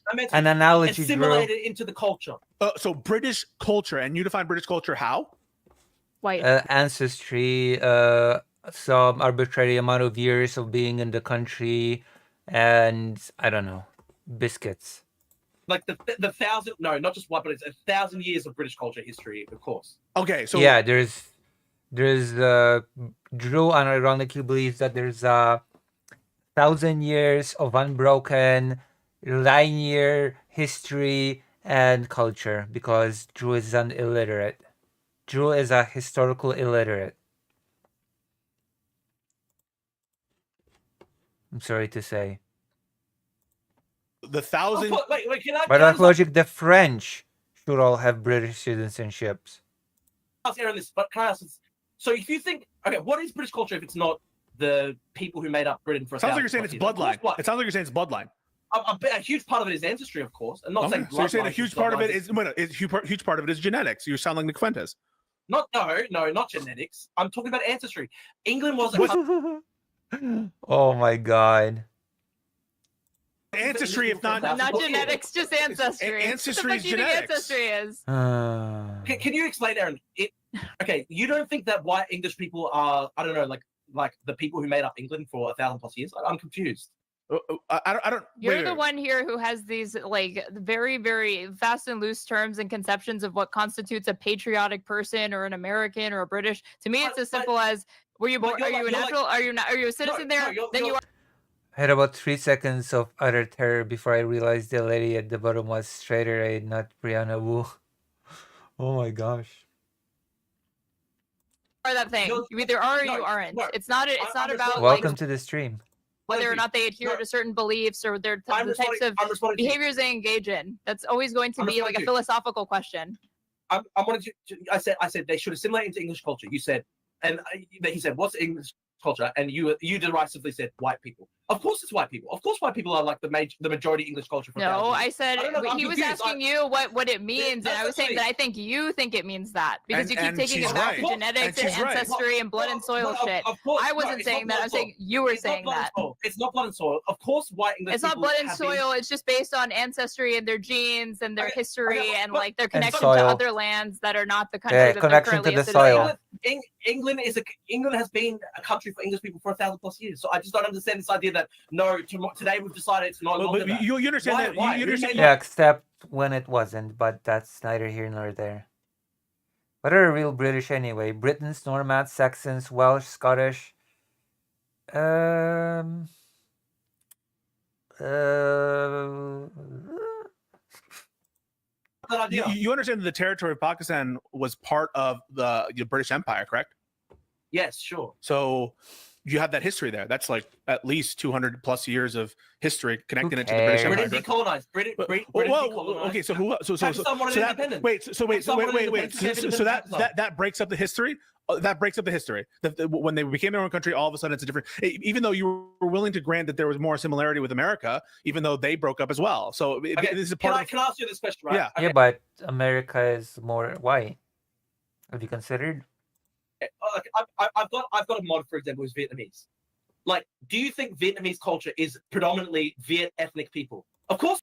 I mean, that is a horrible example considering that Vietnam was annexed by China for 1,000 years, and the cultures there have a lot of overlap.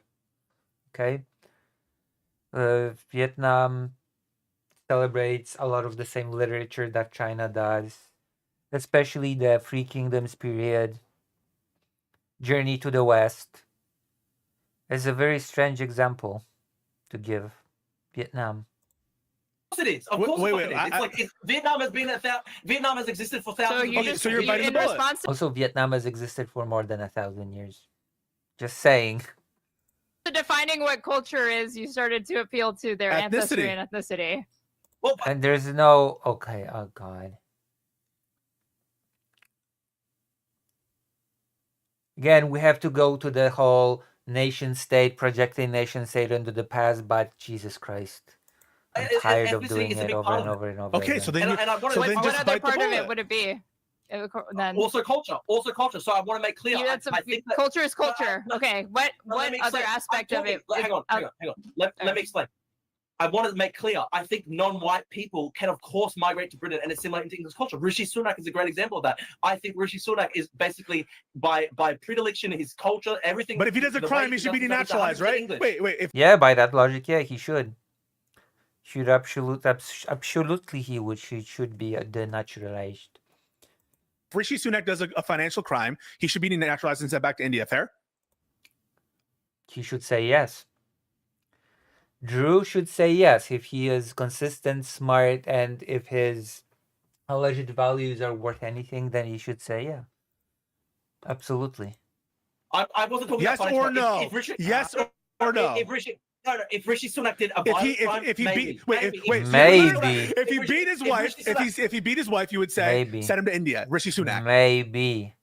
Well, if he's bashing his bite wife, the bullet. He's doing grooming gang. Bite the bullet. No, hit his wife. Maybe. Send him to India. Yes. No, I think. No. Maybe. Rishi Sunak is much more assimilated. Maybe. So you're gonna do individual case by case to feel like, you trust the government to be like, he's more assimilated. So even though he fits every single category, he's not white, he's from India. They are their own country too. I actually think. So are you saying that domestic violence is part of English culture? No, I'm not. I'm trying to explain to you. But you said it's a reason that he should remain there. No. Let me answer. If you listen to Rishi Sunak speak, he sounds like an Oxford-educated English gentleman. So I think Rishi Sunak is almost fully assimilated. What does that mean? He barely has an Indian accent. Almost fully. What the fuck is this? Drew. You're getting caught up in your own traps. You're getting caught up in your own nonsense. How unfortunate.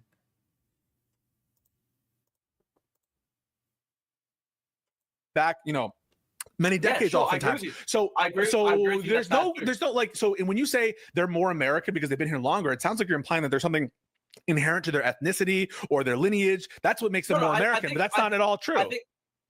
I think a country is not necessarily just an economic zone. I do think that there's a whole different range of things that go into it. Part of it is history, culture, language, and ancestry. So I don't think that someone like Anwar al-Awlaki, who is the paradigmatic case for me, right? Literally a guy who had his family had less than 20, 30 years of history in America. Okay, who cares? I don't care. and he literally ends up declaring war on America. I don't see how he's as American as somebody who went on the Mayflower. What about someone on Jan 6? What about on Jan 6? What about Jan 6? Or somebody who went back 400 years in terms of African American. So I think it's really un-American to attack the Congress to try to overturn a presidential election. And there are many. I think that is. Yeah. I think that's fundamentally would you denaturalize everyone who did that? Yeah.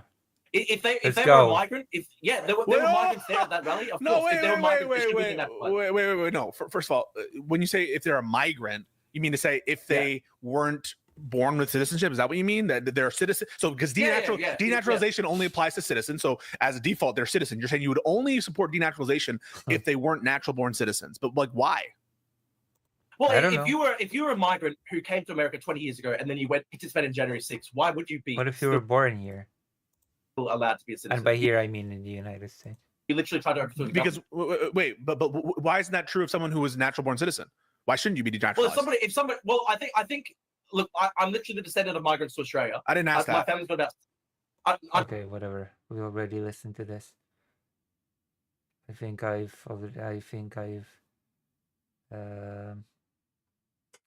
rewinded by mistake. Okay, that's it. We're done. We're done with this. This is silly. We're done with this whole video. We're going to the news. We're looping. I've lost the plot.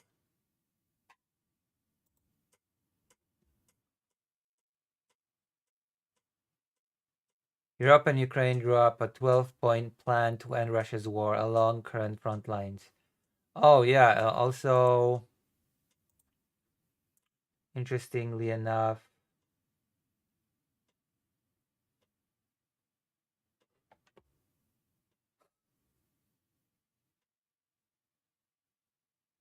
Hungary extends state of emergency with electoral challenge to Orbán on the horizon.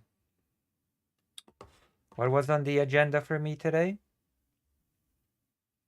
What are the topics on the agenda for today's stream? Let's go to the announcements. Nord Stream 2 suspect release. Okay, let's go to that topic. Oh, this is interesting. Poland wanting to become... Ooh.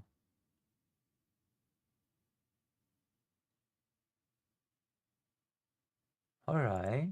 This is interesting.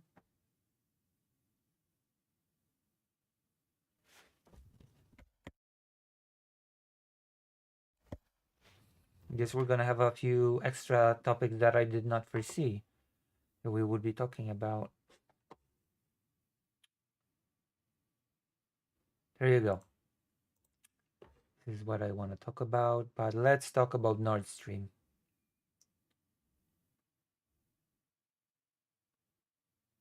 Because I've been wanting to talk about it. Ah, secretly. Okay.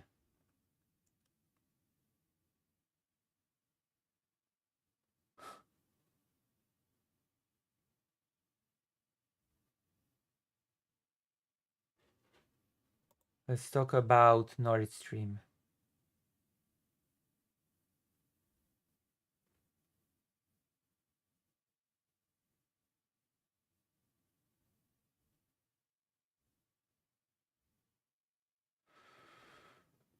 Of course.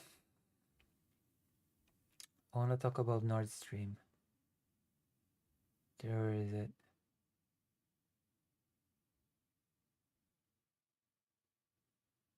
Oh, we're gonna talk about that. The aftermath of the...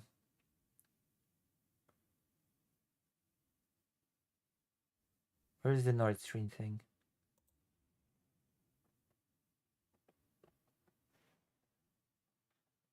Did they prove that Bush did Nord Stream? Oh yeah. They proved that. Well, it's actually a much more interesting story than that. Believe it or not. Believe it or not, the story is more interesting than that. I want to have a backdrop. All topics for tonight. Nord Stream 2, suspect release, Ukraine meeting, fallout, Trump. Oh, yes, yes, yes. Oh, yes. We're gonna go all through all these topics and then more. We're gonna go for these topics and then some more.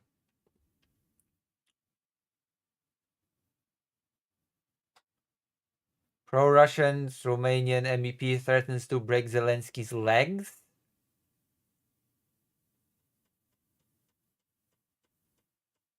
Oh, what the fuck? Unhinged. Unhinged. Unhinged.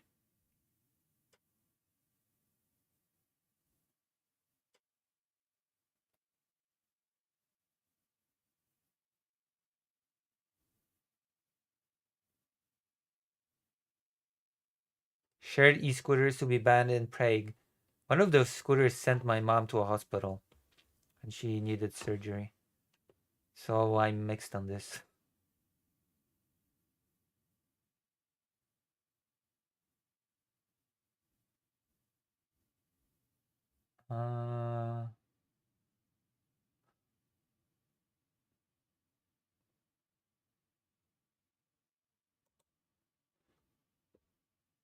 I want Nord Stream.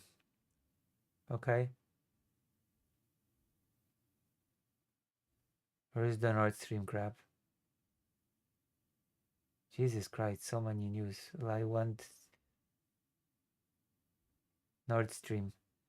We're looking for Nord Stream.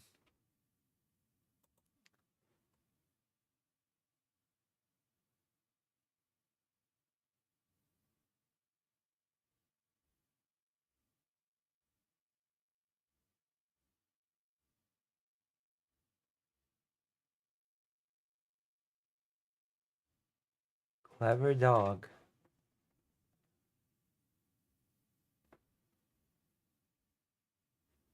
Okay, I want... Is the Nord Stream such an old topic now?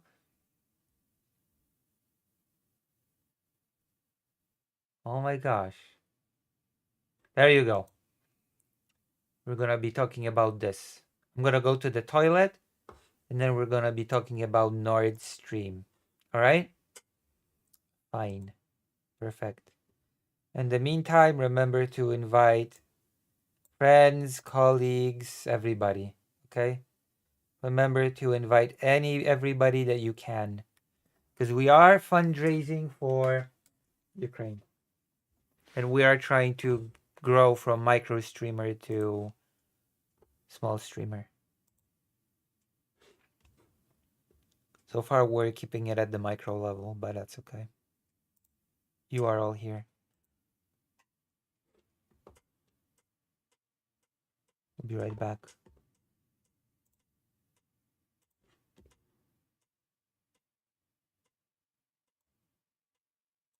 Oh, in a few minutes, I'm just going to the toilet.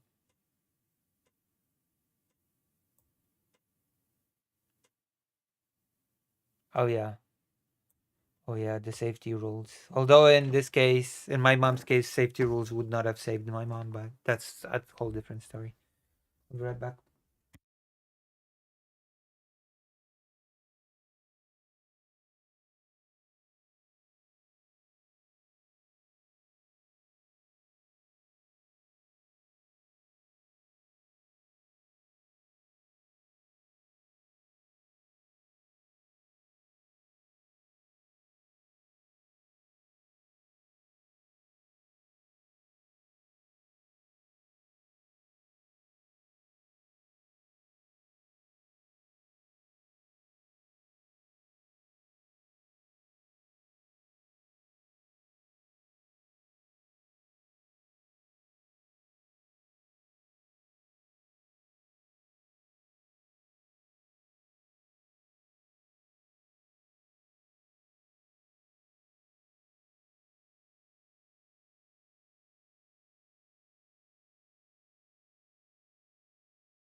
I'm back, and I didn't even forget to unmute. What a crazy state of affairs.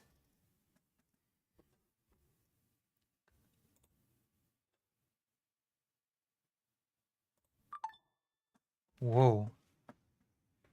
I think. Did you wash your hands? Yes.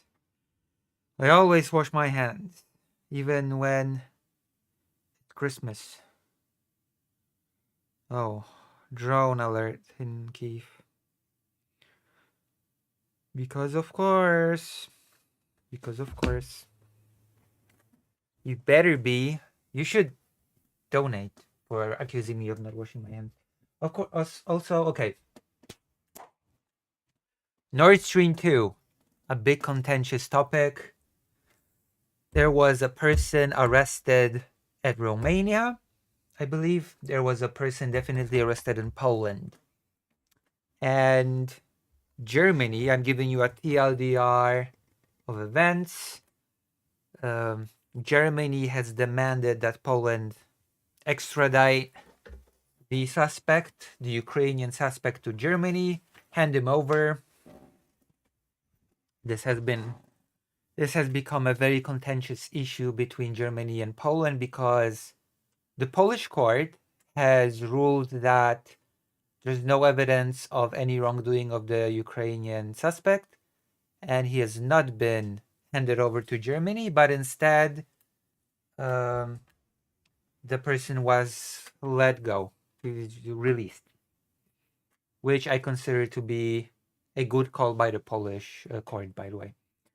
And sometime later, the Polish court followed up its decision by saying, even if Ukraine blew up Nord Stream 2, it was not a crime.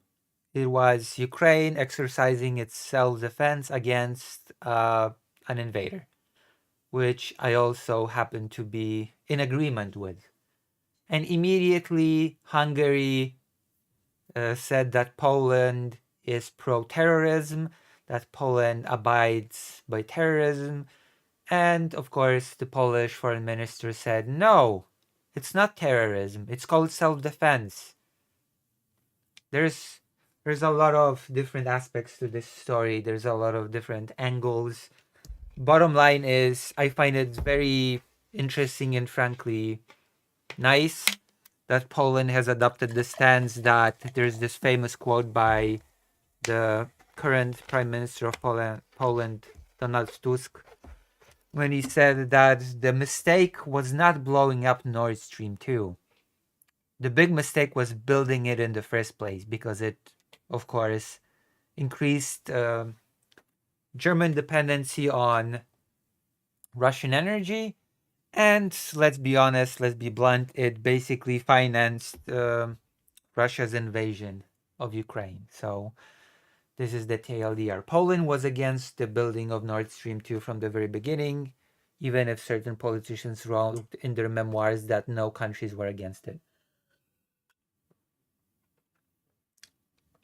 And then we have the Hungarian Foreign Minister Peter Szijjártó on Friday accused Poland of celebrating a terrorist after a Polish court ruled that a Ukrainian man wanted in connection with the 2022 Nord Stream explosions will not be extradited to Germany. The suspect was instead released. So this, I already said it, I already explained it. Volodymyr Zhuravlov, 49, was arrested near Warsaw in late September after Berlin issued a European arrest warrant against him. German authorities alleged he was part of a group that placed explosives on several pipelines in the Baltic Sea, carrying Russian natural gas to Germany in 2022. The Ukrainian national denies the charges. And apparently the Polish court have found no evidence of any wrongdoing from this person, and he was released. The case has sparked political friction between Warsaw and Berlin. Polish Prime Minister Donald Tusk said earlier this month that extracting the Ukrainian suspect was not in Poland's interest.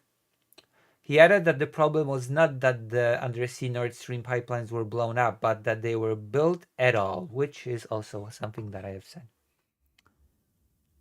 Right? You have to admit that this is a pretty interesting situation because it was Germany's mistake to build Nord Stream 2. It increased their dependence. Germany itself did admit that Nord Stream was a mistake, but they still want to prosecute the person that blew it up.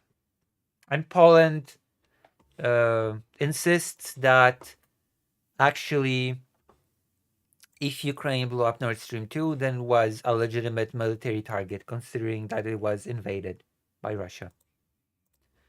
Poland makes the case that Nord Stream was, in fact, a legitimate military target. It's called self-defense. There you go. In his social media post on Friday, Sciarto said, "Scandalous. According to Poland, if you don't like an infrastructure in Europe, you can blow it up. With this, they gave advance permission for terrorist attacks in Europe." And Poland has not only released, but is celebrating a terrorist. This is what European rule of law has come to, Sciarto added. Polish Foreign Minister Radosław Sikorski hit back at those comments, saying, "No, Peter.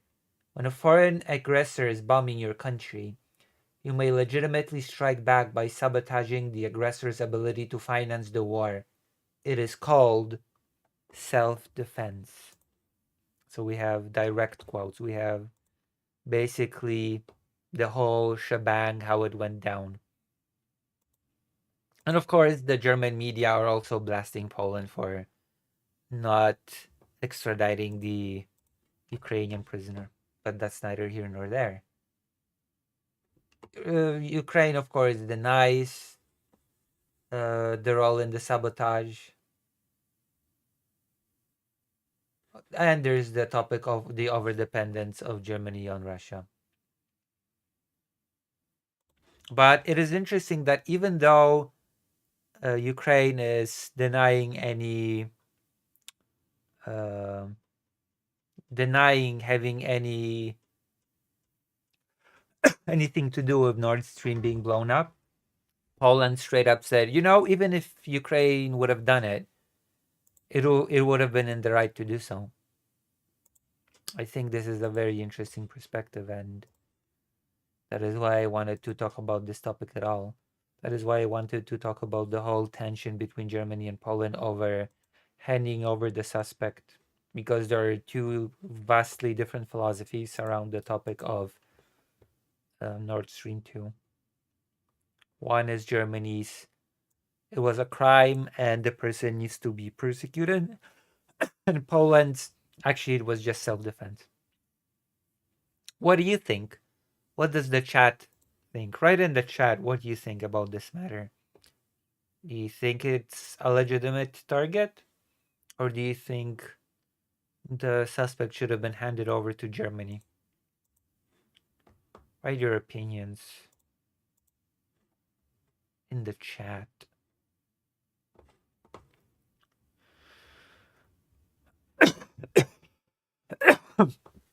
My goodness.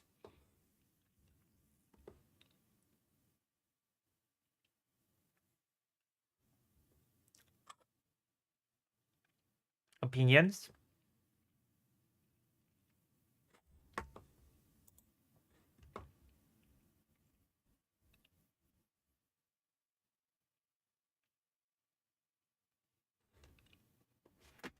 Sorry, Lucy, I was only listening in the background, so I've got nothing.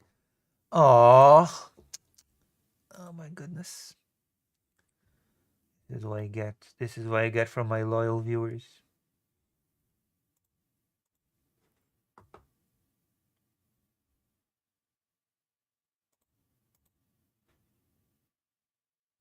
Every pipeline should end up like Nord Stream 2. Nice. We have a pro-Polish crowd here. All right. We're going to the next topic. There are gonna be a bunch of cool segments.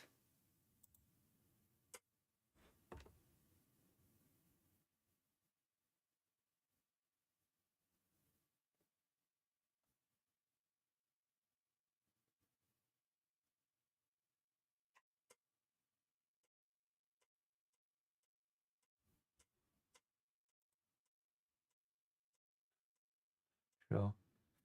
So, there are several things that happened after the Trump-Zelensky meeting. One of them being Trump demanding or requesting a ceasefire along the current front line, right? Across the current line of contact. The second fact is that, well, Zelensky was not too happy about the summit, the upcoming summit in Budapest. He said that the pro-Russian country of Hungary was not the best place to host a meeting between Vladimir Putin and Donald Trump. That's obvious. The third is the fact that Viktor Orban was in a very celebratory mood because of hosting a big profile peace meeting. And of course, there's also the matter of Zelensky not getting the tomahawks and other weapons that he has come to ask for from Trump. But the meeting that was supposed to happen between Trump and Putin has been canceled, I guess. The White House has announced that there is no plans of meeting between Putin and Trump in the near future, even though just quite literally moments earlier, Trump has announced that meeting, that it will happen soon. So there's speculation as to what happened, as to why that is the case. Some of it is that Russia is not agreeing to a ceasefire along the current lines. So the relationship has soured again and the meeting was canceled. We have it here. The White House has said that there are no plans for a summit between Donald Trump and Vladimir Putin in the immediate future, despite the US president saying just days ago that the pair would meet up in Hungary soon. Because with the Trump administration, you never know. Nothing's actually... It's just random. It's just random. We will meet, we will talk. Oh no, actually it's cancelled. Oh, I will put sanctions on Russia. Oh, never mind, I will not. Oh, I will give Ukraine tomahawks maybe. Oh, never mind, I will not. We need it as well. It's ridiculous. Trump's word means nothing. Trump has zero credibility. I believe I am pretty vindicated in the fact that I do not believe anything that Trump says. Nothing at all. Anything that comes out of Trump's mouth, I do not trust it because you can see in practice what happens. He says one thing, he does another thing, he cancels, he changes his mind. US President Trump appears to have backtracked. Yeah, backtracked again, as he does from everything else. He just backtracks. That is his foreign policy. To say one thing and do a completely different thing.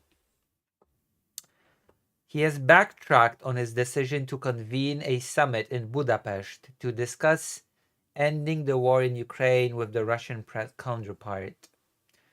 The White House said on Tuesday that discussions between Washington and Moscow will continue at lower levels, and that Monday's call between U.S. Secretary of State Marco Rubio and Russian Foreign Minister Sergei Lavrov was productive, because all the conversations between Russians and Americans seem to be so productive. Oh, so productive.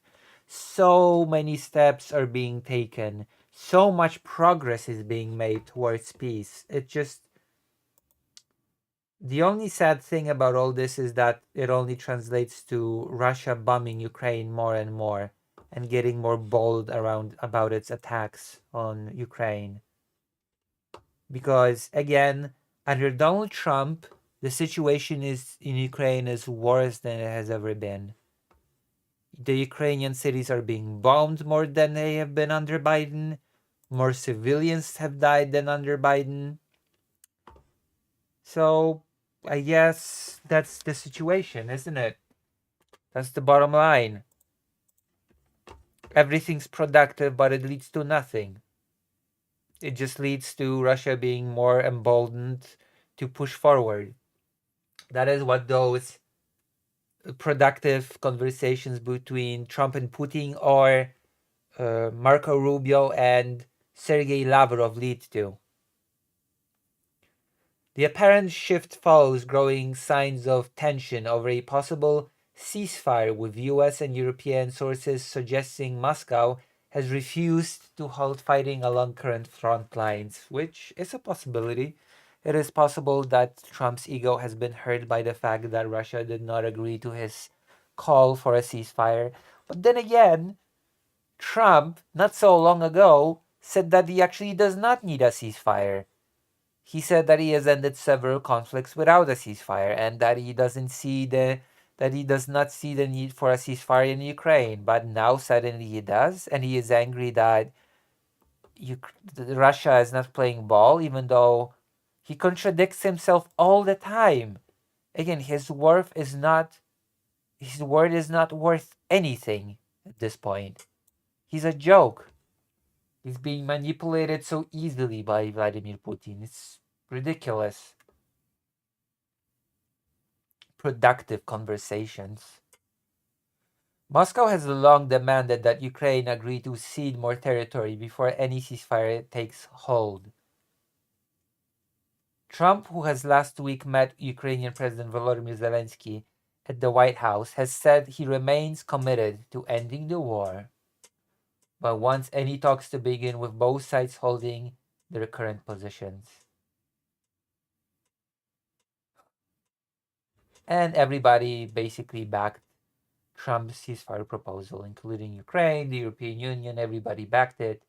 But apparently, Russia is not so thrilled with the idea.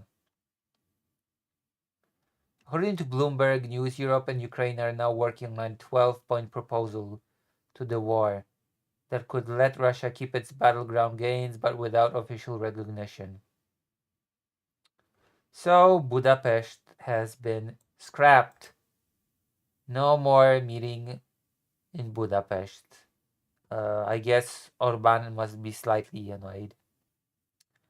While the mooted Trump-Putin talks in Budapest raised many eyebrows, especially given Hungarian Prime Minister Viktor Orban's hostility to the Ukrainian government, no details were announced.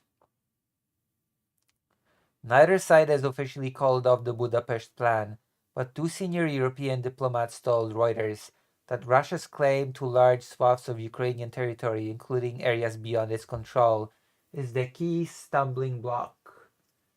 I guess the Russians wanted too much, and it became evident to the Americans that there will be no deal for Trump in Budapest. Yeah, of course. I'm going to be quite honest. I expected nothing to come out of Budapest. I expected it to be a waste of time. And if Trump's administration has finally recognized that as well, that I guess that is a reason for celebration for me, because that is exactly what it would have been, a waste of time, and there would have been no deal. I agree. This is ridiculous. What a ridiculous notion that anybody even thought for a second that the Budapest thing would end up in some sort of a deal. Incub says, any peace talk that ends with Russia gaining territory is a loss for the world. It will just show any country that you can now invade other countries and gain territory. That is true. That is basically the message that would be sent.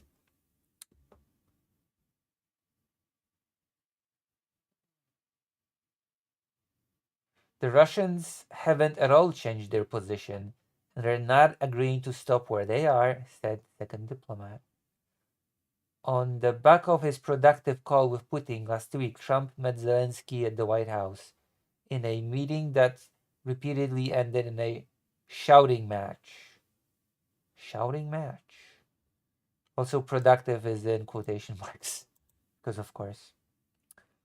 Zelensky had gone to Washington to ask the US to supply sought-after Tomahawk cruise missiles to Ukraine, which it could then use to strike deep into Russian territory. But reports suggest Trump instead insisted Zelensky surrender the entire eastern Donbass region to Putin, warning that Russia would destroy Ukraine if he did not agree to its terms, which he denied later. It's a whole mess. Hello, Titan. Russia is once again doing everything it can to abandon diplomacy, the Ukrainian leader said. So this whole thing is a wash. And it further just undermines Trump's any sort of legitimacy of Trump as a negotiator or a peacemaker. It all looks like a joke. Oh, we're gonna meet and talk about peace. Oh no, never mind. We're now pissed at Putin. We're gonna cancel the meeting. Just flip-flops back and forth. A meeting announced, a meeting almost immediately canceled. It's all about ego. But then again, it was painfully obvious from the start that Trump would not get a deal out of Budapest. And I'm kind of surprised that even for a second he thought he would.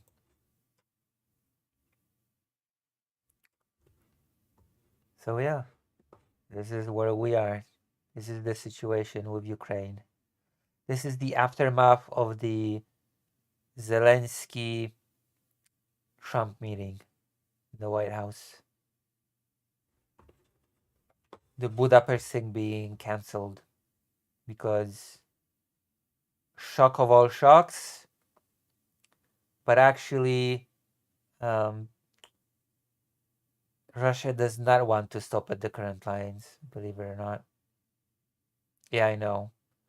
I am just as shocked as you are. I am just as surprised as you are by this revelation. Any questions about the current affairs?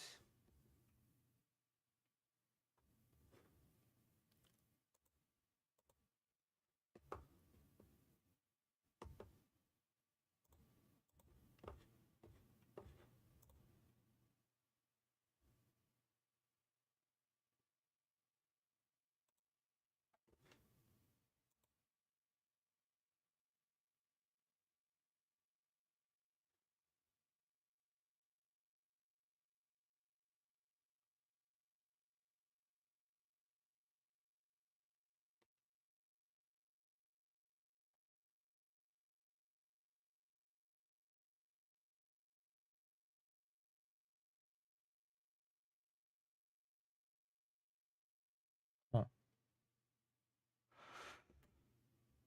Interesting.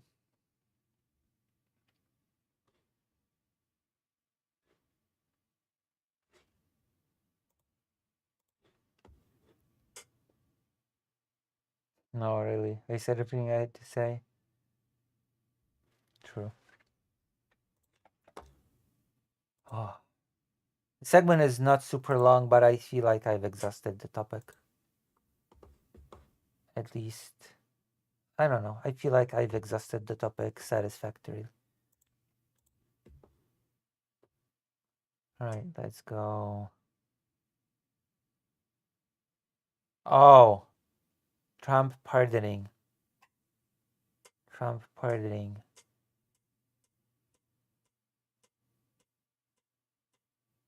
Yeah, we can go over the Trump pardoning.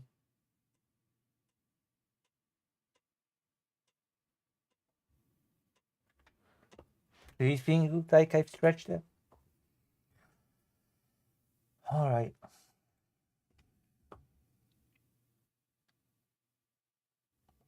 Oh yeah. Oh gosh. There's a few topics. There's quite a few topics actually. Oh my gosh. Oh my goodness. George Santos. Here you go.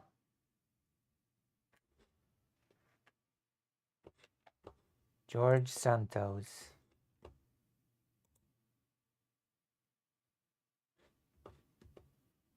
There's so many. We could just stretch the stream forever, couldn't we? But we've been streaming already for 5 hours almost, actually, believe it or not.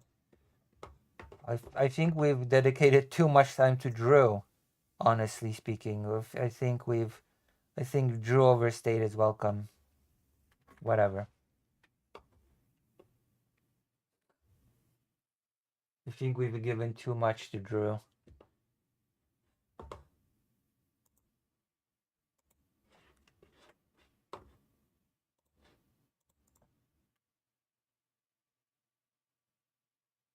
Yeah. But look at this.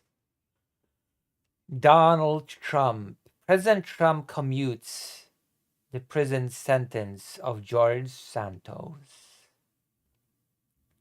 President Trump announced on Friday that he commuted the prison term of George Santos, the disgraced New York Republican who was sentenced to more than 7 years in prison for a litany of crimes after he was expelled from the House over accusations that he stole money from campaign donors.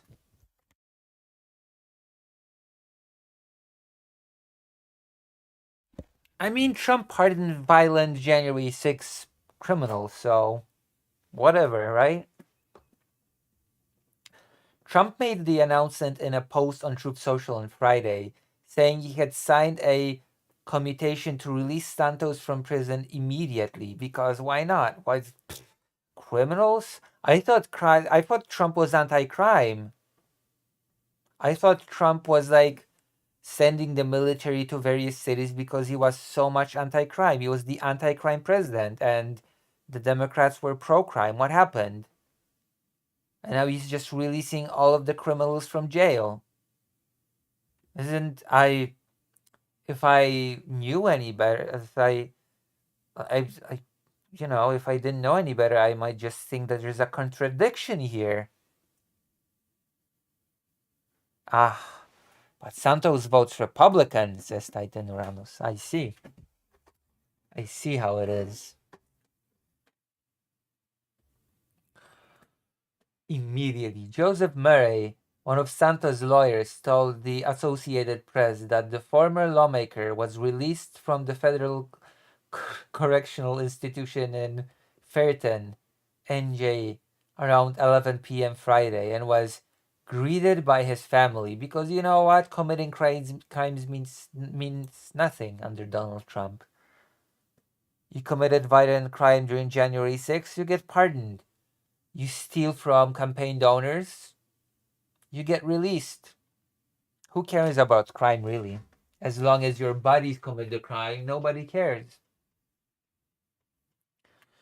Santos, a fierce supporter of Trump, which is, I guess, the key phrase here, a key supporter of Trump, a fierce supporter of Trump, which means that if you're a fierce supporter of Trump, then you can just commit crime and you will be released.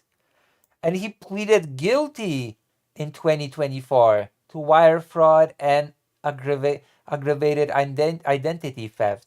He pleaded guilty.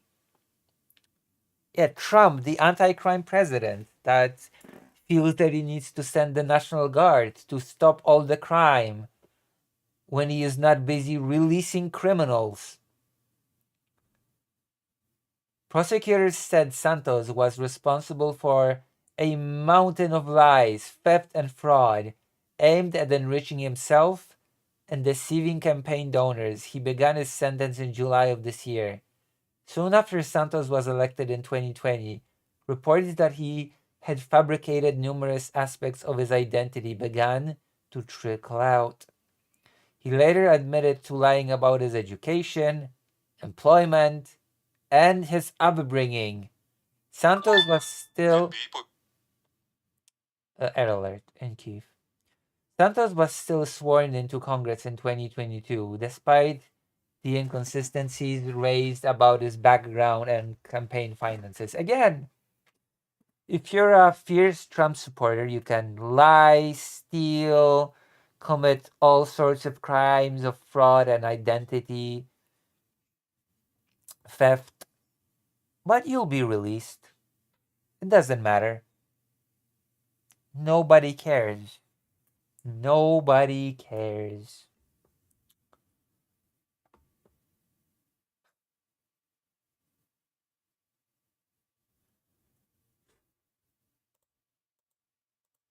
His falsehoods would catch up with him less than a year after his term began. In 2023, the House voted 1311 to 114 to remove him from office. Almost every Democrat and more than 100 Republicans voted to expel Santos, so it was a bipartisan vote, I guess. The vote made Santos just the sixth representative to ever be expelled from the chamber, but the first to be expelled without being convicted of a crime. At the time of his expulsion, Santos was facing 23 criminal charges and he pleaded guilty. He admitted to being guilty.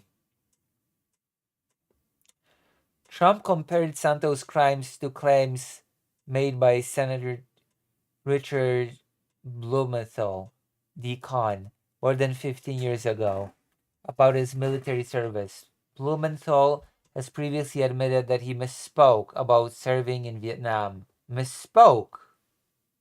Blumenthal served 6 years in the Marine Reserve, beginning in 1970, but none of that time was spent overseas. Wait, but Santos stole from donors and lied about several different things. He did not just misspeak.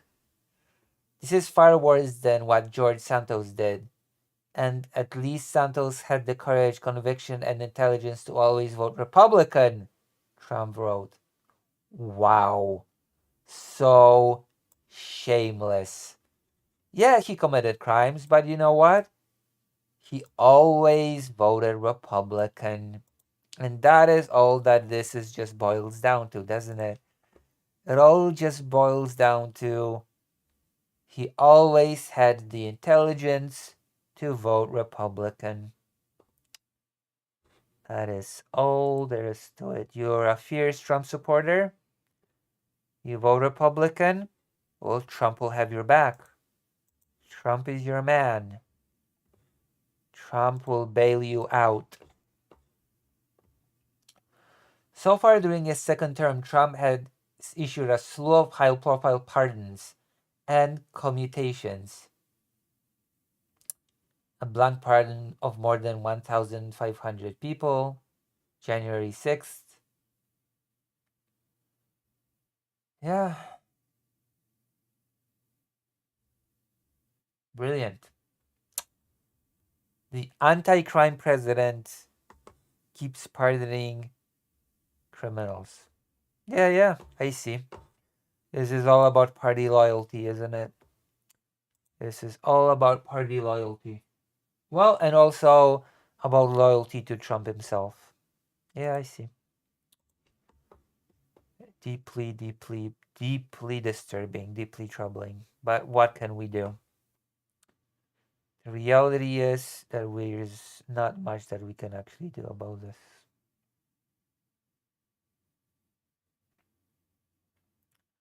That is the sad reality. But I still find it extremely, I don't know, ironic, funny, troubling that the anti-crime president, hello Greater Ain't, the anti-crime president is pardoning all the criminals. As long as they vote Republican. As long as they vote Republican, Trump will pardon them or give them a commutation. There you go. Brilliant. We're knocking off those topics like nobody's business. How are you, Greater Ain't?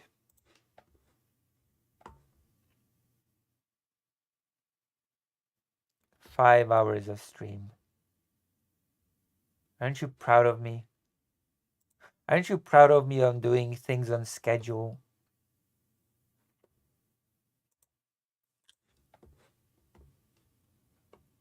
From now on, you'll be getting a very, very consistent schedule from me. I hope. I hope you'll be getting a very consistent schedule from me.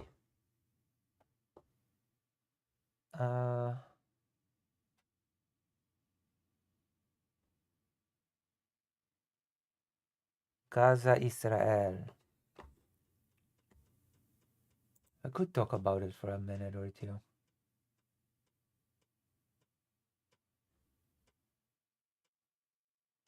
I'm mad. I can play a game I waited for a year, 4 years. And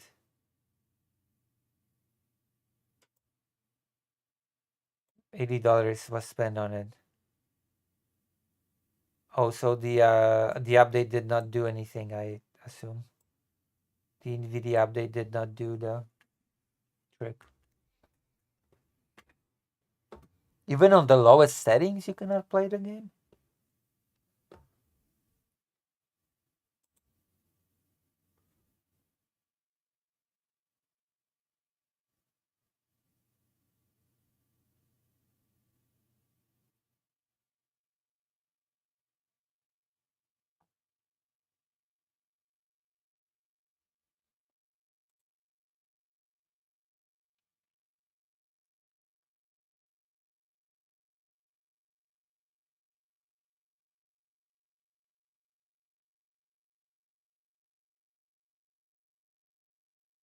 Well, I managed to get the game to load. It's just that it's unbearably slow and basically unplayable, even on the low settings. That's...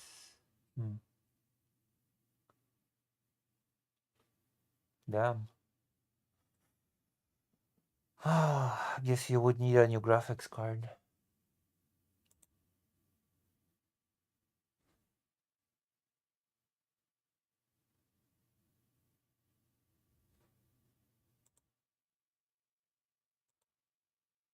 Okay. I guess I will continue this tomorrow, because I've been streaming for 5 hours. It is now 3 a.m. and I actually, once again, I have an early start tomorrow. We've almost done all of the topics. Almost all of them. So I feel proud of that achievement. And we'll talk about the Gaza thing tomorrow. We're going to be talking about a few other topics as well tomorrow.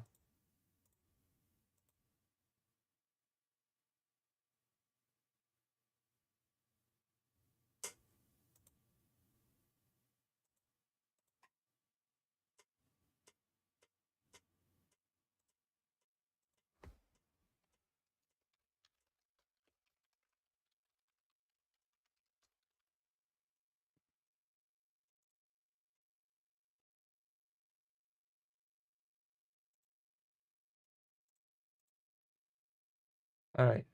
I'll see you tomorrow. Right on schedule. I'll be here right on schedule. There's my new motto, right on schedule. I'm going to raid you into somebody. I'm going to raid you into... I don't know. Alec Gunter. There you go.